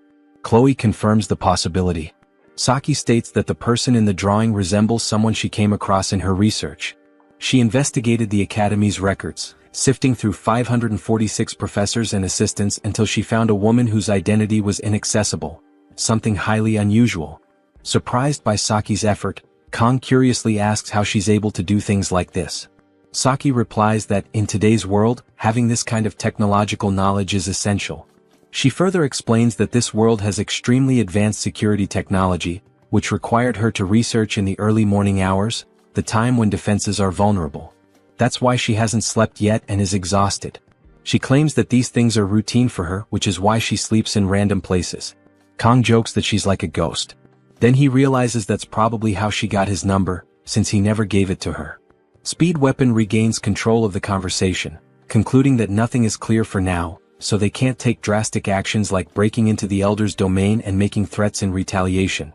He adds that Kong could easily resolve everything but believes that would likely make things worse. Saki and Chloe agree with Speed Weapon.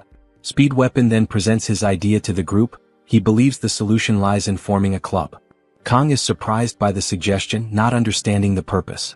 Saki steps in to explain that clubs are well regarded in the academy, enjoy free movement and receive funding.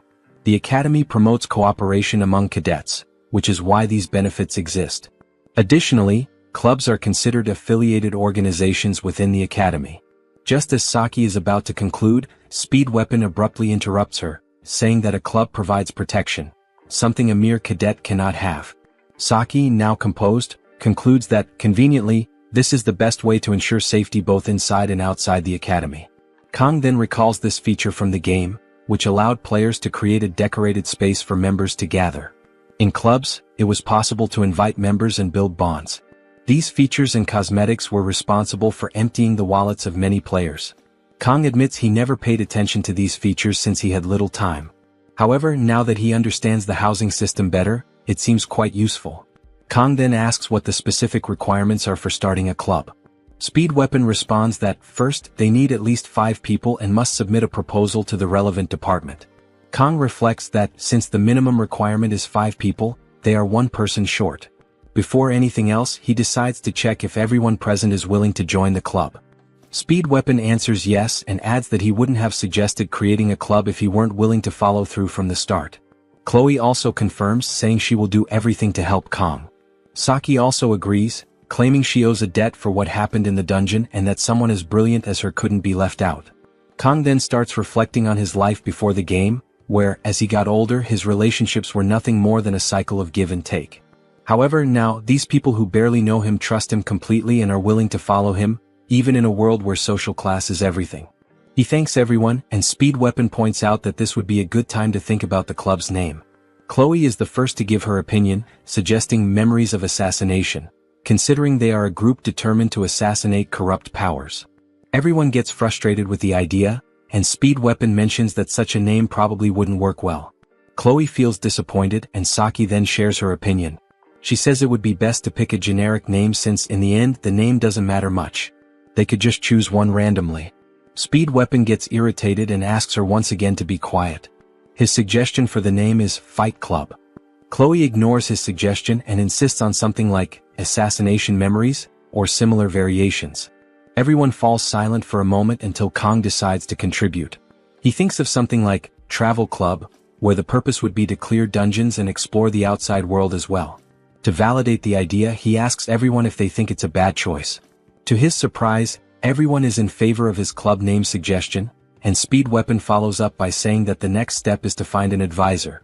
He mentions that the written test is next week, so they should sort this out as soon as possible. Saki comments that this will be the biggest challenge since advisors must be professors or someone of a higher rank. Chloe suggests they try the professors of blessing studies, mentioning that one of them is popular in kind.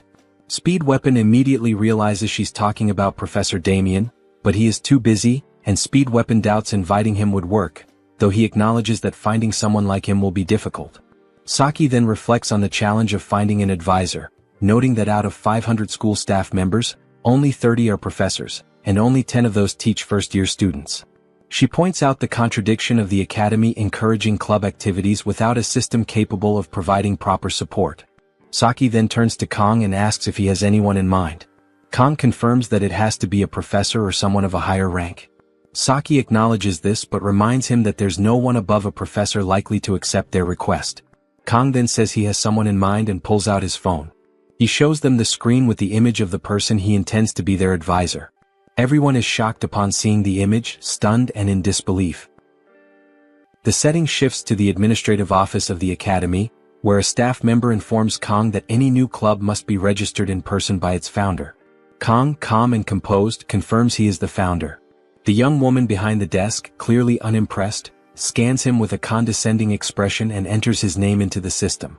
Despite trying to maintain a professional demeanor, she can't suppress a mocking laugh.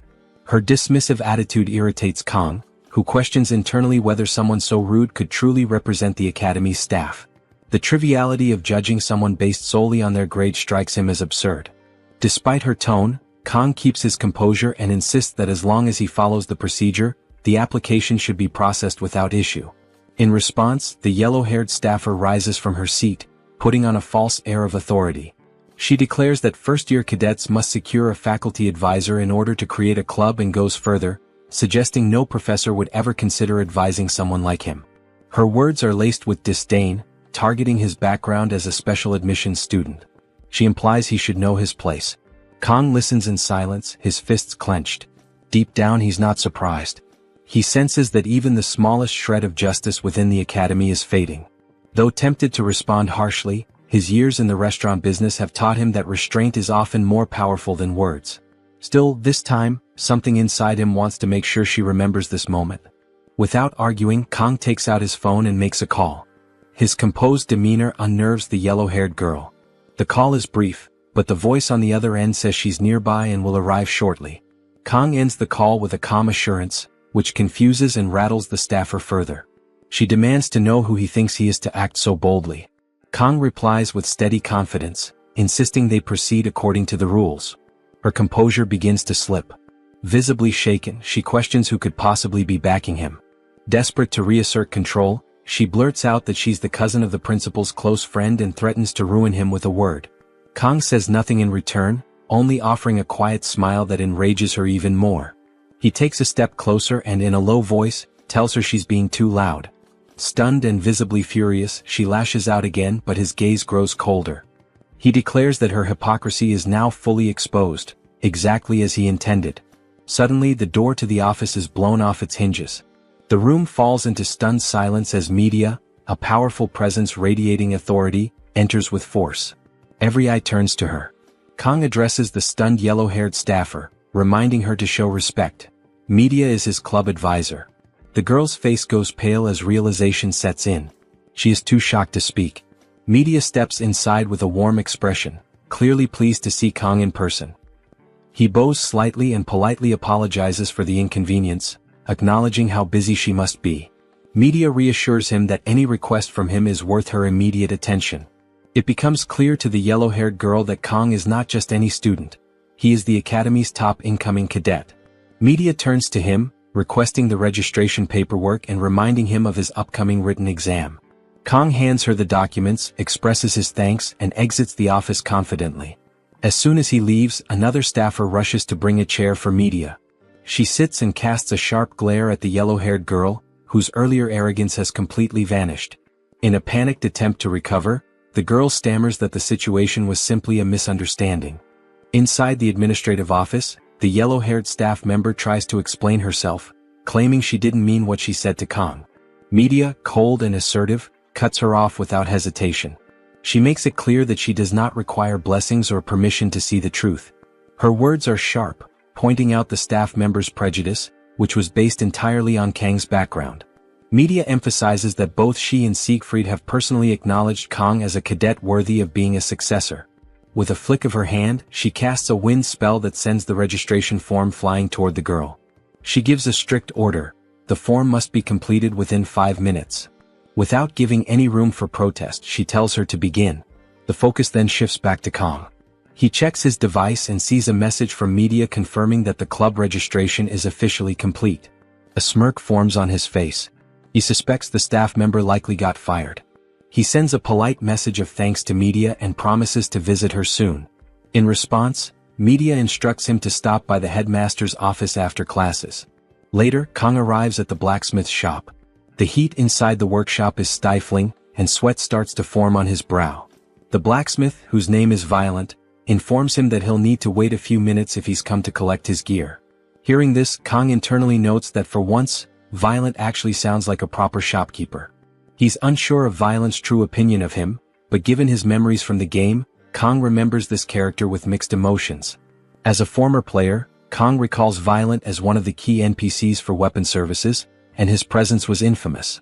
In the original mobile game, Violent had a reputation for draining resources without remorse. Light spenders like Kang didn't suffer too much, but heavier spenders used to practically beg before upgrades. The name Violent became synonymous with scams.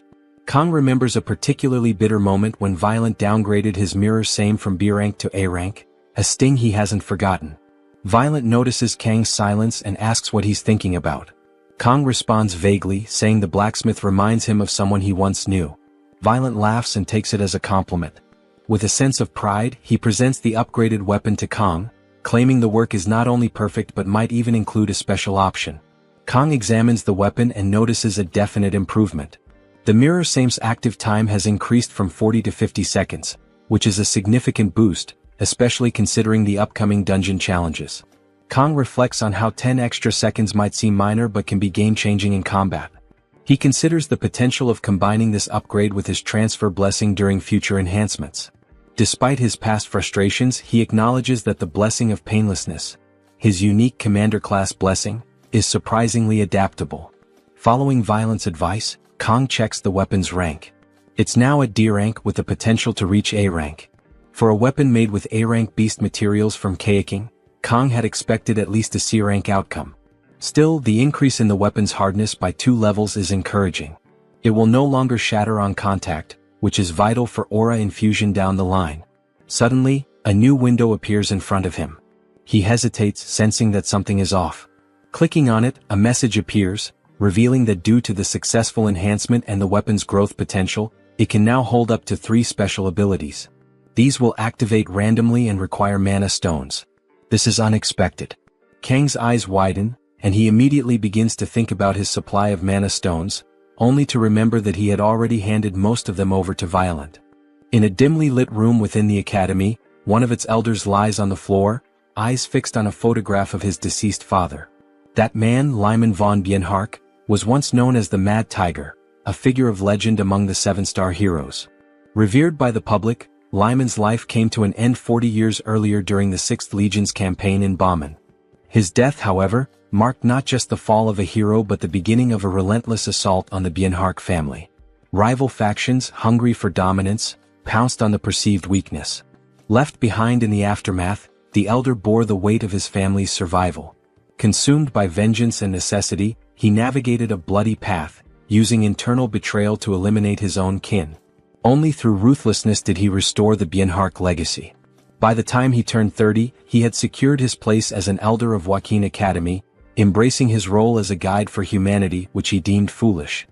He devoted himself to enforcing the supremacy of the chosen, believing that the masses could only be controlled by rallying them against a common foe. Demons served that role perfectly. With their terrifying presence, the elders could justify their rule, tightening control under the guise of protection. Yet unpredictability remained a constant threat. Lyman, with his destiny to challenge the Demon King, had been one such disruption, selected by the heavens themselves. The elder knew all too well the staggering power gap between humans and demons, and he doubted Leon's chances of success. Still, ancient tales, like that of the hero Joaquin sealing the 1st Legion commander, kept hope alive among the people. That sort of myth had no place in the elder's carefully constructed world. His thoughts drift to a more recent memory, the day a humanoid demon entered his chambers. Mistaken for a mere instructor at first glance, the truth became clear the moment their eyes met. She had already passed the threshold. She had bound herself to a Legion-class demon, abandoning her humanity. Beings like her, half human, half demon, were labeled only one way: villains. Her presence was a grim reminder of the chaos rising beyond the elder's control. Faced with Leon's defiance and now Kang's unsettling influence, the elder mutters about the growing complications. Even the auditor seems reluctant to act without a clear cause. Rising from the floor, he calls for his butler, who answers from the shadows. Without hesitation, Clady von Bienhark issues a cold command: summon the Undertaker squad. There is work to be done. Meanwhile, the scene transitions to a classroom, where Kang sits scribbling notes in a notebook. His thoughts remain fixed on mana stones.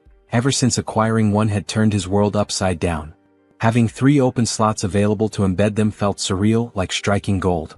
In a game setting, such stones would drop only from A-rank beasts or dungeon bosses, extremely rare and high-risk materials. These magical creatures, despite sounding impressive, posed threats on par with demons. Kang glances towards Saki, fast asleep at her desk.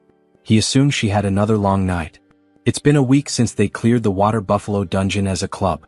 Through that experience, Kong learned that mana stones were the key to unlocking the stone gate, which held the Cow King. The stone he now possessed came from Behemoth Gigant, a creature of immense power. Someone had managed to defeat it and claim the prize. In the game's lore, even a single step from Gigant could cause the terrain to tremble. But even Gigant was nothing next to the titans introduced in later updates. Tainted Knight, Basilisk, Manticore, Lich King, Drogue, monsters of S-class caliber, equivalent to cataclysmic forces. As these thoughts swirl in his head, Kong questions whether the risk of hunting such beasts simply to enhance his gear is even worth it. That kind of grind was supposed to be Leon's responsibility, not his. Chloe arrives and asks if the seat beside him is taken. Kong greets her casually. She spots the sleeping Saki and pauses, observing her for a moment. Kong remarks that Chloe seems fully recovered from her previous injuries. She confirms it, smiling, but reminds him that it was Kong who had been seriously wounded during their last battle. She also recalls something peculiar from that day. His weapon had glowed a brilliant blue during the fight. Kong, hearing news about Leon's recent progress, silently reaffirms that farming mana stones is worth the danger. Despite abandoning dreams of peace or stability, his core objective remains survival. However, survival now seems more elusive than ever.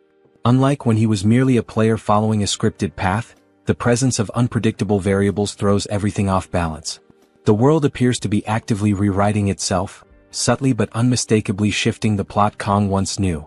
A full month has already passed since his arrival at the Academy, and the secrets surrounding the Second Demonic War, set to erupt in 3 years, are gradually approaching the surface. In light of this, strengthening King's physical prowess and enhancing his gear has shifted from strategic decision to absolute necessity. Meanwhile, Speed Weapon takes notice of Saki sleeping through class again. Chloe voices her annoyance, pointing out that if Saki intends to sleep, she should find a more suitable place. Speed Weapon, attempting to wake her, is promptly rewarded with a punch to the face from the still slumbering Saki. Back at his desk, Kong reflects with a mix of concern and irritation. Just then, Kong notices Speed Weapon standing beside him and questions when he arrived. Speed Weapon complains about being hit by Saki, prompting Saki to grumble in her sleep that he's still a decade too early. Speed Weapon shifts the conversation to club matters, checking on their progress. Kong informs him that the principal has already given the green light. All that remains is to recruit one final member. Satisfied, Speed Weapon brings up Leon's latest accomplishments, noting how the supposed protagonist has cleared a high-ranked dungeon recently. Kong thinks to himself that Leon might finally be stepping into his destined role. Saki casually adds that Leon managed to clear an A-ranked dungeon just yesterday, and with a small team. In contrast, their own squad barely handled a C-ranked dungeon. Speed Weapon teases her for keeping such close tabs on Leon, suggesting she might like him. Saki, however, says nothing. Her silence fuels Speed Weapon's confidence in his theory until she glances at Kong, turns away, and declares she's no longer interested. She then drifts back to sleep, leaving Speed Weapon confused and visibly thrown off. Kong, however, is still lost in thought. He recognizes that Leon's growth is real. If things continue like this, Leon will likely be the one to obtain Bamong during the upcoming survival training on the deserted island. But something else gnaws at him. The existence of Tsushima, a character with 0 notable traits, continuing to survive this long seems almost unnatural. Kong suspects that Tsushima might be absorbing misfortunes originally intended for Leon, acting like a lightning rod for bad fate. The possibility unsettles him. Speed Weapon checks in on Chloe, asking if she's feeling better. She nods in affirmation. Kong returns to his inner resolve. Even if Leon's path is beginning to align with that of a traditional protagonist, it changes nothing for him. Should King's life be threatened, Kong won't hesitate to draw his sword. He has neither the inclination nor the obligation to follow a heroic script. He is not the main character of this tale. He is Kong, the sword demon, a man determined to carve his own fate. Elsewhere, the setting shifts to an ornate palace. A maid escorts 3 individuals through a grand corridor. Among them, a man enthusiastically tells his boss that they've succeeded in being summoned by one of Joaquin Academy's elders. He sees this as a massive opportunity. The woman leading them, clearly the boss, immediately scolds him, warning that another outburst will cost him. Nervous, the man attempts to calm her down, trying to dispel the tension. Another man, brown-haired and clearly more familiar with their boss, tells the blue-haired newcomer that she harbors a deep dislike for the Academy's leadership. The new guy, puzzled, asks why she accepted the mission in that case. The answer is simple: the money. The brown-haired man reminds him of the enormous payout, 100 million won up front and double that upon completion. Hearing that, the blue-haired man agrees. To him, this is nothing more than business. Their boss, growing tired of the chatter, coldly orders them both to be quiet. As tension fills the air, the group of men falls into silence out of fear. Approaching an elaborately designed room, the maid addresses Clady, announcing the arrival of the visitors. Clady instructs her to let them in. Inside, the boss of the group is revealed to be Ray Shun, a known villain. Accompanying her are two subordinates, the brown-haired Jang Taepeng serving as vice-captain and the blue-haired Parak.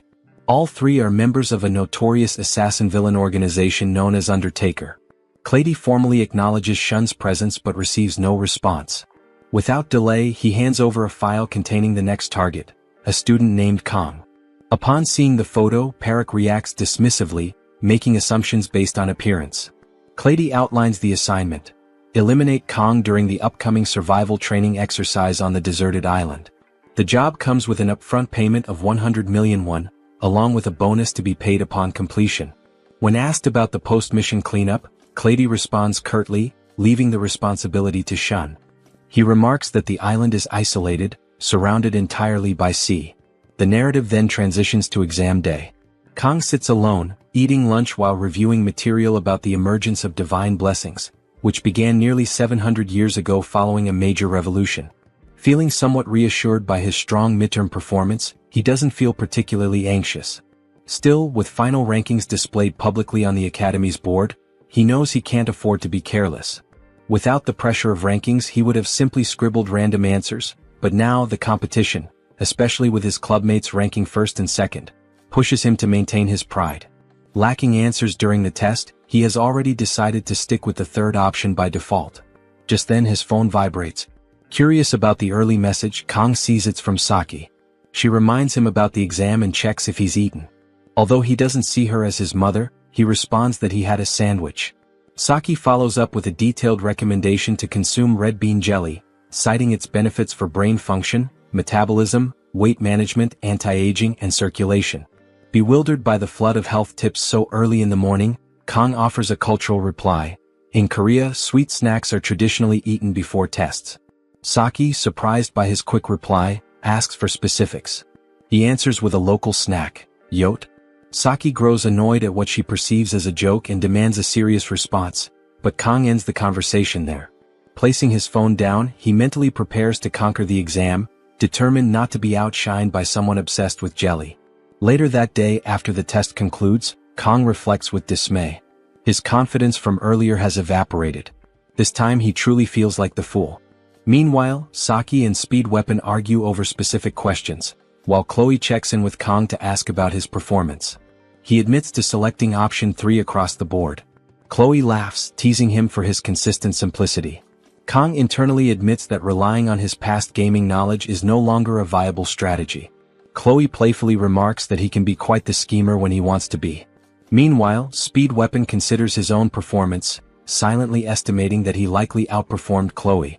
Kong brings up the topic of Nox, asking Chloe whether she has heard from him lately, since there has been no recent contact. Chloe responds that her brother did try to call the day before, but she missed it because she went to bed earlier than usual. She mentions that the call came in around 7 p.m., though she's been keeping late nights lately, making her unusually sleepy that evening. This explanation causes Kong to grow slightly suspicious. He quietly considers the possibility that Chloe may have intentionally avoided the call.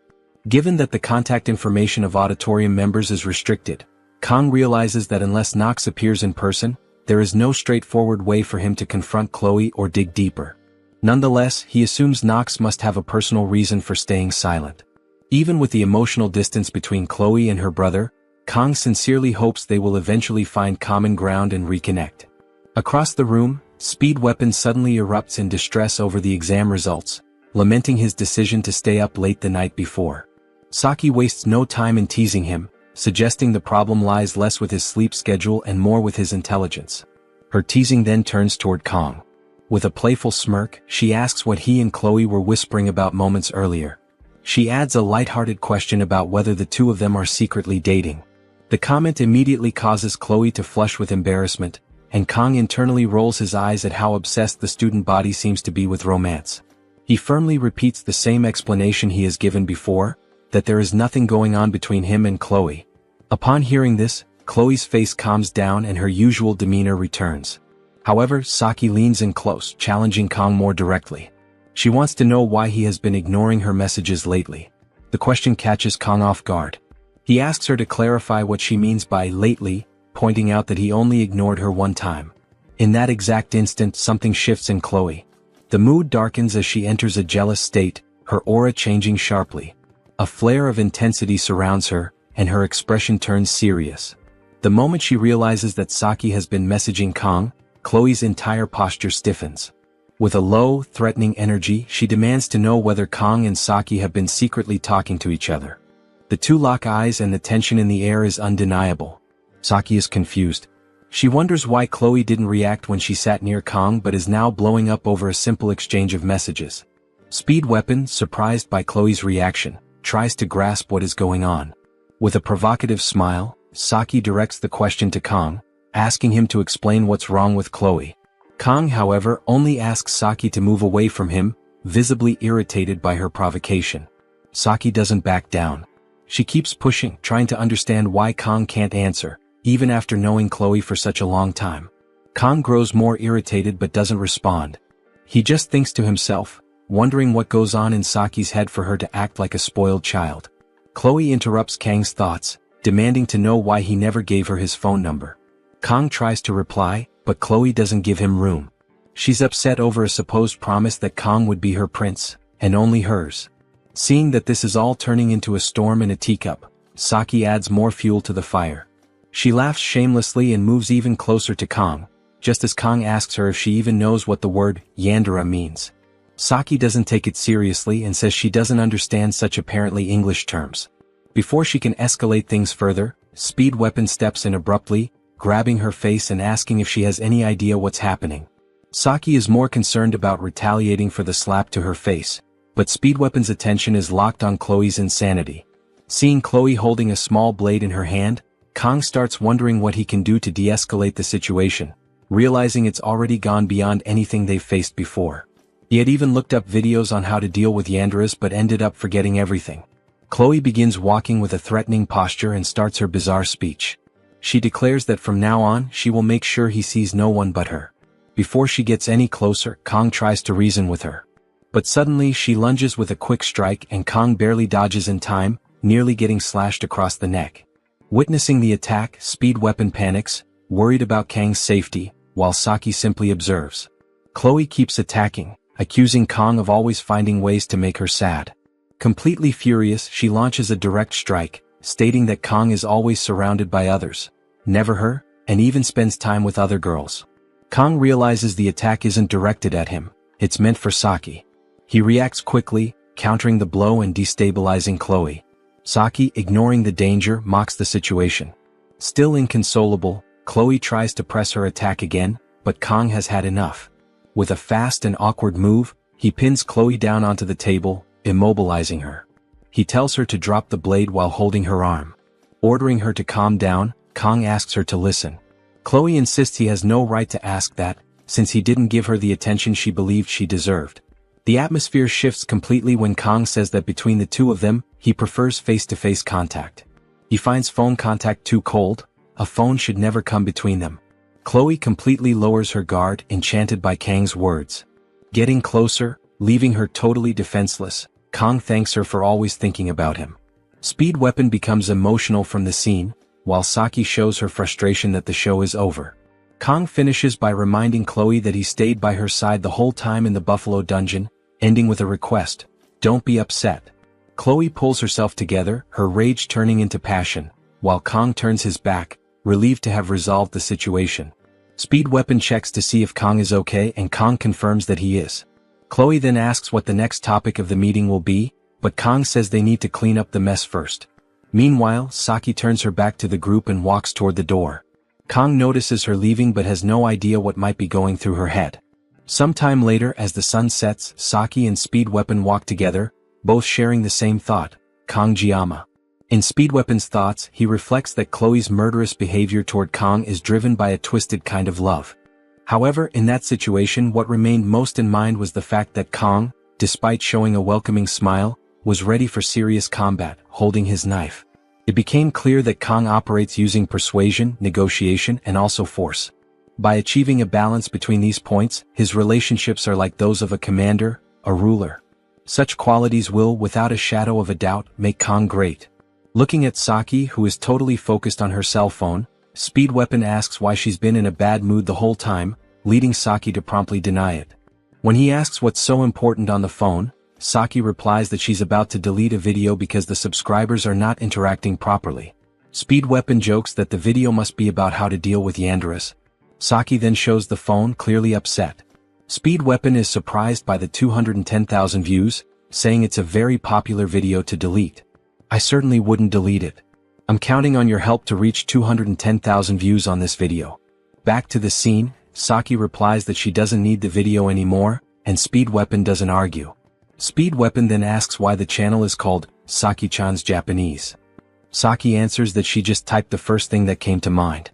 The scene shifts to the library, where Kang reflects on an upcoming event. He notes that, although the event is described like a survival game, it's actually conducted almost like a summer camp. The tasks of the event are to survive, identify poisonous plants, and follow the instructor's tips. To prepare, Kang lists all the books related to the subjects.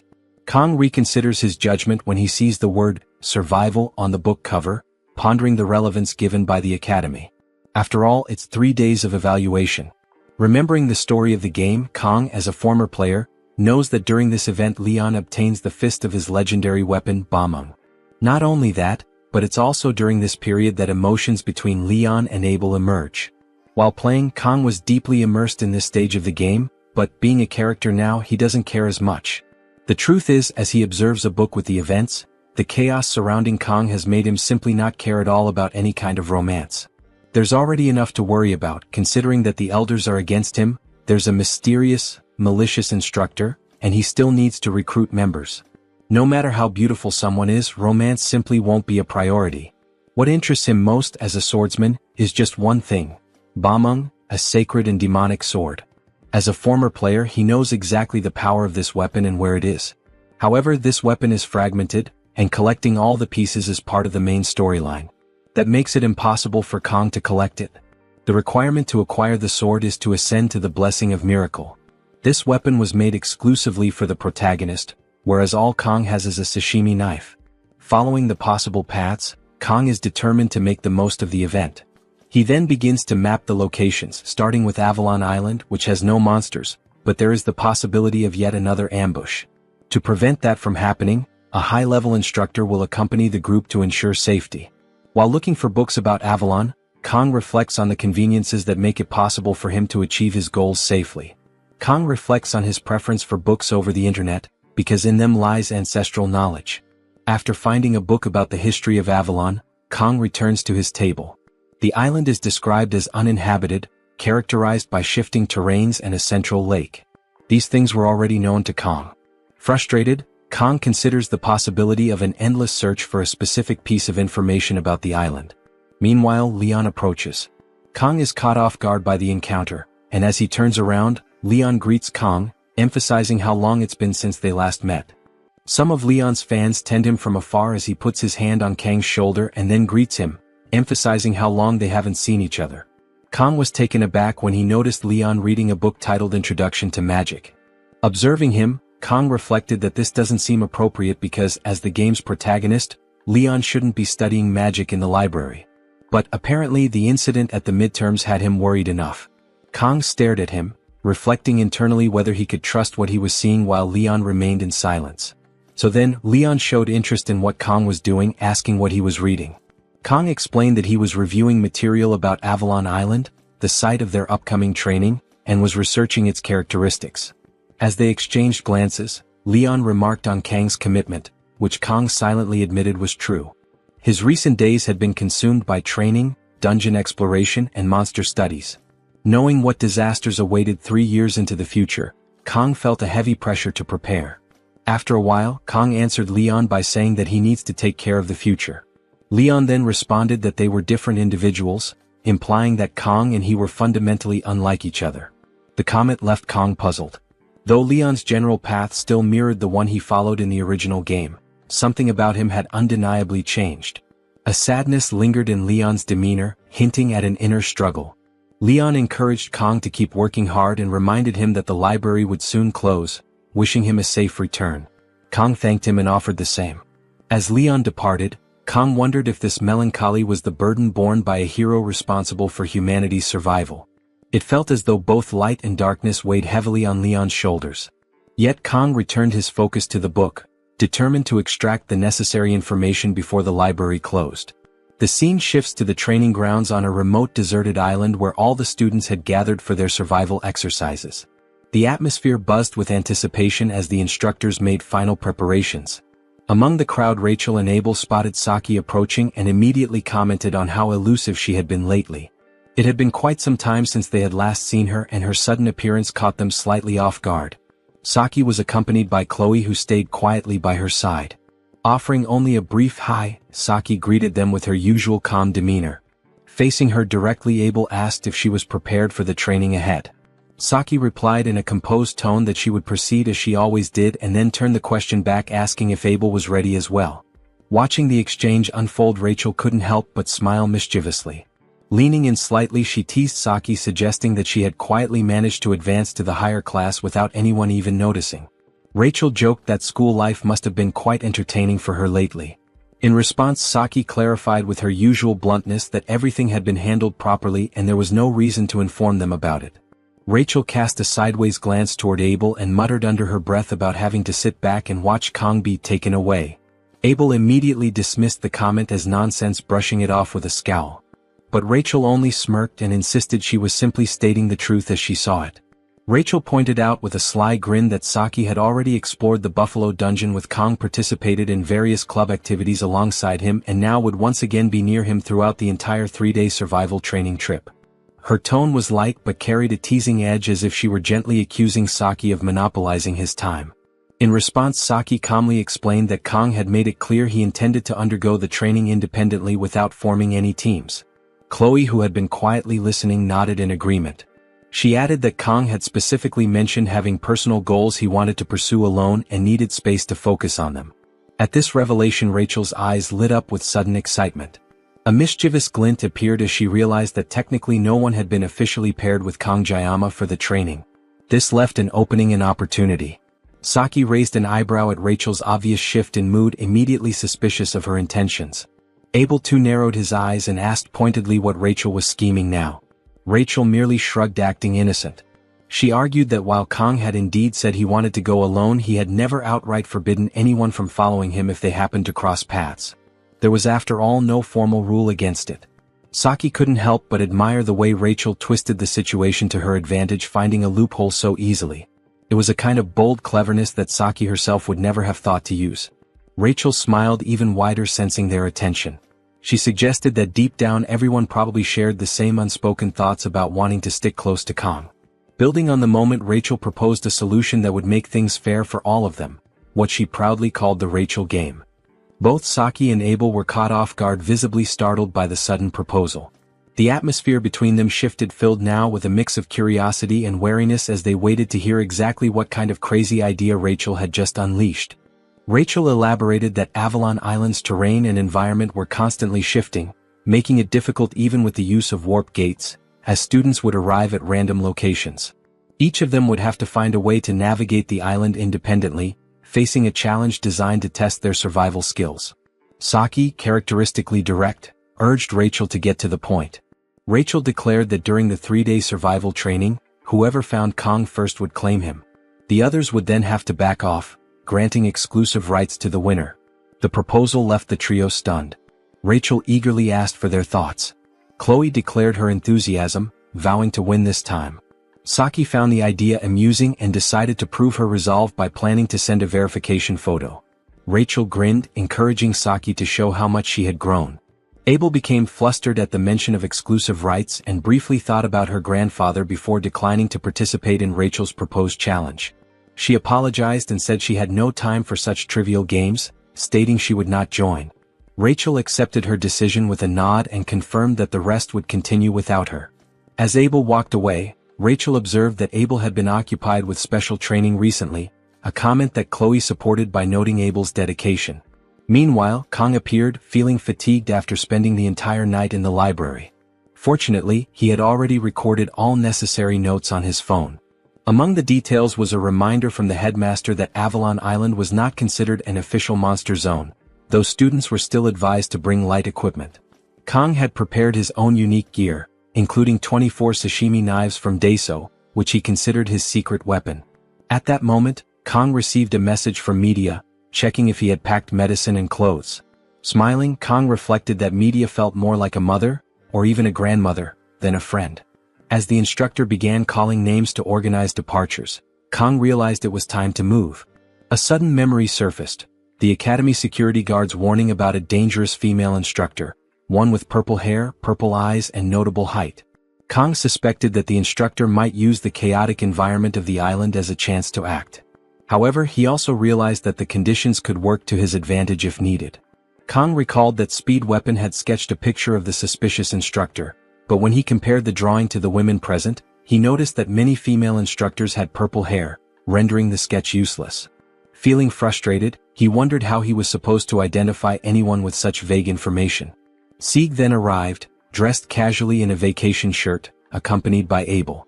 Sieg complimented Kang on his recent dedication to training, observing that when talent combined with effort, results did not just add up but multiplied. He also reminded Kang about the importance of rest and encouraged him to enjoy the training exercise. Kang thanked Sieg and wished him good fortune as well. Amused, Sieg laughed, praised Kang's cleverness and walked away. Watching Sieg leave, Kang thought he seemed genuinely cool. Abel, on the other hand, stared silently at Kang before turning and walking away without a word. Kang mused that Abel needed to relax more and predicted she would probably have a boyfriend soon anyway. Suddenly, Saki attempted to sneak up on Kang, intending to startle him. However, Kang's instincts reacted automatically, and he flicked her forehead before she could succeed. Caught off guard and annoyed, Saki complained that she had only wanted to joke around because she was bored, and now he had hurt her. Kang smiled apologetically, explaining that he had sensed a presence and reacted out of reflex. Despite his apology, Saki remained upset, insisting that her forehead was not a punching bag. She explained that she had come to wish him luck before sadly walking away. Watching her retreat, Kang found himself unable to understand Saki's behavior. She seemed to lack sleep and constantly lingered around him. Ignoring her made her even more persistent, and Kang remained uncertain about what exactly she found so interesting in him. Although she was officially recognized as a heroine now, Kang was determined not to form any unnecessary attachments. An announcement then interrupted his thoughts, informing all students that the dimensional gate to Avalon Island was activating. The voice encouraged everyone to be cautious and enjoy the experience. Kang steeled himself, deciding that he would focus solely on finding what he needed without getting entangled in needless trouble. In a flash, he was teleported to a random location on Avalon Island. Stunned by the breathtaking scenery, Kang reflected that although it had been a year since he fell into this world, this was the first moment it truly felt like he was living in a fantasy. Surveying his surroundings, he realized he stood before one of Avalon's sacred sites, the apple tree of beginning, which he identified with awe as Yggdrasil. A loudspeaker then echoed across the landscape, announcing the official start of the deserted island survival training. Kang resolved to postpone any sightseeing, focusing instead on the opportunity to find a new blessing. Kang meticulously studies the map of Avalon Island, a copy he obtained from the library archives. The map, worn but detailed, bears a crucial annotation made by him: the location of the blessing of regeneration. This rare and coveted power is rumored to be hidden somewhere on the island, and Kang, having played through the game that this world seems to mirror, believes he knows exactly where to look.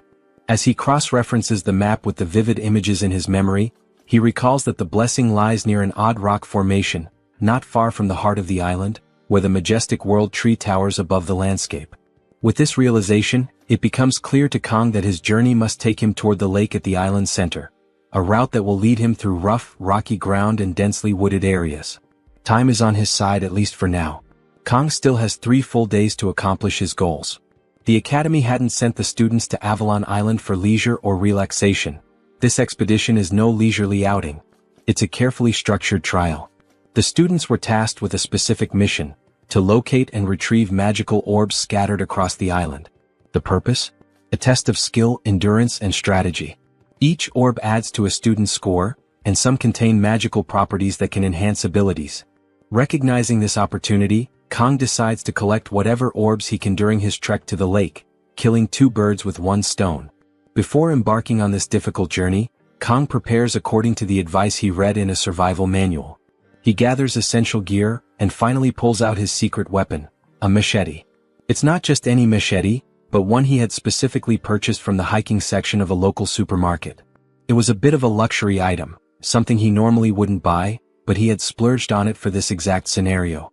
Holding the weapon now, Kong reminds himself to grow familiar with it, since he intends to reserve the use of his 50-second blessing of painlessness for an emergency. He takes a few experimental swings. The blade cuts cleanly through the air, and the grip feels solid in his hands, though the overall feel is not yet second nature. Still, if the machete fails him, he has a backup plan, his trusted sashimi knife. Just then, movement in the underbrush catches Kang's eye. A rabbit bursts out from the foliage, startling him. Seeing an opportunity to test his weapon, and possibly secure dinner, he prepares to strike. But as the creature bounds into clearer view, Kang's eyes widen. This is no ordinary rabbit. It's enormous, far larger than any rabbit should be. Nevertheless, he reassures himself with bravado, muttering under his breath that if he could once defeat the Cow King, a rabbit shouldn't be a problem. He lunges forward, preparing to activate his blessing of God. But to his dismay, the blessing does not respond. Nothing happens. Elsewhere on Avalon Island, Abel encounters a rabbit of her own. Unlike Kong, she is immediately captivated by the creature's appearance. It's fluffy, small-eyed, and entirely adorable. She hesitates to harm it. Questions form in her mind. Where is its mother? Why is it alone? Overcome with a mix of curiosity and affection, she reaches out to pet it. But in an instant the rabbit snaps. It bites her finger sharply and darts off with lightning speed. Abel gasps, then curses. Her affection turns to fury. She charges after the rabbit, calling out for it to stop, her voice echoing through the woods. Initially she had planned to let it go, touched by its cuteness. But now, after being bitten, her pride and patience are bruised. She sees this chase as a perfect opportunity to test the results of her sword training. Declaring aloud that a rabbit like this is nothing to her, Abel sprints forward.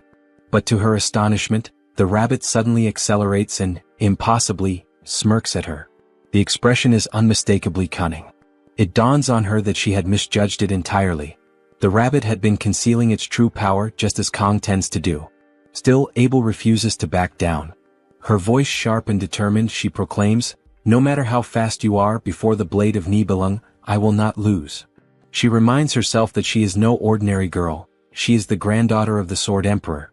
With renewed focus she strikes, believing that this time she has the upper hand. But once again the rabbit effortlessly dodges her attack. Then, without warning, the earth beneath her feet crumbles, and Abel plunges into the waters below. As she sinks into the cool depths, the image of the rabbit grows distant, and unexpectedly her mind turns to thoughts of Kong. Meanwhile, deep in another stretch of forest, Kong remains locked in a taxing battle against the oversized rabbit. Sweat soaks his clothes and each breath comes harder than the last. Gasping, he mutters bitterly to himself that all his training amounts to little without the aid of his blessing. He had believed his physical condition, honed since his past life, was sufficient. But clearly he was mistaken. Reality hits hard. He is outmatched and out of breath. Eventually he slumps to the forest floor, resigning himself to defeat. It's not worth chasing a rabbit he cannot even touch. He tells it to go, waving it off. But the creature doesn't run. Instead it stands tall, looks him in the eyes and smirks, mocking him. Then it speaks, calling him weak. The insult cuts deep. Fury surges through Kong. Without hesitation, he hurls the machete aside, his hand reaching instinctively for the sashimi knife. His grip tightens around the handle as he finally activates his blessing of the sword god. In another quadrant of the forest, Rachel is dashing through the undergrowth, her blessing of agility helping her glide over roots, stones, and uneven earth. She leaps over a fallen log, lands in a crouch, and pauses. Looking around, she realizes with a growing sense of dread that she's been running in circles. "This is bad," she mutters, her voice barely above a whisper. Despite the situation, she tries to keep her spirits up, referring to the ordeal as the Rachel game, though the term feels more like nervous self-reassurance than confidence now. Lost and unsure of her next move, she lets out a shaky laugh. Rachel suddenly notices a bird soaring across the sky above her. Its dark feathers, sleek and gleaming in the sunlight, instantly remind her of Kang's hair. This resemblance sparks something in her, and in a flash of spontaneous conviction, she takes it as a sign. The bird, possibly a crow, is moving swiftly in one direction, and Rachel doesn't hesitate, she decides to follow it. In her mind, the message is clear. If she runs in that direction, she's bound to encounter Kong. She affirms this belief to herself with confidence, her inner voice telling her that there's no point in overthinking things. Acting on instinct is better, and hesitation would only slow her down. Her resolve surges anew, and with renewed purpose she charges ahead, chasing after the bird's flight path. Her thoughts are entirely focused on reuniting with Kong. As she runs, Rachel yells out with unwavering determination, her voice echoing through the forest as she announces, loud and clear, that she's going to see Kong now. Elsewhere, Saki suddenly stops in her tracks. She pauses, ears straining, almost certain she just heard Rachel's voice echo faintly in the distance. She's not entirely sure, but the sound lingers in her mind. Taking a moment to assess her situation, Saki checks her supplies. Jelly snacks, a soft blanket, a cardigan for warmth, and her weapons, all accounted for and neatly packed. But the one thing missing is Kong. She reminds herself that she willingly agreed to take part in this bizarre challenge Rachel had dubbed the Rachel game, though she refuses to treat it lightly. Losing is not an option. Determined, she surveys her surroundings. Saki is somewhere along the island's outer shore, facing the vast and uneven terrain of Avalon Island. The only landmark that remains consistent on this ever-shifting island is the world boundary. With this in mind, and knowing Kang's temperament, Saki reasons that he would likely choose a more isolated place, something deep in the central forest where he wouldn't be disturbed. It's not going to be easy reaching that area, and she knows it. The journey will be a hassle and potentially dangerous. But she steels herself, there's no turning back. More than anything, she wants to see Kong.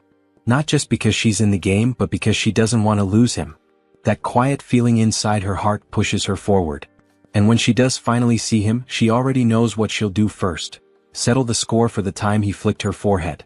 With a smirk, Saki says aloud that Kong had better wait for her. The story then shifts again, this time deep within the forest, beneath the moonlight. There, Chloe is locked in combat. She gracefully and effortlessly dispatches a wolf monster with a single fluid strike. Her confidence is radiant, and a slight smile forms on her lips. She whispers softly to herself that Kong should wait for her. Here on this island, she's determined to find him before anyone else does. That way, when she finds him, he'll be looking at her, and only her. She dashes forward with quiet intensity, but then her movement slows. Her senses sharpen as she becomes aware of something. A presence nearby. It's human, unmistakably. Her heart races, the thrill of anticipation rising. It must be Kong. It has to be him. At that same moment, the focus returns to Kong, who has just succeeded in catching his food. Now he's crouched beside a small campfire, carefully cooking it. But the peaceful moment doesn't last. He stiffens as he feels something, a presence approaching from the shadows of the trees. His instincts flare. This isn't an animal. The energy is different. It's human, and whoever it is, they're clearly headed straight for him. Kang's body tenses. He cannot afford to lower his guard, not here, not now. He grips his weapon, heart steady but alert. He's been saving his blessing for a situation just like this, and he knows this could be the moment. As the presence draws close enough, then, movement from the bushes. A figure leaps out. It's Chloe. She bursts forth, calling out Kang's name with excitement. But she is abruptly stunned. The presence she had felt, it wasn't Kong. It was Rachel. Both girls freeze as they lock their eyes. There's a beat of silence. Then, in perfect unison, they shout in frustration and disbelief, wondering why they are finding each other again. Meanwhile, in another part of the forest, Kong stands poised, sword still raised, ready to strike the figure that had approached. But at the very last instant he stops himself, eyes widening in shock. The figure before him is Abel, with wet clothes in an awkward position. She had stumbled forward and collapsed in surprise, just as he was about to attack. Seeing him now, her cheeks flush a deep crimson. Her embarrassment rises as the realization dawns that she has finally found him. Looks like the couple will enjoy dinner time. After a brief moment of settling in, Abel begins to observe Kang's makeshift shelter.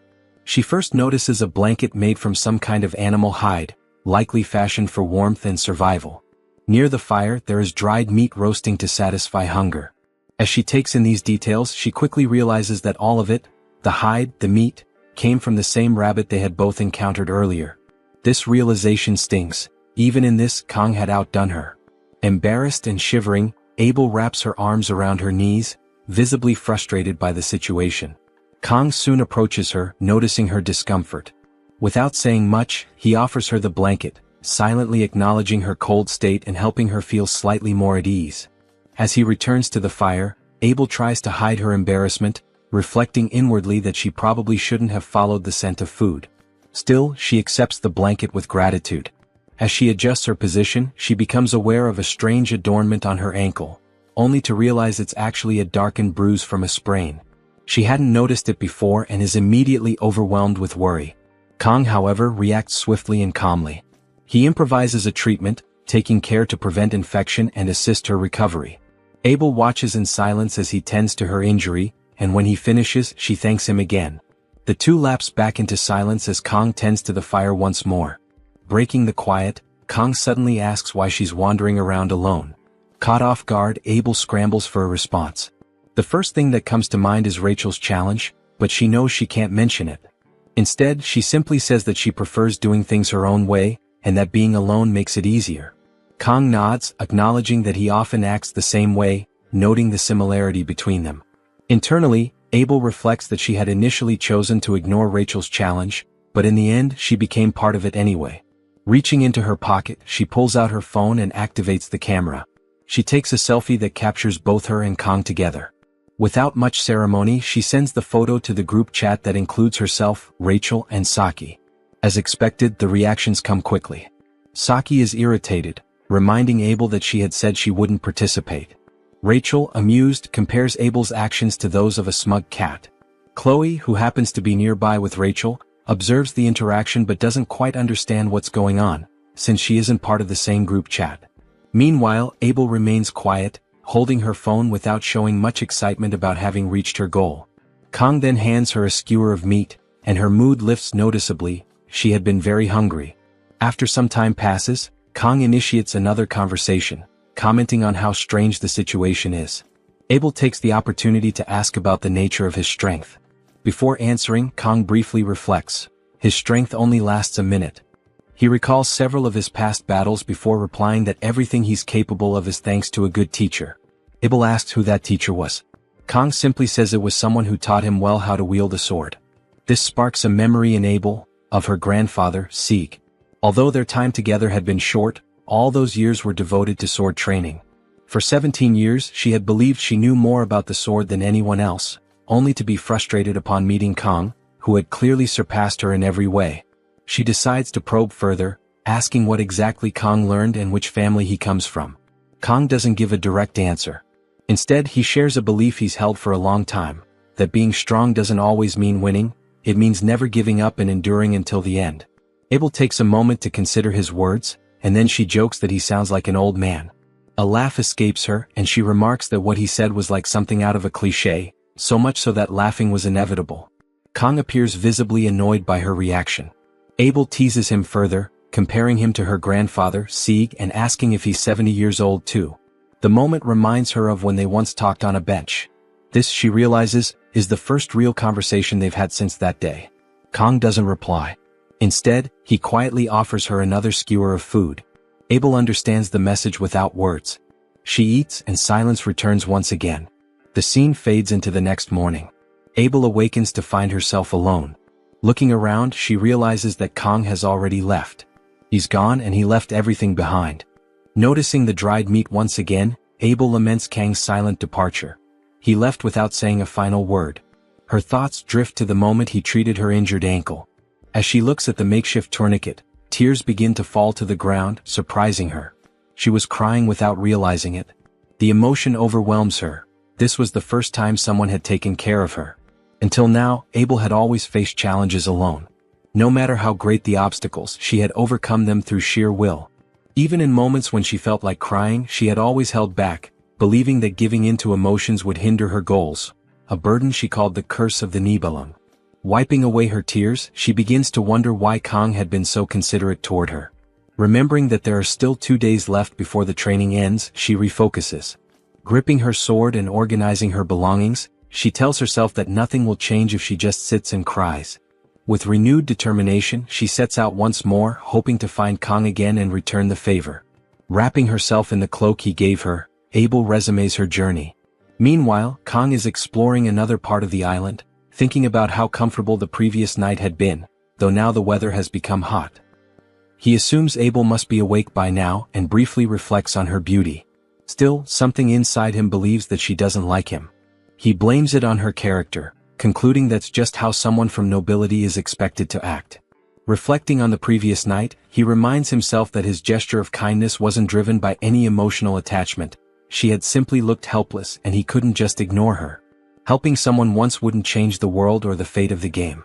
Kang eventually realizes that he's exited the forest biome and now moves across rocky terrain. As he continues, he recalls that this is the day when Abel and Leo are supposed to meet and begin to develop feelings for one another. For a brief moment, he wonders whether it was the right decision to leave the blanket behind, considering it might have been better to take it with him. However, nearing a large tree, he shakes off the distraction and redirects his focus toward finding the blessing before sunset. This particular blessing is one of regeneration, a spirit tier blessing though considered lower ranked than the transfer blessing.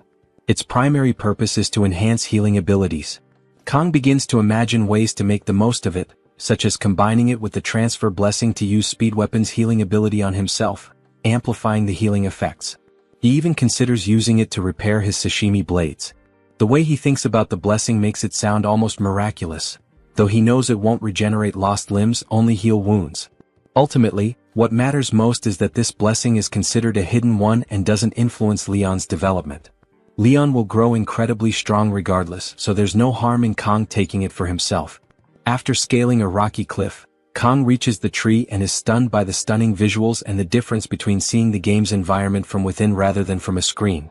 Catching his breath, he's relieved to have located the site of the regeneration blessing. But something shiny among the ruins of what looks like an old temple catches his eye. As he approaches, he sees a massive orb glowing among the rubble and wonders if it's some kind of bonus. Feeling lucky to have discovered it while only intending to find the blessing, he begins to think his fortunes may finally be turning, after enduring so much bad luck. Unable to resist shiny things, Kang decides to stop wasting time and reaches out for the orb. Suddenly, an attack strikes the ground near it, jolting him into high alert. He then wonders what's happening, only to realize that someone else is there with him. The stranger speaks first, remarking that they hadn't expected anyone to come this far, especially since the area around the tree is hardly a tourist destination. Stepping out from the shadows, Leon reveals himself and asks whether Kang had really gone through all that trouble just for the orb. Kang remains silent for a moment, while Leon narrows his gaze at him. Leon then speculates that the orb wasn't Kang's true goal and that he must be there for another reason. Kang defends himself, claiming he saw the orb from afar and simply approached to retrieve it. Leon doesn't buy Kang's explanation and declares that if Kang wants the orb, he'll have to defeat Leon first. With that, both of them draw their weapons and a standoff begins. On the day of Leon's birth, it was as if fate itself had smiled upon him. The world seemed to acknowledge his arrival with silent approval, as though he were destined for greatness. Later in his journey, Leon came across the emblem of the hero, a powerful symbol that confirmed his place in the grand narrative that surrounded him. Meanwhile, Kang stood in growing confusion. By this point in the story, Leon was supposed to be with Abel, sharing in a crucial development. This day was marked as a pivotal moment, one that should have unfolded elsewhere, yet here Leon was, sword in hand, swinging through the air with calculated grace. Kang's thoughts raced as he tried to understand what had gone wrong. He questioned whether he might have inadvertently altered the course of events, perhaps disturbing an essential encounter between Leon and Abel. But nothing unusual had happened the night before. No confrontation, no revelations that could have led to this detour. Even if Leon had learned something troubling, there was no logic in responding with violence. Yet something still felt undeniably off. As Leon moved, his sword caught the light and Kang's heart skipped a beat. The weapon was instantly recognizable, Bamong. But something about it felt incomplete. The sword, known in legend as the most cursed and malevolent of demonic blades, bore a strange addition, a blue gem embedded at its core. This gem, the Ether Jewel, was no simple ornament. It acted as a divine regulator, muting the chaotic magic of the blade and imbuing it with holy power. However, because Bamong's essence was rooted in magic, the jewel could only control it to a limited extent. Ultimately, the sword's alignment would always reflect its wielder's true nature. In the original version of the story, Bamong represented duality. It could become a tool of salvation or destruction depending on the bearer's choices. That thought chilled Kong to the bone. He considered the possibility that Leon might be leaning toward the darker path. Before Kong could fully process this, Leon addressed him with a calm tone, framing the encounter as a friendly spar. There was a disquieting honesty in his words, and Kong recognized that Leon planned to use their duel as a means to improve himself, even if it meant treating Kong as a temporary obstacle. Despite some understanding of Leon's intentions, Kong knew one thing for sure. Whatever excuse Leon had given, about some orb or pretense, it was just that, an excuse. Leon's expression hardened. Time was limited, he said, and he was ready to begin. Without waiting for agreement, he charged forward with tremendous speed. Meanwhile, elsewhere on the island, Saki was fuming as she came across Speed Weapon. Her patience wore thin. Of all people she could have encountered, it had to be him. Speed Weapon was equally displeased, making it clear he hadn't chosen this meeting either. Saki grumbled about the incompetence of those who had assigned Speed Weapon to her path, telling him to stay quiet and follow her lead. Speed Weapon, never one to let such remarks slide, asked if she was looking for someone, perhaps Kong? Her immediate confirmation caught him off guard, but it also gave him fuel for teasing. Speed Weapon suggested that maybe Saki had feelings for Kong.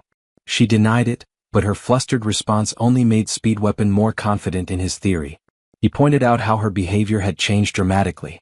Not long ago, she had spent most of her time lounging around the archery range. Since becoming involved with Kong, however, she had taken on tasks she used to avoid, like hacking, which she once claimed to hate. Now, she was willingly volunteering for extra responsibilities, clearly acting out of character. Saki suddenly stopped walking. Speed Weapon, unprepared, walked straight into her. Annoyed, he muttered a complaint, but then noticed the faint blush on her cheeks as she quietly wondered whether her feelings had been so obvious. Speed Weapon's tone shifted slightly, teasing her again by suggesting she might be under a spell or possessed. Her response was swift and violent, a clean punch to his face. But their bickering was abruptly halted by a low, deep rumble. Saki immediately sensed something was wrong. Speed Weapon assumed it might be an earthquake, but Saki's instincts told her otherwise. The disturbance, she said with certainty, came from Kong. Back at the battlefield, the fight between Leon and Kong escalated. In one clean, powerful strike, Leon shattered Kang's machete. Kong stood stunned, unable to mask his disbelief. The force behind Leon's attack was overwhelming. Leon, closing the distance between them, questioned why Kong hadn't retaliated. Kong stood motionless at first, caught off guard by Leon's unexpected attack. Though the strike had missed, the mere fact that Leon had genuinely attempted to land a blow unsettled him. He hadn't anticipated that level of seriousness. The realization dawned, this was not a mere sparring session. Engaging in battle without fully understanding the stakes could lead to disaster. Kong hesitated. Using his blessing might overwhelm Leon, but if he faltered even slightly, Leon, armed with the miracle blessing of the protagonist, would win without question. It was a dangerous equilibrium, where one misstep could shift the outcome entirely. Leon, aware of Kang's turmoil, pressed forward without mercy. His demand was clear. Kong had to fight. This confrontation was inevitable. Without giving his opponent a moment to regroup, Leon attacked again, striking with precision and force. The sheer absurdity of the situation weighed on Kong. Fighting someone like Leon without any divine aid bordered on madness. Realizing he had no other choice, Kong invoked his blessing. Instantly, their clash ignited a burst of raw energy. The air around them crackled as their weapons collided, neither willing to retreat. Their ferocity mirrored one another, and every move was met with equal resistance. Yet, despite his best efforts, Kong found himself on the defensive. Leon's strikes came with unrelenting speed and aggression. He pressed forward, swinging Bamong with deadly precision. Kong dodged narrowly, evading the cursed blade by the thinnest margin. But the protagonist gave no respite. A new strike from the right came like lightning. Kong shifted just in time, but Leon was already preparing the next assault. The barrage left no room to counter, no space to breathe. In a desperate move, Kong pulled out his sashimi swords, hurling them in an attempt to buy himself a moment. Leon, however, met the thrown blades with ease. With a single swing of Bamong, he shattered them all midair. The display of strength stunned Kong, leaving him vulnerable. Leon advanced in a blur, appearing before him with terrifying speed. Kong, driven by instinct, dropped low to avoid the downward swing. Bamong crashed into the stone pillars behind him, reducing them to rubble. Kong seized the chaos, bounding across the collapsing columns to gain some distance. From higher ground he assessed the situation. Leon's growth since the midterms was almost incomprehensible. The gap between them had widened dramatically, as if the protagonist's progression defied natural limits. While others plateaued, Leon surged ahead. But then a flicker of hope emerged. The brilliant aura around Leon's sword began to wane, its radiant glow faltering. Fatigue was setting in. Kong saw his chance. With renewed focus, he drew another sashimi sword and advanced, his own blessing surging within him. The divine energy of the sword god coursed through his limbs, strengthening his resolve. He charged forward, ready to test Leon's limits, now more determined than ever to match the strength of a man touched by fate. Leon stood still, his eyes drifting upward, his face distant as if caught in the grip of a powerful memory. In that moment he recalled a divine voice, one that had once entrusted him with the promise of bringing happiness to the world. The weight of that mission pressed heavily on him, both a sacred calling and an unbearable burden. As those words echoed in his mind, the aura around him reignited, now burning with a golden yellow radiance. His expression softened into a faint, almost melancholic smile as he turned toward Kong. Without hesitation, Leon summoned the full force of his power.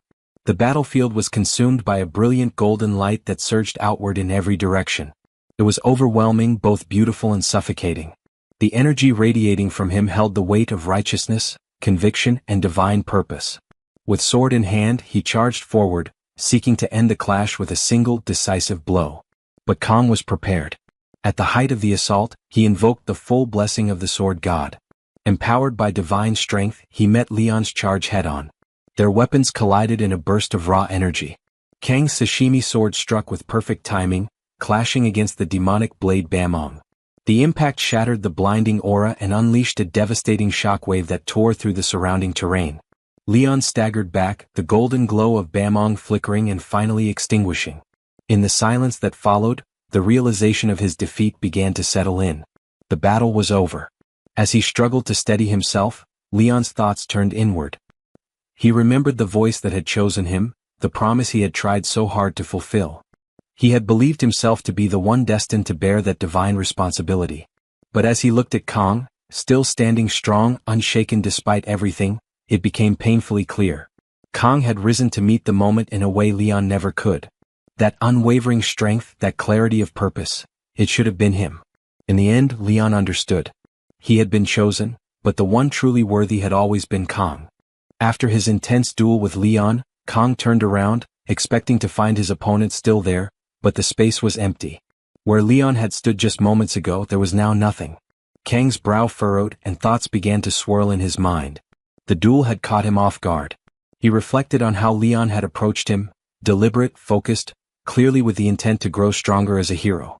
To Kong, it was obvious that Leon saw the duel as a personal trial, a way to sharpen his blade and spirit. But Kong had no interest in playing along with anyone else's growth arc. He wasn't here to lose to anyone. He thought back to the way Leon had fought. His attacks hadn't made it easy for Kong to bring the fight to a swift conclusion. One wrong move and Kong could have ended up seriously injured. So he did his best to avoid causing any harm. He dodged. He evaded. And he made sure not to strike with lethal force. Still, he had to admit, Leon's progress was remarkable. It made sense for someone who was, by all accounts, the story's protagonist. Kong glanced at his sword, bombed, and noticed a bit of damage. Minor, perhaps, but worth noting. Thankfully, a capable blacksmith would be able to repair it. With the right materials, restoring it to full form wouldn't be an issue. More importantly, he hadn't seriously hurt Leon. He'd done what he needed to do. He'd won. And that was enough for now. As he lowered his gaze, he saw an orb on the ground and picked it up. At that moment, a shimmering system window appeared before his eyes, congratulating him for obtaining a new blessing, the blessing of regeneration. It explained that the blessing could rapidly multiply damaged cells to heal his body, though it wouldn't be effective against major injuries. Kong tilted his head and wondered aloud if it was a passive ability. To find out, he focused on a small wound on his arm, and to his astonishment, it vanished instantly. Relief coursed through him and a small smile crept across his face. The blessing was clearly powerful. He was glad he'd come. Glad he'd endured that difficult encounter. It had all been worth it. Later that night, the weight of everything caught up with him. Kong sat alone, the duel with Leon replaying in his head. He wondered, Was it really about Abel? Leon had mentioned that the fight was inevitable, but at the time, the tension of the moment had been too thick for Kong to ask why. Now he questioned what Leon had meant. He also started to wonder what Leon's role really was in this world. But even more than that, he pondered his own existence here. After all, he was the one who had been thrown into this strange world. He reaffirmed his resolve to press forward, to carry out what he believed needed to be done. In his past life, he'd had a fiery spirit and a stubborn streak a mile wide. He'd often stood up to rude customers, driven by his innate sense of justice and fairness. That core part of him hadn't changed. While he had tried to stay out of the main storyline at first, his priorities had shifted. Self-preservation became the mission. He hadn't intended to affect anything major, only to earn a blessing quietly. But now, after clashing with Leon and hearing about threats to his life, the stakes had risen sharply. Kong realized this wasn't just some story anymore. His life was in actual danger. And if it came to it, he might have to kill a person instead of a monster. He let out a sigh and looked up at the stars. Was he really okay? Maybe it was time to learn how to relax, even a little. But that moment of peace was cut short by a familiar voice. "You talk too much," said Saki, her tone a blend of annoyance and amusement. "You should just act like yourself." Kong flinched and spun around, his heart skipping. Was he hallucinating from sheer exhaustion? Was he imagining things? He paused to consider. If Saki were really here, she'd probably say something like that. She'd probably be nagging him about his brooding. His mind wandered again, wondering what the others might be doing. Elsewhere, Saki and Speed Weapon sat far apart from one another, clearly not on speaking terms. Saki had even drawn an imaginary line between them and warned him not to cross it, or face consequences. At the same time, Rachel sat nearby, showing Chloe a photo that Abel had recently shared in their group chat. Chloe was left speechless the moment she saw the picture Abel had sent. Her wide-eyed astonishment drew a burst of laughter from Rachel, who couldn't contain herself at the sight of her friend's reaction. It was a moment of lightness, fleeting and distant from the growing tension that loomed elsewhere. Far from their laughter, Kong sat alone, silent and reflective. Despite everything that had unfolded, thoughts of his companions stirred a faint smile on his face, a subtle reminder that not all was grim. But the quiet did not last. In a matter of moments, danger crept into his resting place. Fatigued, Kong had fallen asleep, unaware that the shadows had brought a deadly threat. A group of assassins, their presence hidden and silent, had surrounded him. With lethal precision, they launched their blades, aiming to end him before he could awaken. Yet instinct sparked in him like a fire. Kang's eyes snapped open, his body twisting just in time to evade the worst of the strike. One blade grazed his arm, drawing a shallow cut, but it was far from fatal. His survival shocked the would-be killers. Among them, Perrick watched in disbelief. Whispering to his captain, he questioned how someone so young could possess such skill. He even suggested scouting Kong, clearly seeing more than just a target in the boy. His captain, however, dismissed the notion with a cold command to stay quiet. Kong now stood face to face with someone he recognized, Ration, the infamous leader of the Undertaker group. Her name was etched into stories of betrayal and vengeance. Once a noble's daughter, she had fallen from grace and carved her name in the dark underworld as a contract killer. Though Kong knew her tragic past, he saw no innocence in her. She had chosen the path she walked. The tension mounted when Perrick addressed Kong, confronting him with half-formed suspicions. The young hero's silence was piercing, and when he finally met Perrick's eyes, the intensity in his gaze silenced the man. Even hardened assassins could feel something cold and dangerous beneath Kang's expression. Perrick muttered doubts about Kang's true nature, suggesting aloud that he couldn't just be a student. The vice captain, agreeing, began to show his own unease, noting that Kang's abilities far exceeded what anyone would expect of a cadet. As darkness gathered around the vice captain, Kang's instincts sharpened. With calm boldness, he assessed the situation, voicing his deduction that the group's backers had to be at least elders. That statement shifted the air. The assassins froze, no longer confident. Kang's words had struck too close to a truth they didn't expect him to know. Angered, Perrick stepped forward, demanding answers, while the vice captain stiffened, stunned by how much Kong seemed to know. His muttered disbelief betrayed how off guard he had been caught. Ration intervened before things escalated further. Her voice cut through the growing storm, pulling her people back. For a moment, it seemed the encounter might end there. But Kong stepped forward again, calling out Ration and her group. He exposed them for what they were, mercenaries who killed for money.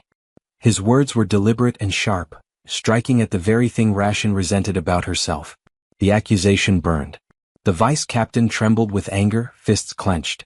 But before anyone could act, Kong blurred into motion, closing the gap between himself and Ration in a single fluid step. The stillness that followed was charged with meaning. No more words were needed. The confrontation was far from over. But a line had been drawn, and it was Kong who drew it. Kong stood mere inches from Ration, his presence electric, his eyes fixed on hers. He challenged her outright, his voice sharp and biting. "What's wrong, Ration? You don't like being called an assassin by a scholarship cadet like me?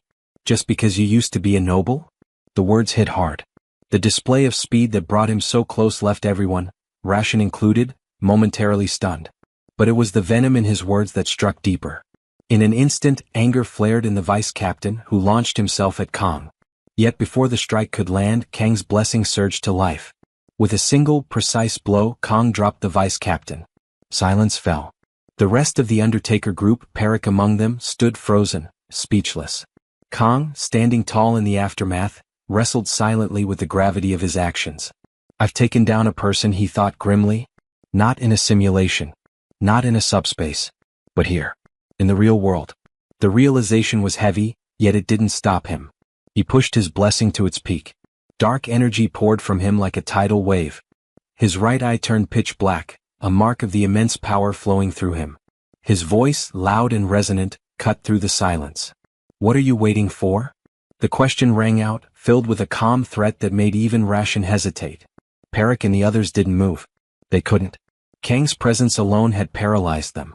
And yet Kong noticed something else. The duration of his blessing had increased. A faint smile curled on his lips. "This isn't bad at all," he mused, his confidence sharper than ever. Then a sudden memory intruded. Kong, back in a simpler moment, was rummaging through his fridge. Something about the way it was organized confused him. Every item looked perfectly placed, but it hadn't been him. On a juice box, a strange note caught his eye. It read, "Take down everything." Kong blinked. The message was bizarre, and it didn't feel like something he had written or seen before. Had he not gotten enough sleep? Before he could process it further, a brilliant light burst from the fridge. The world tilted. The system's voice returned, clear and cold. "Eliminate everything that stands in your way." The blessing of painlessness activated. And with it came the beginning of something much more dangerous. Back in the present, Kong stood over the vice captain's fallen body. There was no time to reflect, because the rest of the group was already charging at him. Blades drawn. Faces grim. But Kong moved like a shadow. With elegant, lethal precision, he cut them all down in a single motion. Two more rushed him from the side, hoping to catch him mid-move. But Kong leapt into the air, evading their attacks entirely, and brought them down the moment he landed. It was over in seconds. Perik and Ration stood in disbelief. Perik shouted at the others, demanding they stop panicking. "He's just a student," he barked. "Form up. Focus." But even he didn't believe it anymore. Ration's thoughts spun. This wasn't how things were supposed to go. She had expected a simple job: strike, retrieve, disappear. Easy. Efficient. Not this. Not him. Perik turned to Ration, desperate. "What now, Captain?" But before the words even reached her ears, Kong was already there. He closed the gap between himself and Perik in a blur and took him down with a final, thunderous strike. Ration didn't move. She couldn't. This was supposed to be a mission with zero complications, and here she was, face to face with something unexplainable. A force that didn't match the file she was given. A cadet? No, not this one. This wasn't just a top-ranking student. This was a monster wrapped in human skin. The Elder had promised her 100 million. A bonus. Glory. And now all she could think of was cursing him to the pit. Kong approached her with slow, deliberate steps. But he didn't strike. Instead, he lifted his sashimi sword and calmly pointed it at her. His voice, composed and final, cut through the tension. "Everything's mostly taken care of." He wasn't boasting. He was stating a fact. In his mind, Kong tracked the timer. Only 9 seconds left on his blessing of painlessness. Nearly all of it had been used up, first with Leon, now with the Undertaker group. He exhaled slowly. Though it had been self-defense and he had no regrets, he hoped he wouldn't have to rely on that blessing again. The sensation it left behind was cold. It wasn't like fighting demonoids. It was real. In a desolate clearing, only two figures remained standing, Kong and the last of his enemies, Ration. Moments earlier, he had effortlessly dispatched her entire team, leaving no room for doubt about his resolve or his strength. The group that had come after him wasn't just any group, they were assassins sent specifically to eliminate him. In his eyes, that alone justified the brutal efficiency with which he fought. He felt no guilt for what had occurred. What he wanted now was information. He needed to know who had sent them. As Kang stepped closer, the air thickened with tension. He demanded to know who had placed the hit, hoping Ration would give him the answer. But she wasn't so easily shaken. Instead of replying, she threw the question back at him, wondering aloud if he truly believed she would reveal such a thing. Despite her defiance, Kang remained focused. He understood that the best way to make her talk wasn't with kindness, it was through fear. If he ended the fight without learning the truth, he knew he would carry the regret with him. His next move was deliberate. He reminded her of what had become of her subordinates, making it clear that the same fate awaited her. Ration snapped in response, calling him a demon. Then she said something that cut deeper than any blade. She mentioned a bounty placed on his head by someone powerful. Someone who had also ensured that all records of Kang's existence had been wiped away. His parents, his family, gone. Erased. Kang froze. Her words struck him like lightning. He searched his mind, desperate to recall their faces. Nothing came. Not a smile. Not a voice. Just emptiness. Panic turned to fury. He demanded she repeat what she had said, barely able to contain the trembling in his voice. His original plan had been to extract the identity of whoever hired her, then let her go. But now the plan had changed. This wasn't about negotiation anymore. This was personal. As Kang took a step forward, a pressure fell over them both, immense and suffocating. Magic, deep and old, surged through the atmosphere. Neither Kang nor Ration could identify its source. The sensation was paralyzing, like standing at the edge of a thunderstorm. Then as quickly as it came, the force vanished. But something else had started. Kang stared in disbelief as Ration's body began to shift. Her outline contorted, her aura deepened, and before he could act, she was no longer Ration. Elsewhere, far from the confrontation, a man named Siegfried fished calmly by a quiet pond. His line remained still for a long time, until suddenly several fish bit in rapid succession. Just as he pulled them in, a familiar magical pressure swept across the forest. His eyes narrowed. He recognized it instantly. A demon commander. Back with Kang, the air exploded with energy. Dust and wind swept around him, and when it cleared, Ration was gone. In her place stood a new figure, smiling with twisted amusement. Her voice echoed, ancient and proud. This moment marked her return to the human world after 700 years. The power radiating from her dwarfed anything Kang had encountered. Even the mermaid demonoid he had fought earlier paled in comparison. Now standing before him was not a mere assassin. She was Ager, the true identity behind Ration. She was the commander of the 5th Legion in the Demon King's army. With her head tilted, she addressed Kang as if meeting an old friend. Her tone was casual, almost playful. After centuries away, she no longer understood human customs and treated the moment like a formal greeting. She introduced herself with a faint smile and asked for Kang's name. But he didn't answer.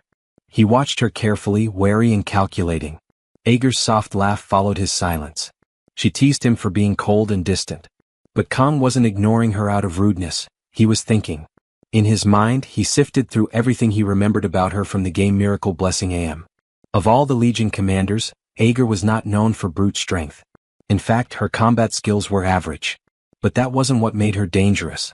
Ager was a master of mental magic. And now, that master stood before him in the flesh. In a quiet moment of clarity, Kang recalled details from the days he had spent playing Miracle Blessing AM, long before he'd been pulled into its world. He remembered Ager well, her traits, her power, her infamy. But something didn't sit right with him. After 700 years, why had she returned to the human realm? And of all people, why had she chosen Rayon as her host? While these questions churned in Kang's mind, Ager surveyed the battlefield with a casual, almost detached gaze. The remnants of the fight were strewn around her, the air still thick with tension and the scent of scorched earth. She acknowledged the destruction with a faint sense of admiration. Kang had defeated them all alone. That made him no ordinary human. Her eyes studied him more intently. Despite the fierce aura he carried, she noted that he still looked like a kid. Yet in him she saw potential, a warrior in the making. And with that, a new idea took shape in her mind. With an unsettling smile, she extended a proposition. A contract. Before Kong could react, she cast her magic, an invisible force surging toward him. He didn't understand what was happening. Her voice wove through the air like silk, offering him a rare opportunity. Her words were laced with temptation, peeling at the edges of his thoughts. She spoke of humans, of how they cloaked themselves in nobility but secretly ranked and judged one another. It was a truth he couldn't deny. As her voice sank into his mind, her presence grew heavier, more alluring. The haze set in. Her argument, once absurd, now felt reasonable. Maybe allying with the Demon King's army would make things easier. Maybe survival depended on compromise. Aeger's voice echoed inside him, sweet and persuasive. It was, after all, just a dream, one of glory. But just when the fog seemed ready to consume him, something deep within Kong stirred. His divine blessing activated. A surge of clarity shattered the enchantment in an instant. The weight lifted. His vision sharpened. Reality returned. Kong recognized Aeger for what she truly was, not just a legion commander but a demon queen. She had tried to ensnare him with high-level mental magic, but his blessing had shattered her control. Aeger's surprise was palpable. She hadn't expected her spell to fail. She glanced down at her own hands, questioning the weakness. Her host body was new. Perhaps that was the reason. But Kong didn't let up. Amused now, he laughed, low and sharp. Aeger's gaze snapped back to him. She hadn't anticipated such defiance. His blade flashed with sacred energy, steady in his grasp. There would be no contracts, no alliances. He made that clear. The atmosphere thickened. Without another word, they launched into battle. Aeger moved like smoke, dodging his every swing without effort. Kong gritted his teeth and pushed his blessing further, channeling its divine force through his sashimi sword. The blade shimmered with radiant light. Aeger finally took notice. His aura surged. The next strike came with blinding speed. She barely avoided it, retreating with a smirk that suggested both surprise and intrigue. What had begun as a joke was turning into a real fight. Her posture shifted. No longer playful, she raised a hand and began chanting. Flames burst forth in a torrent, rushing toward Kong. He did not waver. With will alone, he tore through the inferno and closed the distance once more. Aeger's eyes widened. His resolve burned brighter than her fire. She retreated, weaving through his attacks. Every move he made pushed him further beyond human limits. Though she had only recently returned to the human realm, her new vessel was still unfamiliar. She was adjusting. But Kong, he had already adapted. And when he caught up again, he didn't hesitate. He brought down his blade with full strength. But Aeger raised a hand and caught the strike cleanly. Smiling, calm and unbothered, she reminded him of the difference between their worlds. For her, time was endless. For Kong, every second mattered. Kong stood on the battlefield, his thoughts sharpened to a single point. There was no room for hesitation. He couldn't afford to waste even a second. Drawing deep into the core of his strength, he unleashed the full power of his blessing. A brilliant aura erupted around him, wrapping his body in radiant energy. He surged forward, striking at Aeger with precision. Each blow landed harder, faster. The seconds were slipping away, only 4 remained. He poured everything into his offense, a relentless storm of attacks driving Aeger backward. Her defenses held, but she could feel it. He was growing stronger, faster with every swing. When the final seconds vanished, Kong stood panting, body trembling with fatigue. The blessing had faded. Across from him, Aeger calmly lifted her hand, still tingling from the blows she had taken. With a single spell, she healed it effortlessly. Her gaze lingered on Kong. She spoke of his potential, of the fire that pushed him to burn through his limits. Even at his young age, he outshone the one once prophesied to serve as the Demon King's vessel. There was promise in his spirit, enough to ignite her curiosity, enough to stir something in her long dormant. Having acclimated to her new body in this world, Aeger decided it was time to test him one final time. Her voice rang sharp and commanding as she summoned a spell, flames surging to life in her palm.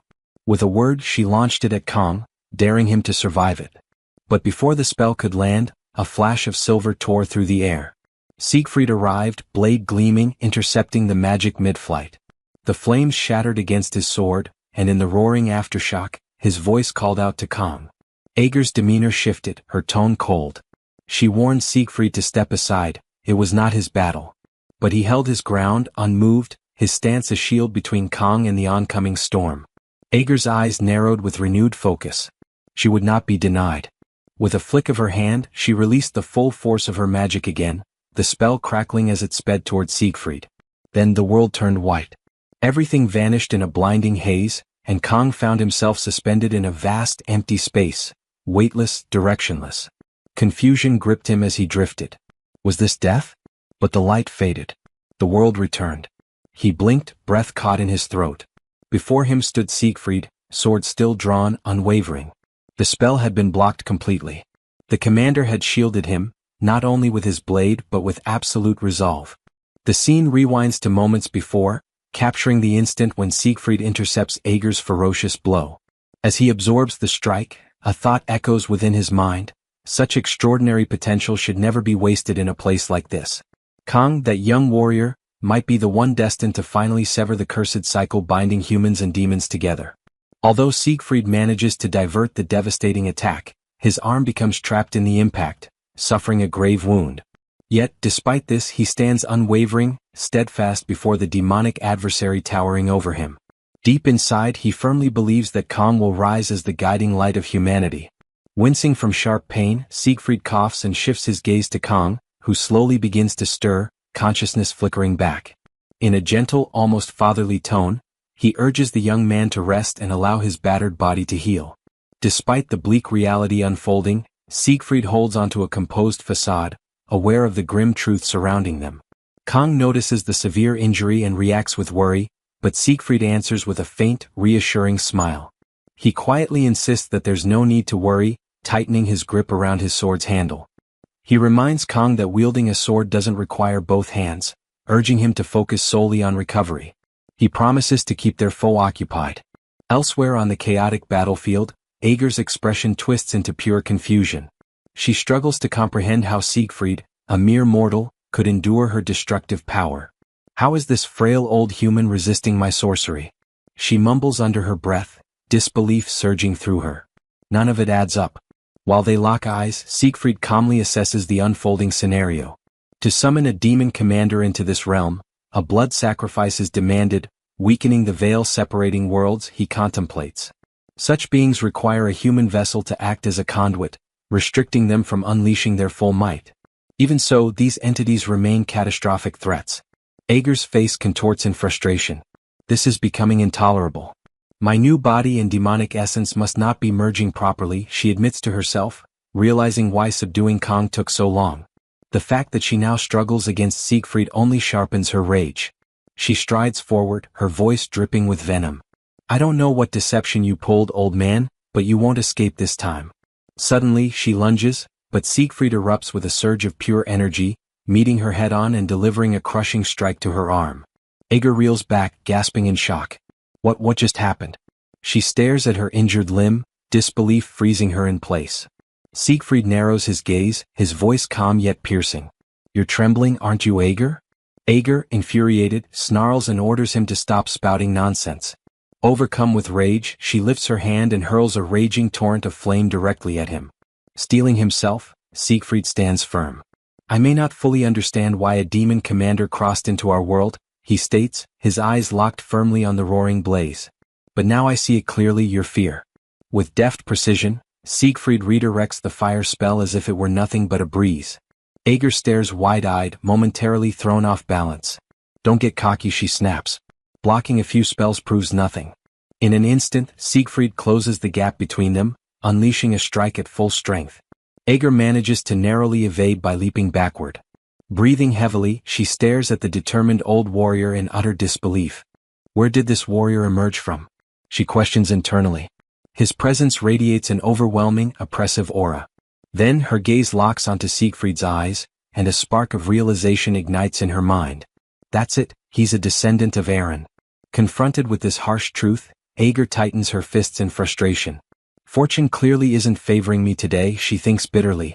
Yet, despite everything, he remains nothing more than a human, and an exhausted, aging one at that. Sneering with disdain, Ager scoffs as she readies herself for another devastating assault. Humans truly are pathetic. Let's see if a battered heir of Aaron can manage to evade this. She stretches both arms upward, and in an instant countless blazing orbs of fire materialize, blanketing the heavens. Siegfried and Kong both lift their eyes, startled and wide-eyed. What's wrong? Ager teases, her grin cruel and mocking. Overwhelmed already? Without hesitation, Siegfried propels himself forward, slipping nimbly between the descending infernos with astonishing finesse. Kang watches anxiously, his heart hammering in his chest, yet he knows he's barely hanging on to consciousness. I want to step in, but simply remaining awake is all I can manage now, he thinks. If I lose control over this blessing once more, I might never reclaim it. While flames shower the battlefield, Siegfried maneuvers with a dancer's fluidity, effortlessly slicing apart those that cross his path. His speed and elegance betray the age etched on his face. Observing his unwavering march, Aeger snarls under her breath, grudgingly impressed. Not bad for an old fossil. Now standing directly before her, Siegfried holds his ground firmly. His burning eyes reflect an unyielding resolve. Charging forward, he announces, his voice unwavering despite the agony burning inside him, demons possess superior might compared to humans, that much is undeniable. During his younger days, Siegfried once loathed this brutal reality, despising the insurmountable chasm that no effort seemed capable of bridging. Yet only now, in the final chapters of his life, had he come to grasp something far more profound. As Siegfried pressed on with unstoppable will, Aeger couldn't suppress a begrudging respect. Even she, a high-ranking demon commander, understood the irreplaceable weight of experience that could not be overlooked. Despite his battered body and advanced years, Siegfried steadily diminished the gap separating them. She analyzed his footwork closely, searching for any vulnerability. That's when her eyes caught the grave injury to his arm, the crack she needed. Curling her lips into a sly, predatory grin, she began gathering her arcane energy. Finish your stirring speech already, Aeger sneered, her voice dripping with sarcasm, as she unleashed a massive wave of dark magic toward him. Infuriated by her scorn, Siegfried pushed forward, weaving deftly between her relentless attacks, his determination searing like a flame. Even you recognize it, Aeger? He shouted fiercely. Humanity adapts. We become stronger even when drowning in despair. That is what terrifies your kind most. It's the reason you keep breaching our lands, terrified of our potential. In a heartbeat, Siegfried closed the final gap, raising his blade high, channeling his entire aura into the strike, and brought it crashing down with devastating force. Aeger initially looked stunned, but then a frigid smirk crept across her lips. With a subtle flick of her fingers, she activated a hidden incantation. Suddenly, vicious spikes of shadowy energy burst upward from the ground, arresting Siegfried's momentum instantly. He gasped in shock, his path completely obstructed. Disoriented and infuriated, Siegfried froze momentarily. What now? He wondered, his mind racing. Wasting no time, Aeger lunged forward, driving a concentrated surge of magic directly into his abdomen, landing a brutal, decisive blow. Siegfried stumbled backward, blood dripping from his fresh wound. That's the best you could muster? Aeger jeered, her laughter low and mocking. Even after 7 centuries, you humans remain laughably predictable. From afar, Kang cried out in horror, his voice trembling. Siegfried, are you okay? Hearing this, Aeger's attention snapped toward him. She turned, her gaze sharp yet playful, and addressed him with a sly smirk. Oh, I almost forgot you were still here, Kang. My apologies for keeping you waiting. I still owe you the conclusion of that little experiment we started earlier. Kang, run. Siegfried roared, his voice hoarse and desperate. But Aeger paid no mind to the plea. You passed, Kang, she declared coolly. With a chilling grace, she lifted her hand, weaving a mind-binding spell. From now on, you will obey the will of the demons, she stated with icy finality. Don't resent me. It's simply how the world works. Siegfried's eyes widened, horror flooding his face. Aeger, don't do this. That boy is only a trainee. He pleaded, his voice breaking. Yet Aeger remained resolute, completing the incantation. A luminous sigil seared itself onto Kang's forehead.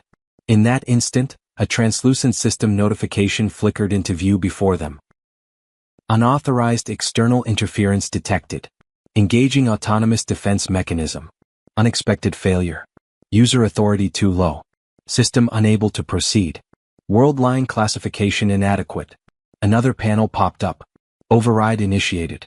Catalyst recognized, Yggdrasil. User rank temporarily enhanced. Defense protocol commencing. World line synchronization beginning. Time limit extended from 12 to 100 seconds. Suddenly, Kang's body erupted with divine brilliance, his latent blessing exploding into full power. Siegfried, struggling for breath, started staggering toward Aeger, each step fueled by sheer willpower, attempting to stop her in time. Aeger, however, noticed something odd.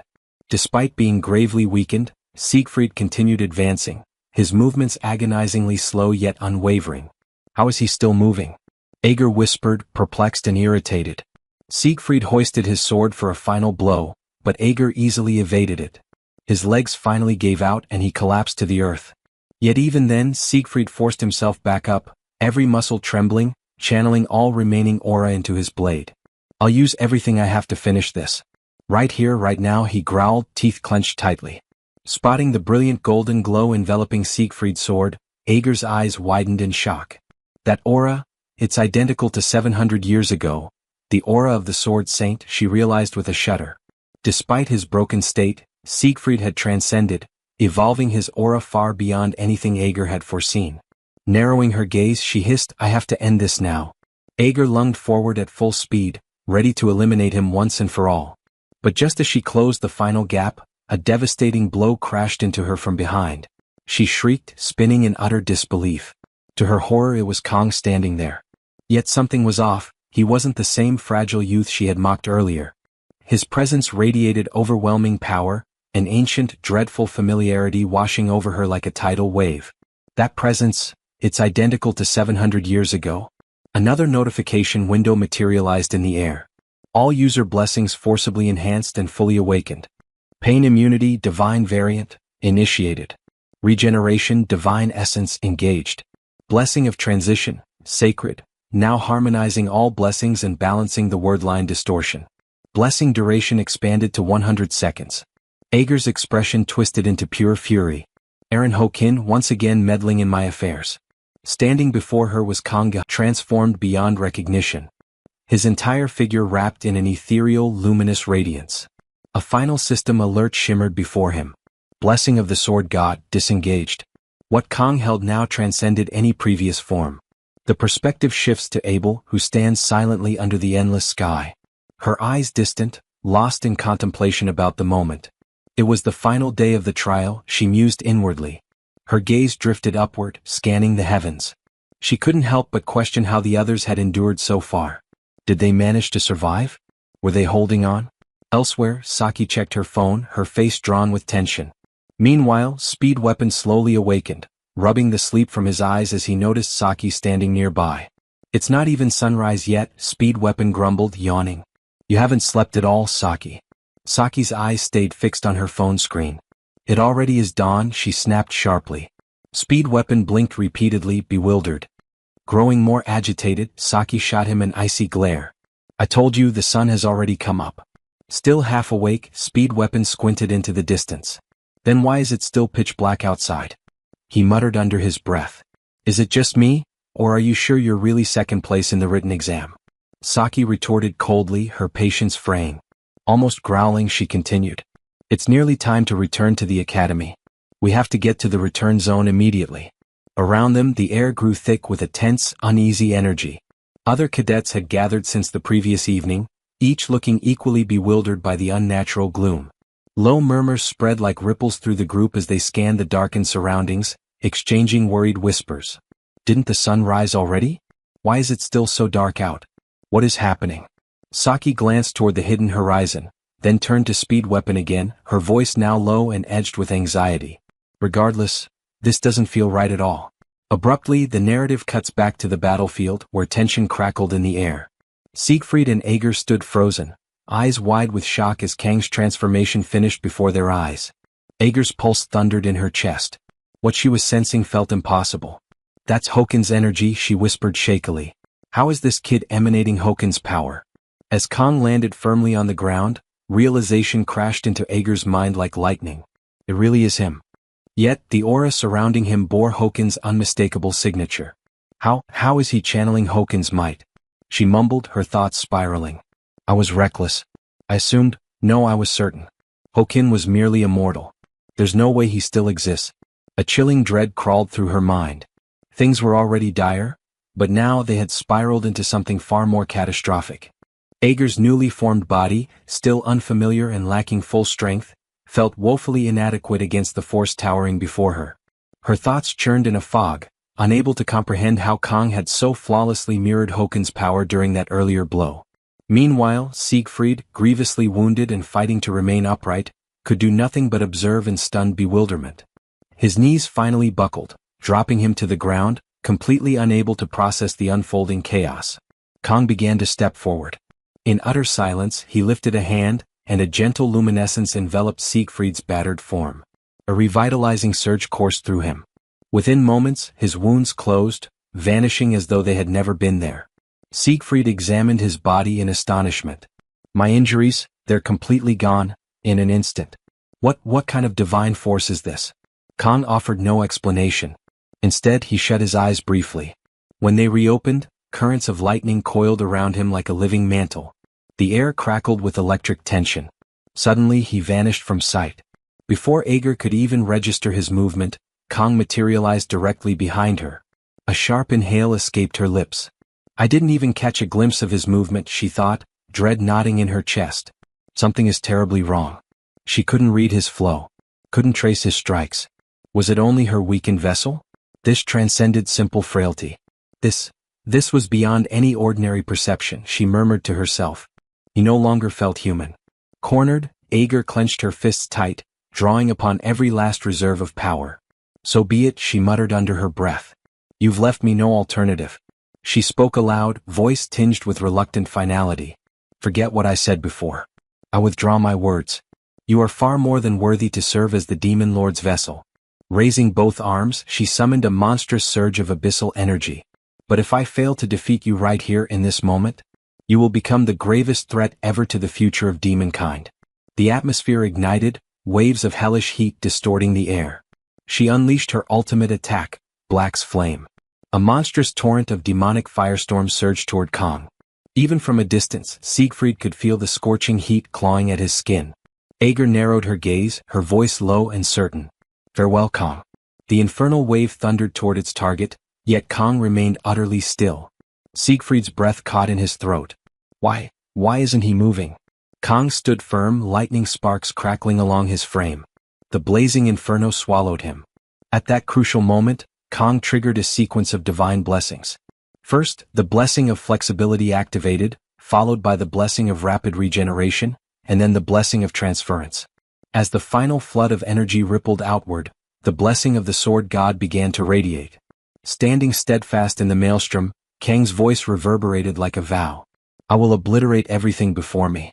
As Ager's overwhelming spell loomed, Kang seized his sashimi blade, gripping it with unwavering conviction. In a single, sharp movement, he executed a strike, enhanced by the celestial sword technique.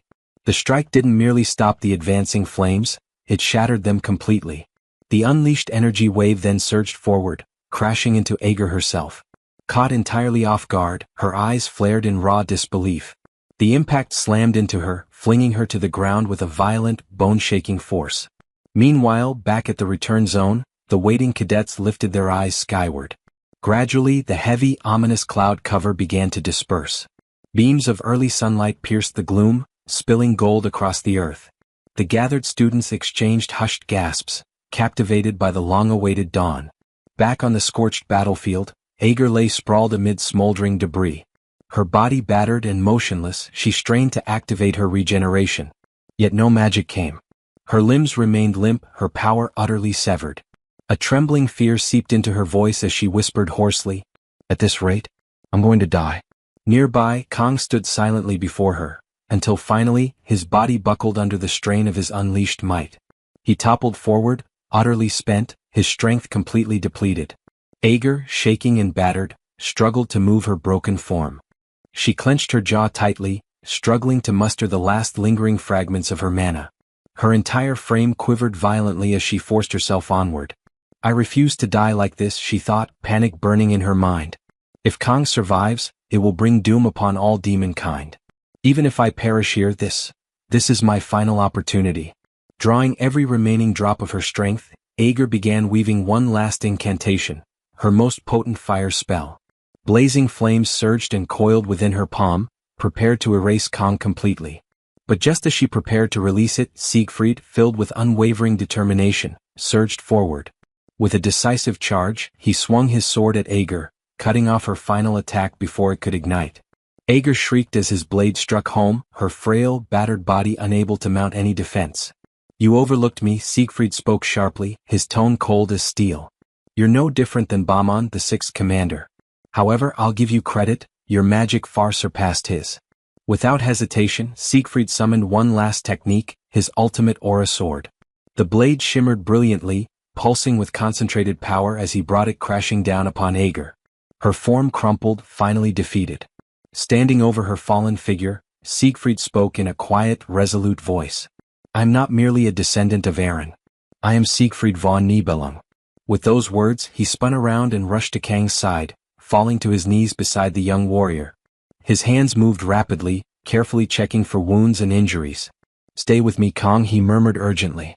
After a few tense moments examining him, Siegfried let out a deep, relieved sigh.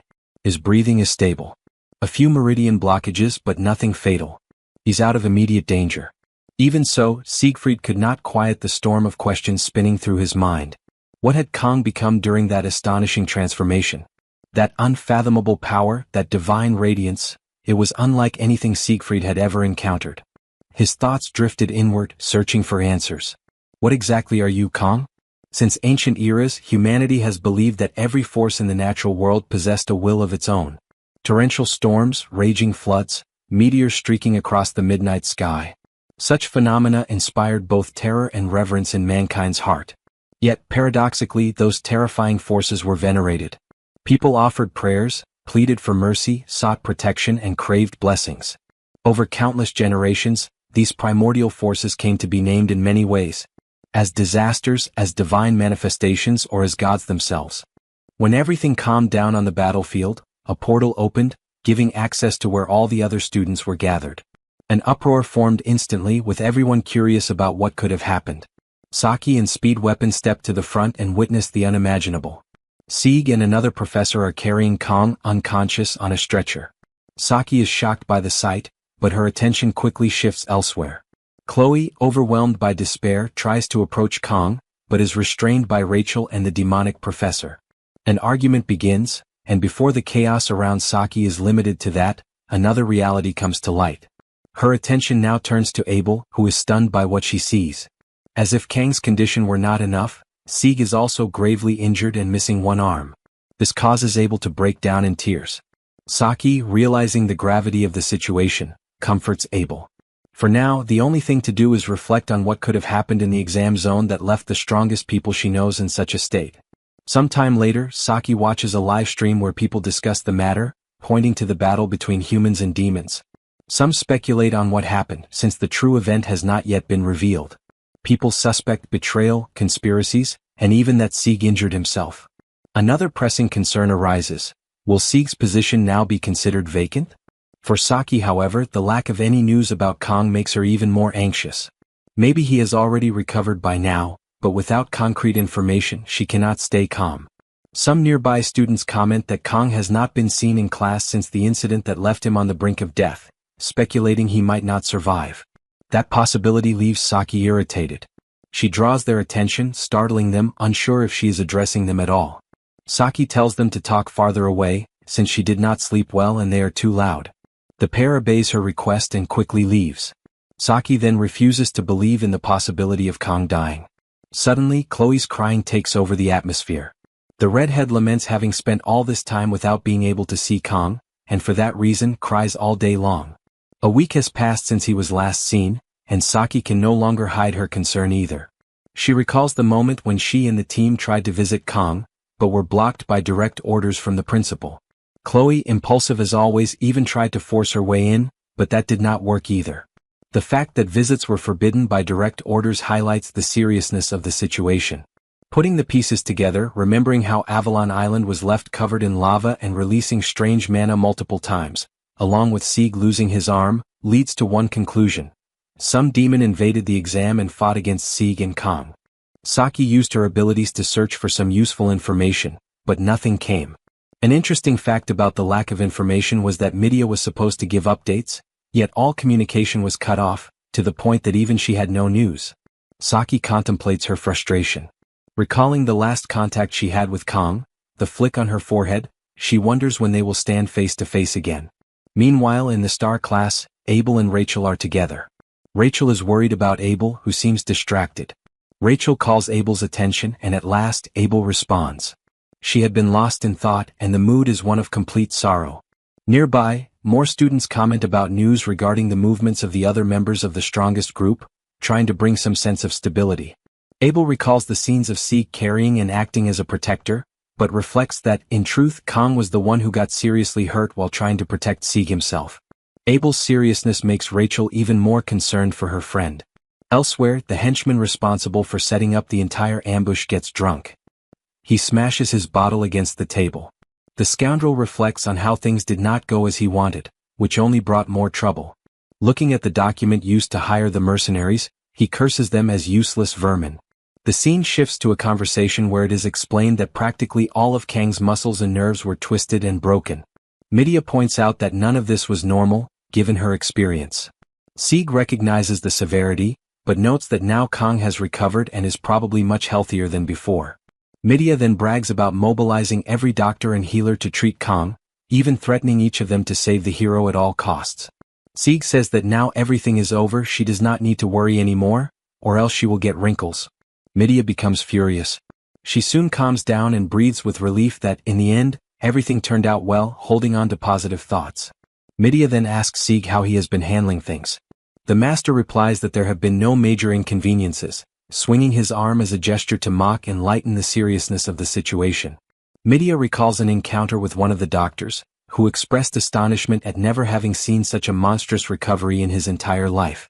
The doctor described the case as a miracle, and Midia could not understand what the future had placed before her.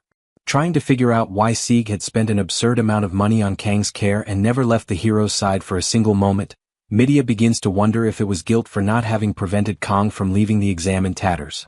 Midia then takes a more direct approach. Since Kang is awake, what really happened? Her curiosity has kept her from sleeping for nights. Sieg replies that he needs to reorganize his thoughts before answering. He himself took time to process everything that happened on the island. Midia demands that he spit it out. Sieg tightly grips the stump of his arm. And finally, the truth: Ager, the fourth commander, appeared on Avalon Island. The information hits Midia hard and she refuses to believe it.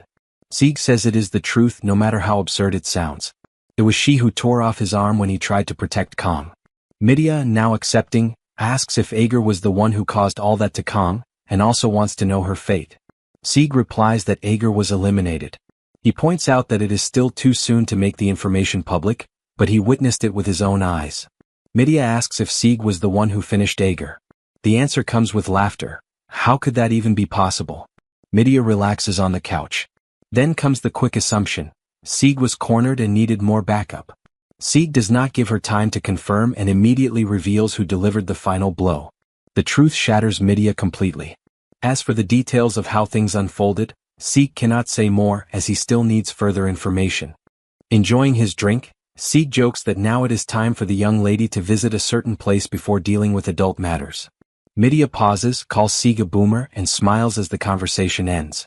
The scene shifts to the school grounds where Speed Weapon tries to lighten the mood, saying they cannot stay depressed forever. That is why he moved forward with the idea of creating a recruitment poster for the club. Honestly, it was something ridiculous, but Speed Weapon showed it off with great joy. Since Kang had always been responsible for leadership, Speed Weapon felt it was his duty to do something for him and take the initiative, now seeking the others' validation for the poster. Saki gives her opinion, saying she is very surprised with the result and that she would never in her life be capable of doing something similar. However, her expression reveals the true meaning of her words. Speed Weapon tries to argue, but while he is speaking, Chloe moves behind the poster and stabs it with a box cutter.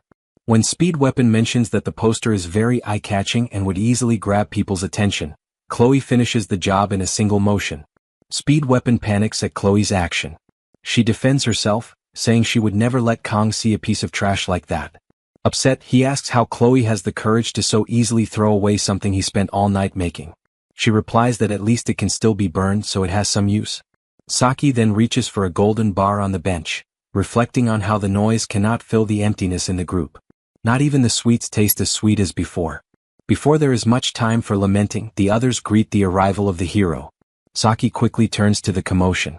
She stands up at once. Chloe and Speed Weapon are already there, eager to know how the hero is and pointing out how worried they had been. Saki instantly moves to where Kang is and without much talk, gives back the flick on the forehead she had received from him before the exam. They both pause for a moment, the action completely unexpected. Then finally Saki shows her joy at having her comrade back. The group resumes their activities, with Speed Weapon saying he made a poster for the club, Chloe calling it trash, and Saki stressing that it should never be shown in public again. Meanwhile, Saki's chocolate is left aside. The scene shifts with Kong standing in a bleak zone where a tall clock tower rises at the center. He grips his sashimi knife, bracing for whatever comes next. Sharp streaks of light appear around the tower, then shoot straight at him, and only then does he realize they're sashimi knives. Caught off guard, he blocks them with his own blade. A few slip past him, ripping the space behind him apart. He looks upward just as a massive long sword tears through the sky and dives toward him. Blurred words hang in the air, urging him to take it. He doesn't understand, but he raises his sashimi sword to meet the strike. When the blades crash, he manages to slice the mysterious sword clean in half. Confusion hits him immediately. The ground has twisted into a red, eerie illusion. Another faint message appears, telling him to let it in. Kong drifts in the air, trying to make sense of everything, and only then notices he has released his sashimi knife. The strange world collapses right after, and he wakes up. Exhaustion weighs on him as he sits up, recognizing the same dream haunting him again. His phone vibrates and he wonders who would bother him this early. The name Speed Weapon flashes on the screen. The guy sent a message bragging about uploading the recruitment posters for their club, congratulating himself for having the design ready. Kong stares at the hideous poster and mutters internally that they're doomed. Later he stands before a mirror getting dressed. His body feels stronger, maybe even better than ever. He figures it must be from resting in the VIP treatment room. After the fight against Ager, the Sword Emperor had paid for that room with his own money and even looked after him personally. Kong knows he now owes a huge debt. His hand moves to fix his tie out of habit, but the tie isn't there. That moment pulls his memory back to Avalon Island, where he used the tie to support Abel's wounded leg. He wonders what lies ahead and whether his choices are even the right ones. Saki's advice echoes in his mind, telling him to act the way he always would. Kong leaves his dorm with steady resolve. Complaining now won't change anything, so he decides to push forward without hesitation. As he walks through the academy hallway, a woman steps up and offers him Yonggang. The message turns out to be from Saki. She offers Kong some of the snack she's holding, but he brushes it off and lets her take it instead. She yawns, annoyed, claiming he's no fun and wondering why he isn't even startled to see her. Kong responds with an exaggerated show of surprise, and Saki gives a flat, unimpressed reaction. She pushes further, wanting him to finally explain what really went down.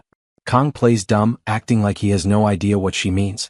She presses about Avalon and the reason he spent so long in the hospital. Kong keeps pretending ignorance, throwing out a vague comment about something happening. Saki's irritation spikes. She starts pestering him with a parade of goofy anime voices, first cheerful, then overly flirty, then full yandere, demanding answers. Kong just stares at her, confused, wondering what her problem is. She shoots back with a sly look, flipping the question onto him and claiming that, as the strategist of the travel club, she deserves to know what's going on. Kong doesn't bother engaging. He simply walks off while looking at his phone. She tells him not to brush her off, but he just holds up the screen. She checks her own phone and realizes she received a message from him, the hideous poster that Speed Weapon made. She erupts in frustration, furious that they barely got approval for recruitment and now he's posting that disaster. Kong waves her away, telling her to deal with it, adding that they'll never bring in new members at this rate, especially with her role as strategist on the line. As he leaves, she panics and demands to know where he's heading next. The scene then shifts to the headmistress's office. Siegfried casually remarks to Medea that despite her appearance, her tea pouring is surprisingly skilled. Medea snaps instantly, challenging what he meant by that and demanding to know what's wrong with her looks. Siegfried insists it was just praise, which only irritates her more. A knock interrupts their bickering and Kong steps inside. Watching the messy back and forth, he wonders if he arrived too early, but Medea quickly assures him that his timing is perfect. Siegfried sets his tea down and laughs, commenting that living 70 years with 2 arms makes it strange adjusting to having only one now, even doing basic things around the house. Medea folds her arms and tells him to show some self-respect. Kong stands awkwardly between them, stuck in the middle of their argument. Then the sharp-eyed grandmother fixes her gaze on him, saying she heard from Siegfried about his victory over Ager, the 5th Legion commander. Kong hesitates, unsure how to respond. His thoughts churn instead, His memories stay sharp, and judging by everything around him, the truth is undeniable, yet the sensations he felt back then are vague, blurred like a fading dream. Medea notices his distant look and immediately backs off, admitting she's pushing too hard right after he left the hospital. Kang assures her it's fine, and she forces a stiff smile, saying she still struggles to accept the whole situation, though she knows neither of them would deceive her. Siegfried cuts in, insisting that it's an undeniable fact regardless. He reminds her he was present when Ager fell. But, in reality, Kang carried almost everything on their own. He apologizes to Medea for only now revealing the truth about Avalon, explaining he had no choice but to wait. By this point, the demons must sense that something is off. They must realize humanity currently has no active hero capable of confronting a demon of Legion commander level. Siegfried reflects on Ager's intrusion into the mortal world. He doesn't know how it happened, but he's certain it had a deliberate aim, almost as if the demons were trying to stop something before it could even begin. This idea startles Medea. Siegfried calmly lifts his cup, saying that if they remain idle, everything will only spiral further. Demons are reckless and sly, and if he had to predict, a clash is inevitable within a few years, far worse than what happened 50 years ago. Kang processes it all in silence. If they reveal Ager's defeat openly, the demons might twist it into an excuse to start a war. At least Sword Emperor's silence is stopping them from reacting publicly. Kang now understands why the Sword Emperor holds such deep respect among humans. His attention shifts as Siegfried explains the real reason for calling them together. Holding his ruined arm, he states that he can no longer fight on the front lines. Medea shoots up from her seat, furious that he's acting like losing one arm means his life is finished. Siegfried responds with an old line, "To create a better future, they raise upright heroes." Medea mutters that it's the Academy's own motto. Siegfried reminds her that this is exactly why she stands as the headmaster here. She turns away and walks off without another word, leaving Kang stuck in the middle of the thick tension. Siegfried lifts his cup again, unfazed, and drops another revelation. Soon he'll step down as one of the 7-star heroes. Kang freezes at the news, but Siegfried tells him to relax. This isn't some sudden impulse. Siegfried explains that he reached his decision while Kang was still hospitalized, and he isn't claiming he'll vanish completely. He intends to keep contributing however he can. Medea mutters that every news outlet on the planet will swarm him. He answers without care, stating he planned to handle interviews soon anyway, so he might as well get them all over with at once. Kang watches as Medea storms toward Siegfried.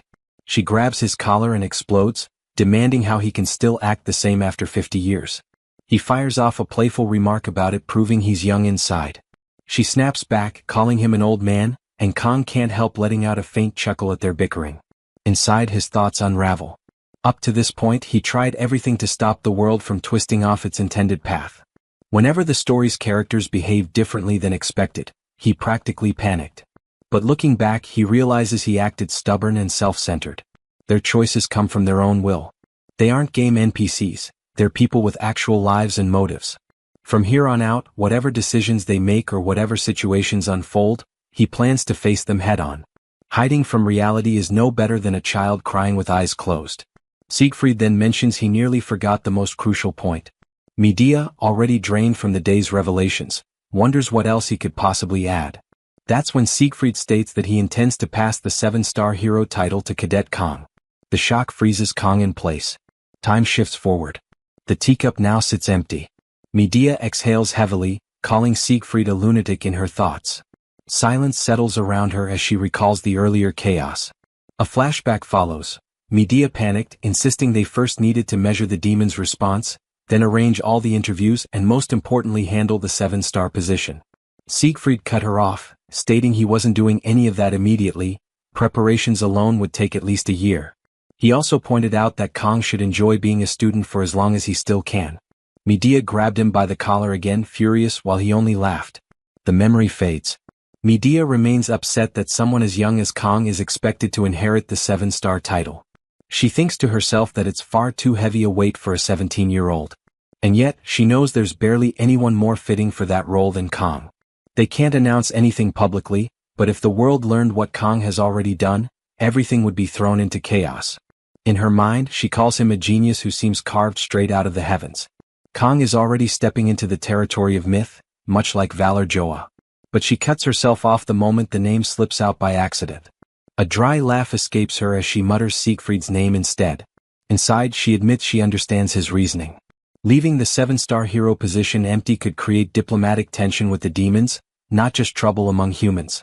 There will be disagreements, but if Siegfried personally selects a successor, most of the conflict should settle. Even so, they still need approval from the association and the remaining 7-star heroes. She rises from her seat, muttering that it looks like she has to gather the old crew again. Her eyes drift toward an old photo frame showing her and the other 7-star heroes in their younger days. The scene moves to the corridor. Kang walks beside Siegfried, then calls out, asking for a moment of his time.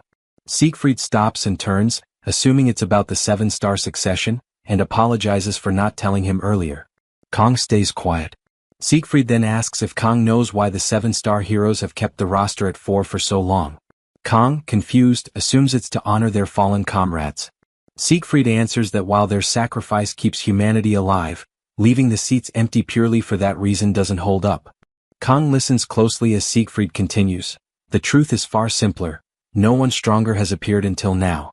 The demons hold overwhelming power, far beyond anything humanity can claim. Kang's thoughts drift. Even in the game, the demon race was shown to be absurdly powerful. Probably to push players into spending money, but the brutal difficulty and blessing of Miracle M came mostly from the demon's unfair stats. According to lore, if the demon army mobilized fully, humanity, even with its larger population, would fall in less than half a year. His train of thought snaps as Siegfried adds that in negotiations or deals, strength is the only thing that gives weight to one's words. Kang then questions what this has to do with the 3 vacant seats. Siegfried's tone sharpens as he states that having half-formed power is worse than having none at all. Kang silently agrees. If a 7-star hero were to fall to an ordinary demonic beast, humanity would be doomed instantly. Siegfried finishes by reminding him that being a 7-star hero is not a seat meant for glory. The title carries a massive weight, since it means keeping the demons restrained and standing as humanity's representative. But in the present age, that meaning has thinned out. The 7-star name has become little more than a political weapon.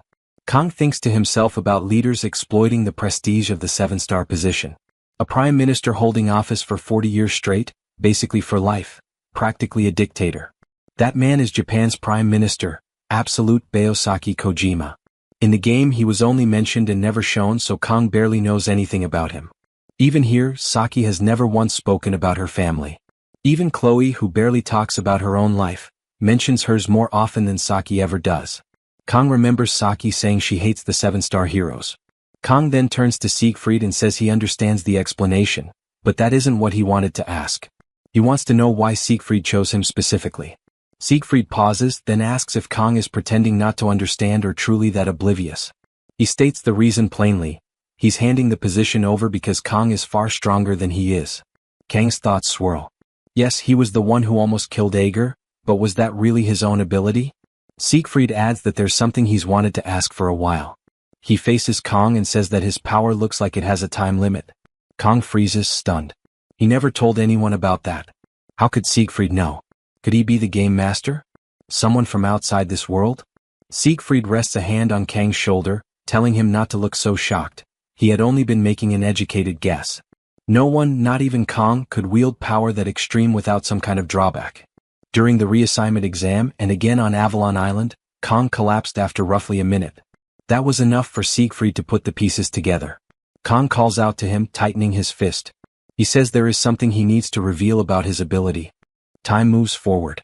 Kang has finished explaining. Siegfried reflects on it, saying that when Kang activates his blessings, he's hit with unbearable pain as the price, but then he uses another blessing to nullify that pain. That's how it works. Kang confirms, though inside he reminds himself that he only explained the blessing of the Sword God and the blessing of painlessness in broad strokes. Even if he trusts the Sword Emperor, exposing the full extent of his weakness to anyone is too dangerous. Kang had shared everything for one purpose alone, to get advice, not pity or comfort. Siegfried assures him he won't tell anyone. Using one blessing to cancel the side effects of another is, in his view, a clever solution. Kang has taken his power and shaped it to fit his own needs.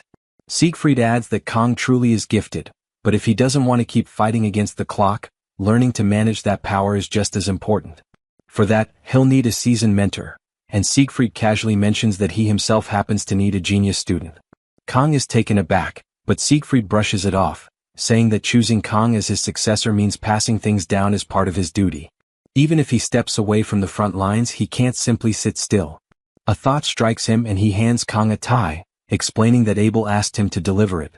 Kang realizes it's the very tie he used to treat her injured ankle. Siegfried then prepares to leave, saying he'll call once everything is arranged, and that Kang should enjoy academy life while he still can. Kang tries to stop him, but Siegfried laughs and walks off quickly. Kang is left standing there, uncertain and overwhelmed by the weight of new responsibilities. If you enjoyed this video, don't forget to give it a thumbs up, it really helps. And for more content like this, make sure to subscribe and hit the notification bell so you don't miss any updates. Let me know in the comments if you'd like to see another part. I'd love to hear your thoughts. See you next time. Bye-bye.